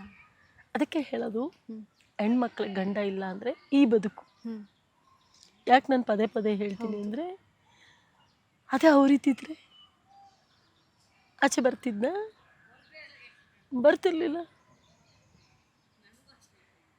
ಇವತ್ತು ತುಂಬ ನೆನೆಸ್ಕೊಳ್ತೀನಿ. ಇವತ್ತು ದೇವ್ರ ಮೇಲೆ ಇಟ್ಟು ಪೂಜೆ ಮಾಡ್ತೀನಿ. ದೇವ್ರ ಮನೇಲಿ ಇವತ್ತು ಇದೆ, 18 ವರ್ಷದಿಂದ ದೇವ್ರ ಮೇಲಿದೆ. ಯಾವತ್ತೂ ತೆಗಿಯಲ್ಲ, ಸಮ ನಿಮ್ಮ ಯಾವತ್ತೂ ತೆಗಿಯಲ್ಲ. ನಾನು ದೇವ್ರ ಕ್ರೂರಿ ಅಂತ ಹೇಳ್ತೀನಿಲ್ಲ, ಇದೊಂದು ವಿಷಯದಲ್ಲಿ ನನಗೆ ಕ್ರೂರಿ ಅದ. ಒಳ್ಳೆಯವ್ರನ್ನ ಕರ್ಕೊಂಬಿಟ್ಟ, ಒಂದು ಕಪ್ ಚುಕ್ಕೆ ಇಲ್ಲ, ಒಂದು ಕೆಟ್ಟವರಲ್ಲ, ಏನೂ ಅಲ್ಲ ಅಂಥ ಜೀವನ ನನಗೆ ಕೊಟ್ಟು ಚೆನ್ನಾಗಿದ್ದಿದ್ದ ಜೀವನನ ಕರ್ಕೊಂಡ್ಬಿಟ್ಟಲ್ಲ. ನ್ಯಾಯನಾ, ಸರಿನಾ, ಯಾರನ್ನು ಕೇಳಬೇಕು? ನಿಮ್ಮ ತವ್ರ ಮನೆಗೆ ನೀವು ಹೋಗ್ಲಿಲ್ವಾ? ತವ್ರ ಮನೆಯವರಿದ್ದರು, ಕರ್ಕೊಂಡು ಹೋದ್ರು. ಅವತ್ತು ಕರ್ಕೊಂಡೋಗಿ ಮತ್ತೆ ಕಾರ್ಯ ಎಲ್ಲ ಆಯಿತು. ಕಾರ್ಯ ಎರಡೆರಡು ಕಡೆ ಕಾರ್ಯ ಆಯಿತು. ಅಲ್ಲಿ ಹೋಗೋ ಪರಿಸ್ಥಿತಿಲಿಲ್ಲ, ಅವ್ರು ಯಾರೂ ನನ್ನ ಕರೆದಿರಲಿಲ್ಲ. ಆಂಜನೇಯ ಜ್ಯುವೆಲರ್ಸ್ ಅವ್ರ ತೋಟದಲ್ಲೇ ಕಾರ್ಯ ಆಯಿತು. ಕಾರ್ಯ ಎಲ್ಲ ಆಯಿತು. ಬದುಕೋಕ್ಕೆ ಕಷ್ಟ ಆಯಿತು ನನಗೆ, ಇರೋಕ್ಕಾಗ್ತಿರ್ಲಿಲ್ಲ, ಯಾರ ಸಪೋರ್ಟು ಇಲ್ಲ, ಏನು ಪ್ರಪಂಚ ಅಂಥ ತಿಳುವಳಿಕೆ ಏನಿಲ್ಲ, ಚಿಕ್ಕವರು ನೀವು ಕೂಡ ಅಂಥ ಏನೂ ಇಲ್ಲ. 19 ವರ್ಷಕ್ಕೆ ಎಲ್ಲ ನೋಡಿ ಎಲ್ಲ ಬದುಕು ಕಟ್ಕೊಂಡು ಏನು ಇಲ್ಲದೆ ಫುಟ್ಪಾತಲ್ಲಿ ನಿಂತ್ಬಿಟ್ಟು, ಹುಟ್ಟು ಬಟ್ಟೆ, ಆ ಪುಟ್ಟ ಮಗನ ಕರ್ಕೊಂಡು ಹೆಂಗಿತ್ತು ನಿಮ್ಮ ಜೀವನ? ನೀರಿಗೆ ತಳ್ಳಕ್ಕೆ ಹೋಗೋದು, ಅಮ್ಮ ಬಾಮ್ಮ ಚಳಿ ಆಗ್ತಾ ಇದೆ ಹೋಗೋಣ, ಮಾಮನ ಮನೆಗೆ ಹೋಗೋಣ, ಹಿಂಗೆ ಹೋಗೋದು ವಾಪಸ್ ಬರೋದು, ಹೋಗೋದು ವಾಪಸ್ ಬರೋದು, ಮತ್ತು ನಾನು ಹೋಗೋದು ಮತ್ತೆ ಹಿಂದಕ್ಕೆ ಬರೋದು. ಅವನು ನೋಡಿ ಆ ನರಕ ಅನುಭವಿಸಿರೋರು ಮಾತ್ರ ಗೊತ್ತಿರುತ್ತೆ. ಆಮೇಲೆ ಮರದ ಕೆಳಗಡೆ ಅವನ್ನ ಮಲಗಿಸ್ಕೊಂಡು ಇಡೀ ರಾತ್ರಿ ನನ್ನ ಸೀರೆ ಬಿಚ್ಚಿ ಅವನಿಗೆ ಸುತ್ತಕೊಂಡು ಬೆಳಗ್ಗೆ ಎದ್ದು ನಾನು ಸೀರೆ ಉಟ್ಕೊಂಡಿದ್ದೀನಿ. ತಾಯಿ ಅನ್ನೋದನ್ನು ಮತ್ತೆ ಪ್ರೂವ್ ಮಾಡಿದ್ದೀರ ನೀವು. ಆಮೇಲೆ ಬದುಕಬೇಕು ನನ್ನ ಮಗನಿಗೋಸ್ಕರ ನಾನು ಫುಟ್ಪಾತಲ್ಲಿ ಬಿದ್ದೆ. ನನ್ನ ಮಗ ಬೀಳಬಾರ್ದು, ನಾನು ಸತ್ತೋದ್ರೆ ನಿಮ್ಮ ಮಗಂಗೆ ಯಾರು ಗತಿ? ನನ್ನ ಮಗನೂ ಫುಟ್ಪಾತ್ ಆಗೋಗ್ತಾನೆ, ಬೇಡ ಅಂತ ಆವಾಗ ಗಟ್ಟಿ ನಿರ್ಧಾರ ಮಾಡಿಕೊಂಡು 100 ರೂಪಾಯಿ ಇಸ್ಕೊಂಡು ಬೆಂಗಳೂರಿಗೆ ಬಂದು ಇಲ್ಲಿವರೆಗೂ ನಿಂತಿದ್ದೀನಿ. ಆ ಸಮಯದಲ್ಲಿ ಸಾಕಷ್ಟು ನೋಡಿದ್ರಿ, ನೀವು ಜೀವನ ನೋಡಿದ್ರಿ. ಬಟ್ ನಿಮಗೆ ಮದುವೆ ಚಿಕ್ಕ ವಯಸ್ಸಲ್ಲೇ ಆಗೋಗ್ಬಿಟ್ಟಿತ್ತು. ಚಿಕ್ಕ ವಯಸ್ಸಲ್ಲೇ ಜೀವನದ ಕಹಿನೂ ಕೂಡ ನೀವು ನೋಡಿಬಿಟ್ಟಿದ್ರಿ. ಆದರೆ ನಿಮಗೆ ಇನ್ನೊಂದು ಮದುವೆ ಏನಾದರೂ ಬೇಕು ಅಂತ ಅನಿಸಿರ್ಲಿಲ್ವಾ? ನಿಮ್ಗೆ ಯಾರಾದರೂ ಸಪೋರ್ಟಿವ್ ಆಗಿ ಬೇಕು ಅಂತ ಅನಿಸ್ಲೇ ಇಲ್ವಾ? ಆಗ ಯೋಚನೆ ಬರಲೇ ಇಲ್ಲ ಮೇಡಮ್. ರಾತ್ರಿಯಾಗಲೂ ದುಡಿಬೇಕು, ದುಡ್ಡಿಲ್ಲ ಅಂದರೆ ನಾಯಿಗಿಂತ ಕಡೆ, ದುಡ್ಡಿಲ್ಲ ಅಂದರೆ ನಮ್ಮನ್ನು ಬೀದಿಗೆ ಹಾಕ್ತಾರೆ, ಫಿಕ್ಸ್ ಆಗಿತ್ತು. ನಾನು ಆಲ್ರೆಡಿ ನಾನು ಫುಟ್ಪಾತಲ್ಲಿ ನಿಂತಿದ್ನಲ್ಲ, ನನಗೆ ಅನ್ನಿಸ್ಬಿಟ್ಟಿತ್ತು ಪ್ರಪಂಚ ಯಾವ ಥರ ಕಾಣಿಸ್ತಾ ಇತ್ತು ಫುಟ್ಪಾತಲ್ಲಿ ನಿಂತಾಗ. ಫುಟ್ಪಾತಲ್ಲಿ ನಿಂತಾಗ ಇದು ಒಂದು ಬದುಕ ಆಗ ಗೊತ್ತಾಯಿತು ಗಂಡನ ಬೆಲೆ ಏನು ಅಂತ. ಹೆಣ್ಮಗಳಿಗೆ ಒಬ್ಬ ಗಂಡ ಇರಬೇಕು, ಮಗುಗೆ ತಂದೆ ಇರಬೇಕು. ಅವನು ಎಂಥವನಾರಾಗಲಿ, ವ್ಯಾಲ್ಯೂನೇ ಬೇರೆ ಪ್ರಪಂಚ. ಕುರುಡ ಆಗಲಿ, ಗಂಡ ಕುಂಟ ಆಗಲಿ, ಕುಡುಕ ಆಗಿರಲಿ, ಮೂಲೆಯಲ್ಲಿ ಬಿದ್ದಿರಲಿ, ಗಂಡ ಆದವನು ಮೂಲೆಯಲ್ಲಿ ಮಲಗಿದ್ರು ಪರವಾಗಿಲ್ಲ, ಒಂದು ಹೆಣ್ಣಿಗೆ ಗಂಡ ಇರಬೇಕು. ಅವನಿಲ್ಲ ಅಂದರೆ ಬೀದಿಲಿ ಹೋಗೋ ನಾಯಿ ಕರೆದು ಅನ್ನ ಹಾಕ್ತಾರೆ. ಇವತ್ತು ಅವಳಿಗೆ ಯಾರು ತಿರುಗಿ ನೋಡಲ್ಲ. ತಿರುಗಿ ನೋಡ್ತಾರೆ ಅಂದರೆ ಅದು ಬೇರೆ ರೀತಿಲಿ ನೋಡ್ತಾರೆ, ಅವ್ರಿಗೇನೋ ಉದ್ದೇಶ ಇರುತ್ತೆ, ಅದಕ್ಕೆ ತಿರುಗಿ ನೋಡ್ತಾರೆ. ಬಿಟ್ಟರೆ ಒಳ್ಳೆ ರೀತಿಲಿ ಯಾರೂ ತಿರುಗಿ ನೋಡಲ್ಲ. ಮೇಡಮ್, ನಿಮಗೆ ಆ ಥರ ಯಾರಾದರೂ ಆ ಕೆಟ್ಟ ಉದ್ದೇಶದಿಂದ ನಿಮಗೆ, ಯಾಕಂದರೆ ಒಂದು ಹೆಣ್ಣು, ಒಂಟಿ ಹೆಣ್ಣು ಜೀವನ ನಡೆಸ್ತಾ ಇದ್ದಾಳೆ ಅಂದಾಗ ಸಹಾಯ ಕೇಳೋ ನೆಪದಲ್ಲಿ ಬೇರೆ ರೀತಿಯೇ ಬರ್ತಾರೆ ಜನ. ಹೊರಗಡೆ ತುಂಬ ನಡೆದಿದ್ದು ಆ ಥರ ನಾನು ಹಿಂದೆ ಬರೋದು. ಒಬ್ಬೊಬ್ಬಳು ನಡ್ಕೊಂಡು ಹೋಗ್ತಿದ್ದೆ. ಅವಾಗ ನಡ್ಕೊಂಡೋದ್ರೆ ಹಿಂದೆ ಬರೋದು, ಮಾಡೋದು, ರೇಗ್ಸೋದು, ಬೈಯೋದು, ಕೇಳೋದು, ಕರಿಯೋದು, ಎಲ್ಲ ಅನುಭವನೂ ಆಗಿದೆ ಮೇಡಮ್. ನನಗೆ ಆಗಿಲ್ಲ ಅಂತ ನಾನೇನು ಕೊಚ್ಕೊಳ್ಳಲ್ಲ. ಅದೇನು ನನಗೇನು ಇರೋದನ್ನ ಹೇಳೋದಕ್ಕೆ ಏನಿದೆ, ಆಗಿದೆ ಆ ಥರ. ಚಿತ್ರರಂಗದಲ್ಲಿ ನಿಮಗೆ ಗಂಡ ಇಲ್ಲ ಅಂತ ಗೊತ್ತಾದವಾಗ ಯಾವ ರೀತಿ? ಚಿತ್ರರಂಗದಲ್ಲಿ ಯಾರಿಗೂ ಗೊತ್ತೇ ಇಲ್ಲ ಮೇಡಮ್. ಆಶ್ರಮ ಮಾಡೋದ ಮೇಲೇ ಚಿತ್ರಲೋಕ ಅಂತ ನನಗೆ ಇಂಟರ್ವ್ಯೂ ಮಾಡಿದ್ರು. ಅವಾಗಲೇ ನಾನು ಹೇಳ್ಕೊಂಡಿದ್ದೆ. ಯಾಕೆ ಹೇಳ್ಕೊಂಡಿಲ್ಲ? ಎಲ್ಲೂ ಹೇಳ್ಕೊಳ್ಳಿ. ನನ್ನ ಮಗನ್ನ ಅಪ್ಪ ಇಲ್ಲ ಅಂತ ಬೇರೆ ರೀತಿಲಿ ನೋಡಬಾರ್ದು, ನನಗೆ ಗಂಡ ಇಲ್ಲ ಅಂತ ಅವ್ರು ಯಾರು ಆಡ್ಕೋಬಾರ್ದು. ಒಂದು ನನ್ನ ಅರಿಶಿನ ಕುಂಕುಮ ಕರಿಬೇಕೆಲ್ರು, ಗಂಡ ಇಲ್ಲ ಅಂತ ಬಿಡಬಾರ್ದು. ಚಿಕ್ಕ ವಯಸ್ಸು, ಕೀಳಾಗಿ ನೋಡ್ತಾರೆ, ಯಾವುದು ಮುಟ್ಸಲ್ಲ, ಯಾವ ಪೂಜೆಗೂ ಕರಿಯಲ್ಲ, ಬೇಡವಾಗ್ತೀವಿ ನಾವು. ಅದು ನನಗೆ ತಡ್ಕೊಳಕ್ಕಾಗಲ್ಲ. ಈಗ ನೀವು ಯಾವುದೇ ಪ್ರಪಂಚದಲ್ಲಿ ನೋಡಿ, ನಮ್ಮ ಮನಸ್ಸು ಚೆನ್ನಾಗಿರುತ್ತೆ ಮೇಡಮ್, ನನ್ನ ಆತ್ಮಸಾಕ್ಷಿ ಚೆನ್ನಾಗಿದೆ. ಗಂಡ ಇಲ್ಲ ಅಂದರೆ ಯಾವ ಒಳ್ಳೆ ಕೆಲ್ಸಕ್ಕೆ ಅವಳನ್ನ ಕರೆಯಲ್ಲ, ಒಂದು ಅರಿಶಿನ ಕುಂಕುಮ ಕೊಡಲ್ಲ, ಒಂದು ಬಳೆ ಕೊಡಲ್ಲ ಅವಳಿಗೆ, ಒಂದು ಒಳ್ಳೆ ಕರಿಯಕ್ಕೆ ಕರಲ್ಲ, ಒಂದು ಶುಭ ಕರಿಯಕ್ಕೆ ಮೊದಲೇ ಕರೆಯಲ್ಲ, ಯಾವುದನ್ನು ಕರೆಯಲ್ಲ. ಬಟ್ ಹೇಳಬೇಕು ಅಂದರೆ ಅವಳೇ ಪವಿತ್ರ. ಅವಳ ಮನಸ್ಸು ತುಂಬ ಚೆನ್ನಾಗಿರುತ್ತೆ, ಶುದ್ಧವಾಗಿರುತ್ತೆ. ಅವಳು ತುಂಬ ಪವಿತ್ರವಾಗಿ ಮನಸ್ಸಿಂದ ಹರಿಸ್ತಾಳೆ. ಬಟ್ ಅವಳನ್ನ ಕರಿಯಲ್ಲ. ಒಂದು 4 ಎಳೆ ಚೈನ್ ಹಾಕ್ಕೊಂಡು, ಒಂದು ಕೈ ತುಂಬ ಬಳೆ ಹಾಕ್ಕೊಂಡು ಅಂಥವ್ರನ್ನೆಲ್ಲ ದೊಡ್ಡವ್ರನ್ನ ಬೇಗ ಮುಂದೆ ಬಿಡ್ತೀರಾ. ಬಟ್ ಅವ್ರ ಮನಸ್ಸು ಚೆನ್ನಾಗಿರಲ್ಲ, ಅಂಥವ್ರನ್ನ ಕರಿತೀರಾ. ಮುಂದೆ ಚೆನ್ನಾಗಿರ್ತಾರೆ, ಹಿಂದೆ ಮಾತಾಡ್ತಾರೆ, ಅಂಥವ್ರೇ ಬೇಕು. ಬಟ್ ಇವಳು ಅಲ್ಲೆಲ್ಲೋ ನಿಂತ್ಕೊಂಡಿರ್ತಾಳೆ ಪಾಪ, ಮೂಲೆಯಲ್ಲಿ ನಿಂತ್ಕೊಂಡು, ಅಯ್ಯೋ ನನ್ನ ಹತ್ರ ಹೋಗ್ಬಾರ್ದಪ್ಪ, ಏನಾಗ್ಬಿಡುತ್ತೋ ಭಯ, ಅವ್ರು ಚೆನ್ನಾಗಿರಲಿ, ನನ್ನಿಂದ ಇನ್ನೊಬ್ರಿಗೆ ತೊಂದರೆ ಆಗಬಾರ್ದು, ಚೆನ್ನಾಗಿರ್ಲಿ ಅಂತ ಅಲ್ಲಿ ನಿಂತ್ಕೊಂಡು ಯಾರೋ ಗೊತ್ತಿಲ್ಲದೆ ನೂರು ಹರಿಸ್ತಿರ್ತಾಳೆ. ಅವಳು ಮೇಡಮ್ ಪರಿಶುದ್ಧವಾದ ಹೆಣ್ಣು. ಆ ನೋವು ನನಗಾಗಬಾರ್ದು ಅಂತ ಎಲ್ಲವೂ ತಡ್ಕೊಂಡಿದ್ದೆ. ಎಷ್ಟೋ ಜನಕ್ಕೆ ತಾಳಿ ಕೊಡಿಸ್ತೆ ನನ್ನ ಲೈಫಲ್ಲಿ, ಎಷ್ಟೋ ಜನಕ್ಕೆ ಮದುವೆನೂ ಮಾಡಿಸಿದ್ದೀನಿ, ಒಳ್ಳೊಳ್ಳೆ ಕೆಲಸ ಮಾಡಿದ್ದೀನಿ. ಬಟ್ ನಾನು ಮಾಡಿರೋದ್ರಲ್ಲಿ ಯಾರಿಗೂ ಕೆಟ್ಟದಾಗಿಲ್ಲ. ಆಶ್ರಮ ಮಾಡಿದ್ಮೇಲೆ ಹೇಳ್ಕೊಳ್ಳೋಂಥ ಸಮಯ ಬಂತು, ಪರಿಸ್ಥಿತಿ ಬಂತು, ಹೇಳ್ಕೊಂಡೆ. ಅಲ್ಲಿವರೆಗೂ ನನಗೆ ಎಲ್ಲ ಶೂಟಿಂಗಲ್ಲಿ ಕೇಳ್ತಾರೆ, ಏನು ಮಾಡ್ತಾರೆ ನಿಮ್ಮ ಮನೆಯವರು, ಏನು ಕೆಲಸ ಮಾಡ್ತಾರೆ, ಇವಾಗಿನ್ನು ಬಿಟ್ಟೋದ್ರು, ಈಗ ಆಚೆ ಬಿಟ್ಟೋದ್ರು. ಆ ನೋವಿತ್ತಲ್ಲ ನನಗೆ, ಏನು ಮಾಡಿದ್ರು ತೆಗಿಯೋಕ್ಕಾಗ್ತಿರ್ಲಿಲ್ಲ. ಎಲ್ಲರ ಹತ್ರ ಅಲ್ಲೋಗಿದ್ದಾರೆ, ಇಲ್ಲೋಗಿದ್ದಾರೆ, ಆ ಕೆಲ್ಸಕ್ಕೆ ಹೋಗಿದ್ದಾರೆ, ಈ ಕೆಲ್ಸಕ್ಕೆ ಹೋಗಿದ್ದಾರೆ, ಏನೇನೋ ಸುಳ್ಳು ಹೇಳಿವೆ. ಅಕ್ಕಪಕ್ಕ ಕೇಳಿದ ಊರಲ್ಲಿದ್ದಾರೆ. ಇದೇ ಬದುಕು. ಎಷ್ಟು ವರ್ಷ ಸಾಧಿಸ್ದೆ. ಅಪ್ಪ ಇಲ್ಲ ಅಂದರೆ ನನ್ನ ಮಗನ ಬೇರೆ ಥರ ನೋಡಬಾರ್ದು. ಈಗ ಭಯ ಇಲ್ಲ ಮೇಡಮ್. ಈಗ ಯಾಕೆ ಹೇಳ್ಕೊಂಡಿದ್ರೆ ನನ್ನ ಮಗನಿಗೆ ಮದುವೆ ಮಾಡಿದೆ, ನನ್ನ ಸೊಸೆ ಬಂದಳು, ಈಗ ಭಯ ಇಲ್ಲ.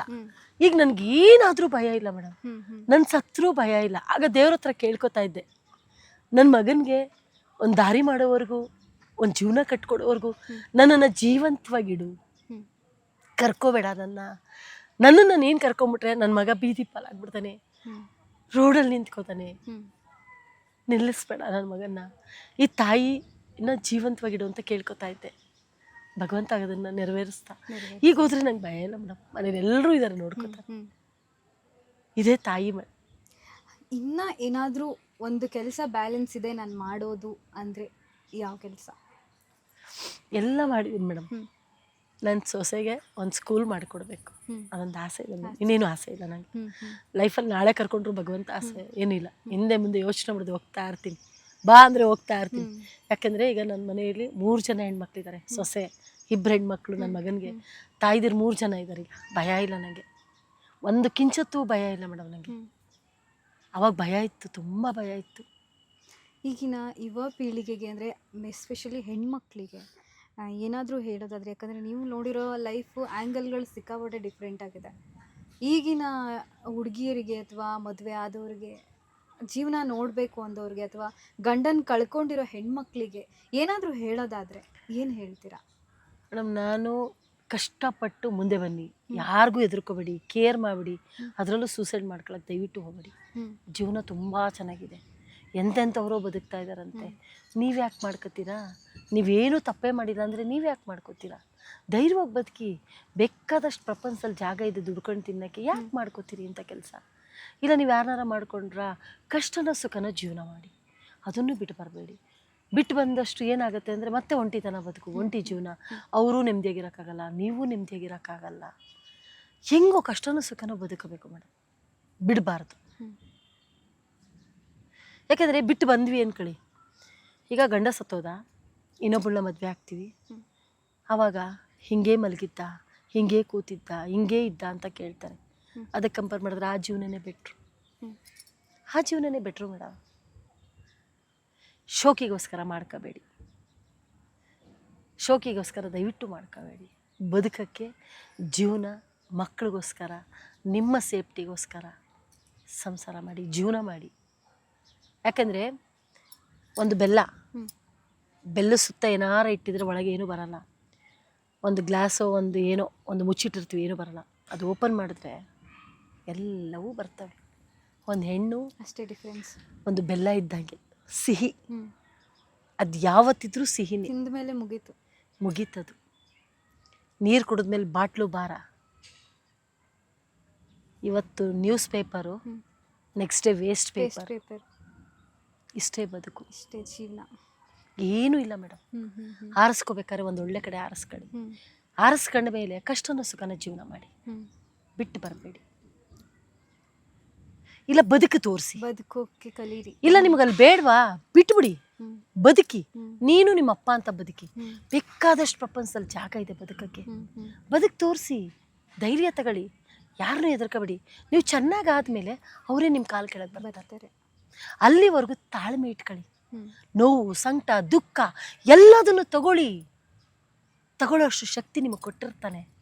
ತಾಳ್ಮೆ ಇಟ್ಬೇಕಾದ್ರೆ ಬೇರೆಯವ್ರನ್ನ ಕಂಪೇರ್ ಮಾಡಿದ್ರೆ ನಿಮ್ಮ ಜೀವನ ತುಂಬ ಚೆನ್ನಾಗಿದೆ. ಯಾಕೆ ಚೆನ್ನಾಗಿಲ್ಲ ಅನ್ಕೋತೀರಿ? ಎಲ್ಲೋ ರೋಡಲ್ಲಿರೋರನ್ನ ನೋಡಿ, ಅಪ್ಪ ಅಮ್ಮನ ಬಿಸಾಕಿರೋರನ್ನ ನೋಡಿ, ಅವ್ರನ್ನೆಲ್ಲ ಕಂಪೇರ್ ಮಾಡಿ ಹಾಸ್ಪಿಟ್ಲಲ್ಲಿ ಸಾವು ನಡುವೆ ಬದುಕ್ತಾ ಇರ್ತಾರೆ ಅಂಥವ್ರನ್ನ ನೋಡಿ, ಅದೆಲ್ಲ ಕಂಪೇರ್ ಮಾಡಿದ್ರೆ ನಿಮ್ಮ ಜೀವನ ಚೆನ್ನಾಗಿದೆಯಲ್ಲ, ಯಾಕೆ ಬೇಡ ಅಂತ ಬಿಸಾಕ್ತೀರಿ? ದಯವಿಟ್ಟು ಮಕ್ಕಳನ್ನ ಎಷ್ಟೇ ನೋವಿರಲಿ, ಸಂಕಟ ಇರಲಿ, ಯಾರಿಗೂ ಮನುಷ್ಯಗೆ ಬರದೆ ಏನು ಮರಕ್ಕೆ ಬರಲ್ಲ, ಮನುಷ್ಯಂಗೂ ಬರುತ್ತೆ ಮರಕ್ಕೂ ಬರುತ್ತೆ. ಬಟ್ ಅದನ್ನು ಸಹಿಸ್ಕೊಂಡು ಮಕ್ಕಳನ್ನ ಜೊತೆಗೆ ಇಟ್ಕೊಂಡು ಜೀವನ ಮಾಡಿ. ಅದೇ ಮಕ್ಕಳು ನಾಳೆ ಬೀದಿಗೆ ಬಿಡ್ತಾರೆ, ಅದು ಸೆಕೆಂಡ್ರಿ. ಬಟ್ ಆದರೂ ಆ ಮಕ್ಕಳನ್ನ ಜೊತೆಗೆ ಇಟ್ಕೊಂಡು ಜೀವನ ಮಾಡಿ. ಪ್ರತಿಯೊಬ್ಬರಿಗೂ ಕೇಳ್ಕೊಳ್ತೀನಿ, ಬಾಸ್ ಟಿವಿ ಮೂಲಕ ತಂದೆ ತಾಯಿಗಳಿಗೆ ದಯವಿಟ್ಟು ಬೀದಿಲಿ ಬಿಡಬೇಡಿ. ಅಂಬ್ಲಿನೋ ಗಂಜಿನೋ ನಿಮ್ಮ ಹೆಂಡ್ತಿನ ಚೆನ್ನಾಗಿ ನೋಡ್ಕೊಳ್ಳಿ, ನಿಮ್ಮ ಮಕ್ಕಳನ್ನ ಚೆನ್ನಾಗಿ ನೋಡ್ಕೊಳ್ಳಿ. ಅದ್ರಲ್ಲಿ ಒಂದೇ ₹1, ಅದ್ರಲ್ಲಿ ₹2 ನಿಮ್ಮ ಅಮ್ಮಂಗೆ ಹೋಗ್ಬಿಟ್ಟು ಪಕ್ಕದಲ್ಲಿ ನೋಡ್ಕೊಂಬನ್ನಿ. ಅವಳೇನು ರೇಷ್ಮೆ ಸೀರೆ ಕೇಳಲ್ಲ ತಾಯಿ, ಒಡವೆ ಕೇಳಲ್ಲ, ಏನೂ ಕೇಳಲ್ಲ. ನನ್ನ ಆಶ್ರಮನೇ ಸಾಕ್ಷಿ. ಮಗನ್ ನೋಡ್ಬೇಕು, ಕರ್ಸಿ ಅಂತಾಳೆ ತಾಯಿ. ಮಗನಿಗೆ ಫೋನ್ ಮಾಡಿದೆ. ಏನು ಮಾಡಿದೆ ಗೊತ್ತಾ? ನಾನು ಫೋನ್ ಮಾಡಿಬಿಟ್ಟು ಹೇಳಿದೆ. ಏನಂತ ಹೇಳಿದೆ ಗೊತ್ತಾ? ಅಣ್ಣ ಆಯಪ್ಪ ಫೋನ್ ಮಾಡಿಬಿಟ್ಟು ಹಳೆ ಬಟ್ಟೆ ಇದ್ದಾವೆ ತಂದ್ಕೊಡ್ಲಾ ಅಂದರು. ಆ ಅಜ್ಜಿ ಇನ್ನೊಂದು 3 ತಿಂಗಳಿರುತ್ತೆ, 6 ತಿಂಗಳಿರುತ್ತೆ. ನಾನು ಒಂದೇ ಮಾತು ಕೇಳಿದೆ ಮಗನಿಗೆ, ಅಣ್ಣ ಒಂದು 3 ನೈಟಿ ತಂದ್ಕೊಡೋಣ ಹೊಸಾದು, ಸತ್ ಮೇಲೆ ಹಾಕಕ್ಕಾಗಲ್ಲ, ಬದುಕಿದ್ದಾಗ ಹಾಕೊಳ್ಳಿ ಅಂದೆ. 2 ತಿಂಗಳಾಯ್ತು ಹೇಳಿ, ಇವತ್ತಿಗೂ ಬಂದಿಲ್ಲ. ಈಗ ನಿಮ್ಮ ಮುಂದೆನೆ ಆ ಅಜ್ಜಿ ನನ್ನ ಮಗನ್ ಕರ್ಸು ಅಂದ್ರು. 3 ತಿಂಗಳಾಯ್ತು. ನನಗೆ ಅಯ್ಯೋ ಅನ್ಸುತ್ತೆ, ಅವ್ರಿಗೆ ಅನ್ಸಲ್ಲ.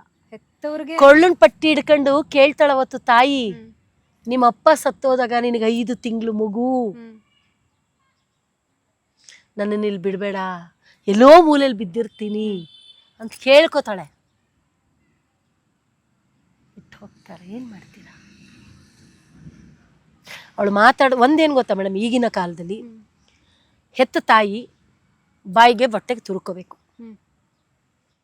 ಮಾತಾಡಬಾರ್ದು. ಆಟಗಳಾಡಿದ್ರು ನೋಡ್ಬೇಕಷ್ಟೇ. ಅವ್ರು ಏನೇ ಆಟ ಆಡ್ಲಿ, ಏನೇ ಉಗಿಲಿ, ಏನೇ ಮಾಡ್ಲಿ, ತಾಯಿ ಕಣ್ಣು ಮುಚ್ಕೊಂಡು ಬಾಯಿ ಮುಚ್ಕೊಂಡಿದ್ರೆ ಅವಳು ಮನೆ ಒಳಗೆ ಇರ್ತಾಳೆ. ನಾನು ಬಾಯಿ ತೆಗೆದ್ರೆ ನೀನ್ ಸರಿ ಇಲ್ಲ, ನೀನ್ ಹಂಗೆ ಹಿಂಗೆ ಅಂದ್ರೆ ತಾಯಿ ಪುಟ್ಬಾತಲ್ಲಿ ಇರ್ತಾಳೆ, ಅವನು ಒಳಗಿರ್ತಾನೆ. ಇಷ್ಟೇ ವ್ಯತ್ಯಾಸ.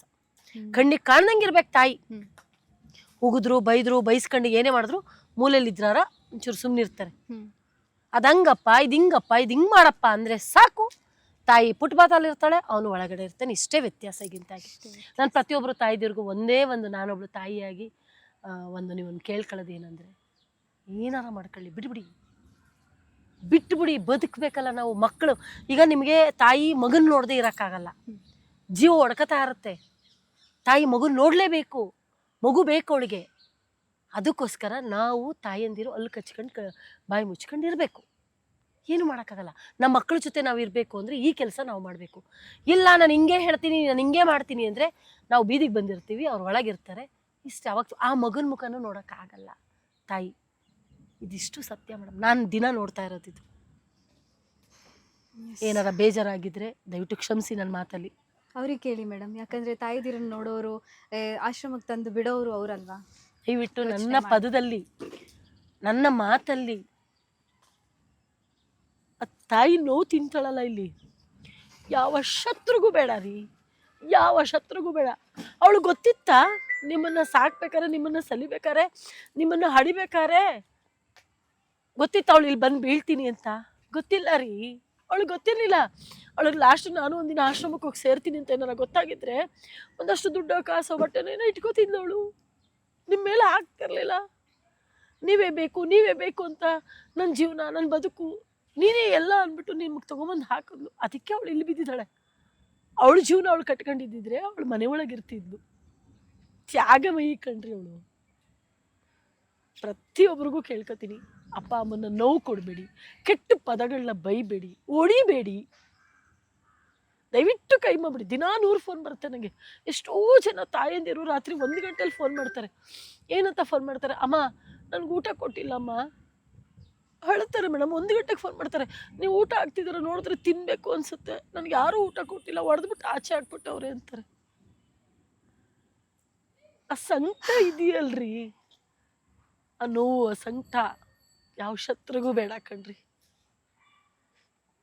ಅಷ್ಟೇ ಪ್ರತಿಯೊಬ್ಬರಿಗೂ ನನ್ನ ಅಮ್ಮನ ಮಡಿಲು ಟ್ರಸ್ಟಿಂದ ಕೇಳ್ಕೊತೀನಿ, ನಿಮ್ಮ ಕೈಯಲ್ಲಿ ಎಷ್ಟು ಸಹಾಯ ಆಗುತ್ತೋ ಸೆರಗೊಡ್ಡಿ ಬೇಡ್ತಾ ಇದ್ದೀನಿ.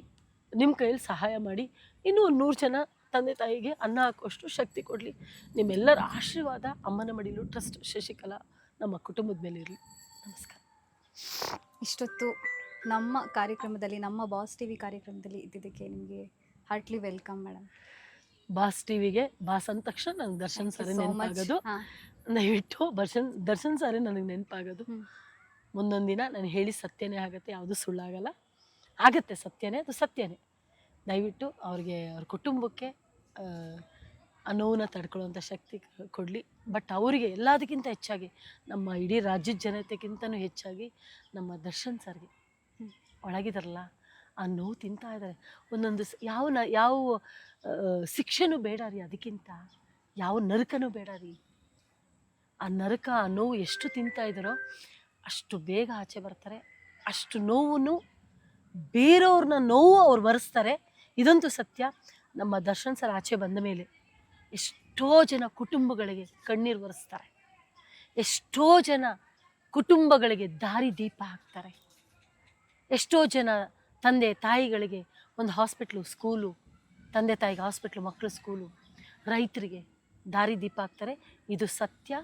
ಬಟ್ ಇವತ್ತು ಅವ್ರು ಆ ಜಾಗದಲ್ಲಿದ್ದಾರೆ ಅಂತ ನಾಳೆ ಆಚೆ ಬಂದಮೇಲೆ ಇದ್ಯಾವುದನ್ನು ಅವ್ರ ಮನಸ್ಸಲ್ಲಿ ಇಟ್ಕೊಳ್ಳಲ್ಲ, ಮರೆಯೋದೂ ಇಲ್ಲ. ಎದ್ದು ನಿಲ್ತಾರೆ, ನಿಂತೇ ನಿಲ್ತಾರೆ, ಗೆಲ್ತಾರೆ. Yes, thank you so much ma'am. ಇಷ್ಟೋ ತನಕ ನಮ್ಮ ಜೊತೆಗಿದ್ದು ಸಾಕಷ್ಟು ಕಷ್ಟನ, ಆ ಸುಖಗಳನ್ನು ಹಂಚ್ಕೊಂಡ್ರಿ. ಮಕ್ಕಳು ಹೇಗಿರಬೇಕು, ತಾಯಿನ ಹೇಗೆ ನೋಡ್ಕೊಬೇಕು, ತಾಯಿಗೆ ಎಷ್ಟು ಮಹತ್ವ ಕೊಡಬೇಕು ಅನ್ನೋದನ್ನು ತಿಳಿಸ್ಕೊಟ್ರಿ. ಇದ್ರ ಮುಖಾಂತರ ಆದರೂ ಅಟ್ಲೀಸ್ಟ್ ಸಾಕಷ್ಟು ಜನ ಬದಲಾಗ್ತಾರೆ ಅನ್ನೋದನ್ನು ಕೂಡ ಎಕ್ಸ್ಪೆಕ್ಟ್ ಮಾಡ್ತೀವಿ ನಾವು. ಒಂದು ತಾಯಿ ಡೇಟ್ ಆಗಿಬಿಟ್ಟಿರ್ತಾಳೆ, ಬಟ್ಟೆ ಹಾಕ್ಕೊಳಕ್ಕೆ ಬರಲ್ಲ ಮೇಡಮ್, ಅವಳಿಗೆ ಫುಲ್ಲು ಬ್ಲೀಡಿಂಗ್ ಆಗ್ಬಿಟ್ಟಿರುತ್ತೆ. ಮಕ್ಕಳು ಹುಚ್ಚಿ ಹೋಯ್ಕೊಂಡ್ರೆ ಒರೆಸೋವಂಥ ತಾಯಿ, ಅದೇ ತಾಯಿ ಮೈಯಲ್ಲಿ ರಕ್ತ ಹರಿತಾ ಇರುತ್ತೆ. ಆ ರಕ್ತದಲ್ಲಿ ನೀವು ಬಂದಿದ್ದೀರಾ, ಅದಕ್ಕೊಂದು ಹಾಕ್ಕೊಳಕ್ ಬಟ್ಟೆ ಗತಿ ಇಲ್ಲ ಮೇಡಮ್. ತಾಯಿಗೆ ಎಷ್ಟು ನೋವಾಗತ್ತೆ ಗೊತ್ತಾ? ಆ ಬ್ಲೀಡಿಂಗ್ ಎಲ್ಲ ಅವ್ರು ನೋಡಿದಾಗ ಅಳು ಬರುತ್ತೆ. ಇದೇ ರಕ್ತದಲ್ಲೇ ತಾನೇ ನಿಮಗೆ ಜನ್ಮ ಕೊಟ್ಟಿದ್ದು, ಅದನ್ನೇ ತಾನೇ ಕತ್ತರಿಸ್ಕೊಂಡು ಅವಳು ನಿಮಗೆ ಜೀವನ ಕೊಟ್ಟಿದ್ದು, ಬದುಕು ಕೊಟ್ಟಿದ್ದು. ಅದೇ ತಾಯಿ ಆಶ್ರಮದಲ್ಲಿ ಮೈಯೆಲ್ಲ ರಕ್ತ ಮಾಡ್ಕೊಂಡಾಗ ಎಲ್ಲಪ್ಪ ಮಕ್ಕಳು. ನೂರಾರು ದೇವ್ರ ಕೈ ಮುಗಿತಾಳೆ, ಮಕ್ಕಳಿಲ್ಲ ಅಂದರೆ ಸಾವಿರಾರು ದೇವ್ರ ಕೈ ಮುಗಿತಾಳೆ. ಮಕ್ಕಳು ಬೇಕು, ಮಕ್ಕಳು ಬೇಕು ಅಂತ. ಬಸ್ರಿ ಅಂತ ಗೊತ್ತಾದ ತಕ್ಷಣ ಅವಳು ಹಿಡಿದು ನಿಲ್ಸಕ್ಕಾಗಲ್ಲ. ಅಷ್ಟು ಖುಷಿ, ಪ್ರಪಂಚನೇ ಕೈಯಲ್ಲಿದೆ, ನನ್ನ ಕೈಯಲ್ಲಿದೆ. ನಂಗೆ ಮೆರೀತಾಳೆ ಅವಳು.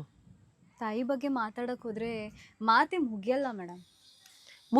ನೀವು ಮಾತಾಡ್ತಿದ್ರೆ ಇಡೀ ದಿನ ಮಾತಾಡ್ತೀನಿ. ತಾಯಿ ಅನ್ನೋ ಪದ ಅಷ್ಟು ಪವಿತ್ರವಾದಿದ್ದು. ಗರ್ಭಗುಡಿಯಲ್ಲಿ ದೇವ್ರು, ನಾವು ಕೈ ಮುಗಿದ್ದು ದೇವರೇ ಅಂತೀವಿ, ಅಷ್ಟು ಪವಿತ್ರವಾಗಿದ್ದಾಳೋ. ಒಂದು ತಾಯಿ, ಒಂದು ಹೆಣ್ಣು ಅಷ್ಟೇ ಪವಿತ್ರ. ನನಗೆ ಗೊತ್ತಿರೋ ಹಾಗೆ ಅವಳಷ್ಟೇ ಪವಿತ್ರ. ಅವಳು 1000 ಜನ 1000 ಅನ್ಲಿ, ಅವಳು ಪವಿತ್ರನೇ. ನೋಡಿದ್ರಲ್ಲ, ಇಷ್ಟೊತ್ತು ಶಶಿಕಲಾ ಮ್ಯಾಮ್ ಎಷ್ಟೊಂದು ಒಂದು ಸಂದೇಶವನ್ನು ಕೊಟ್ಟರು, ಮತ್ತು ತಾಯಿನ ಹೇಗೆ ನೋಡ್ಕೊಬೇಕು ಮಕ್ಕಳು ಅನ್ನೋದನ್ನು ತಿಳಿಸ್ಕೊಟ್ರು. ಇದೇ ರೀತಿ ತಿಳಿಸ್ಕೊಡ್ತಾರೆ ಅನ್ನೋಕ್ಕಿಂತ ಹೆಚ್ಚಾಗಿ ನಮ್ಮ ತಂದೆ ತಾಯಿ ನಮ್ಮನ್ನು ಎಷ್ಟು ಇನ್ನೂ ಒಂದು ವಜ್ರದ ರೀತಿ ನೋಡ್ಕೊಂಡು ಬಂದಿರ್ತಾರೆ, ಕಷ್ಟನ ಸುಖನೂ. ಸೊ ಅವ್ರಿಗೆ ಒಂದು ಲಾಸ್ಟ್ ಕೊನೆ ಕಾಲದಲ್ಲಿ ಒಂದು ತುತ್ತು ಅನ್ನ, ಒಂದು ಸ್ವಲ್ಪ ಜಾಗ ಅವ್ರು ಕೂಡ ಅಷ್ಟೇ ಎಕ್ಸ್ಪೆಕ್ಟ್ ಮಾಡೋದು. ನೀವು ಈ ಒಂದು ಮಾತಿನ ಮುಖಾಂತರ ನೀವು ಸಾಕಷ್ಟು ಜನರು ತಾಯಿಗೆ ಮಹತ್ವವನ್ನು ಕೊಡ್ತೀವಿ ಅಂತ ನಮ್ಮ ಚಾನಲ್ ಮುಖಾಂತರ ಅನ್ಕೋತೀವಿ. ಹಾಗೆ ಜೊತೆಗೆ ನಿಮ್ಮದು ಕೂಡ ಈ ಚಾನಲಲ್ಲಿ ಇಂಟರ್ವ್ಯೂ ಆಗಬೇಕು ಅಂದರೆ ನಮ್ಮ ಚಾನಲನ್ನು ಕಾಂಟ್ಯಾಕ್ಟ್ ಮಾಡಿ, ನಾವು ನಿಮ್ಮ ಇಂಟರ್ವ್ಯೂನ ಮಾಡೋದಕ್ಕೆ ಪ್ರಯತ್ನ ಮಾಡ್ತೀವಿ. ನೋಡ್ತಾ ಇರಿ Boss TV Kannada. Thank you. Latest ಹಾಗೂ ಇಂಟ್ರೆಸ್ಟಿಂಗ್ ಸುದ್ದಿಗಳಿಗಾಗಿ ಬಾಸ್ ಟಿವಿ ಕನ್ನಡ ಚಾನೆಲ್ನ ಸಬ್ಸ್ಕ್ರೈಬ್ ಮಾಡಿ. ಹಾಗೆಯೇ ಬೆಲ್ ಐಕಾನ್ ಪ್ರೆಸ್ ಮಾಡಿ. ಇದರ ಜೊತೆಗೆ ಫೇಸ್ಬುಕ್, ಇನ್ಸ್ಟಾಗ್ರಾಮ್, ಎಕ್ಸ್ನಲ್ಲೂ ಮಿಸ್ ಮಾಡದೆ ಫಾಲೋ ಮಾಡಿ.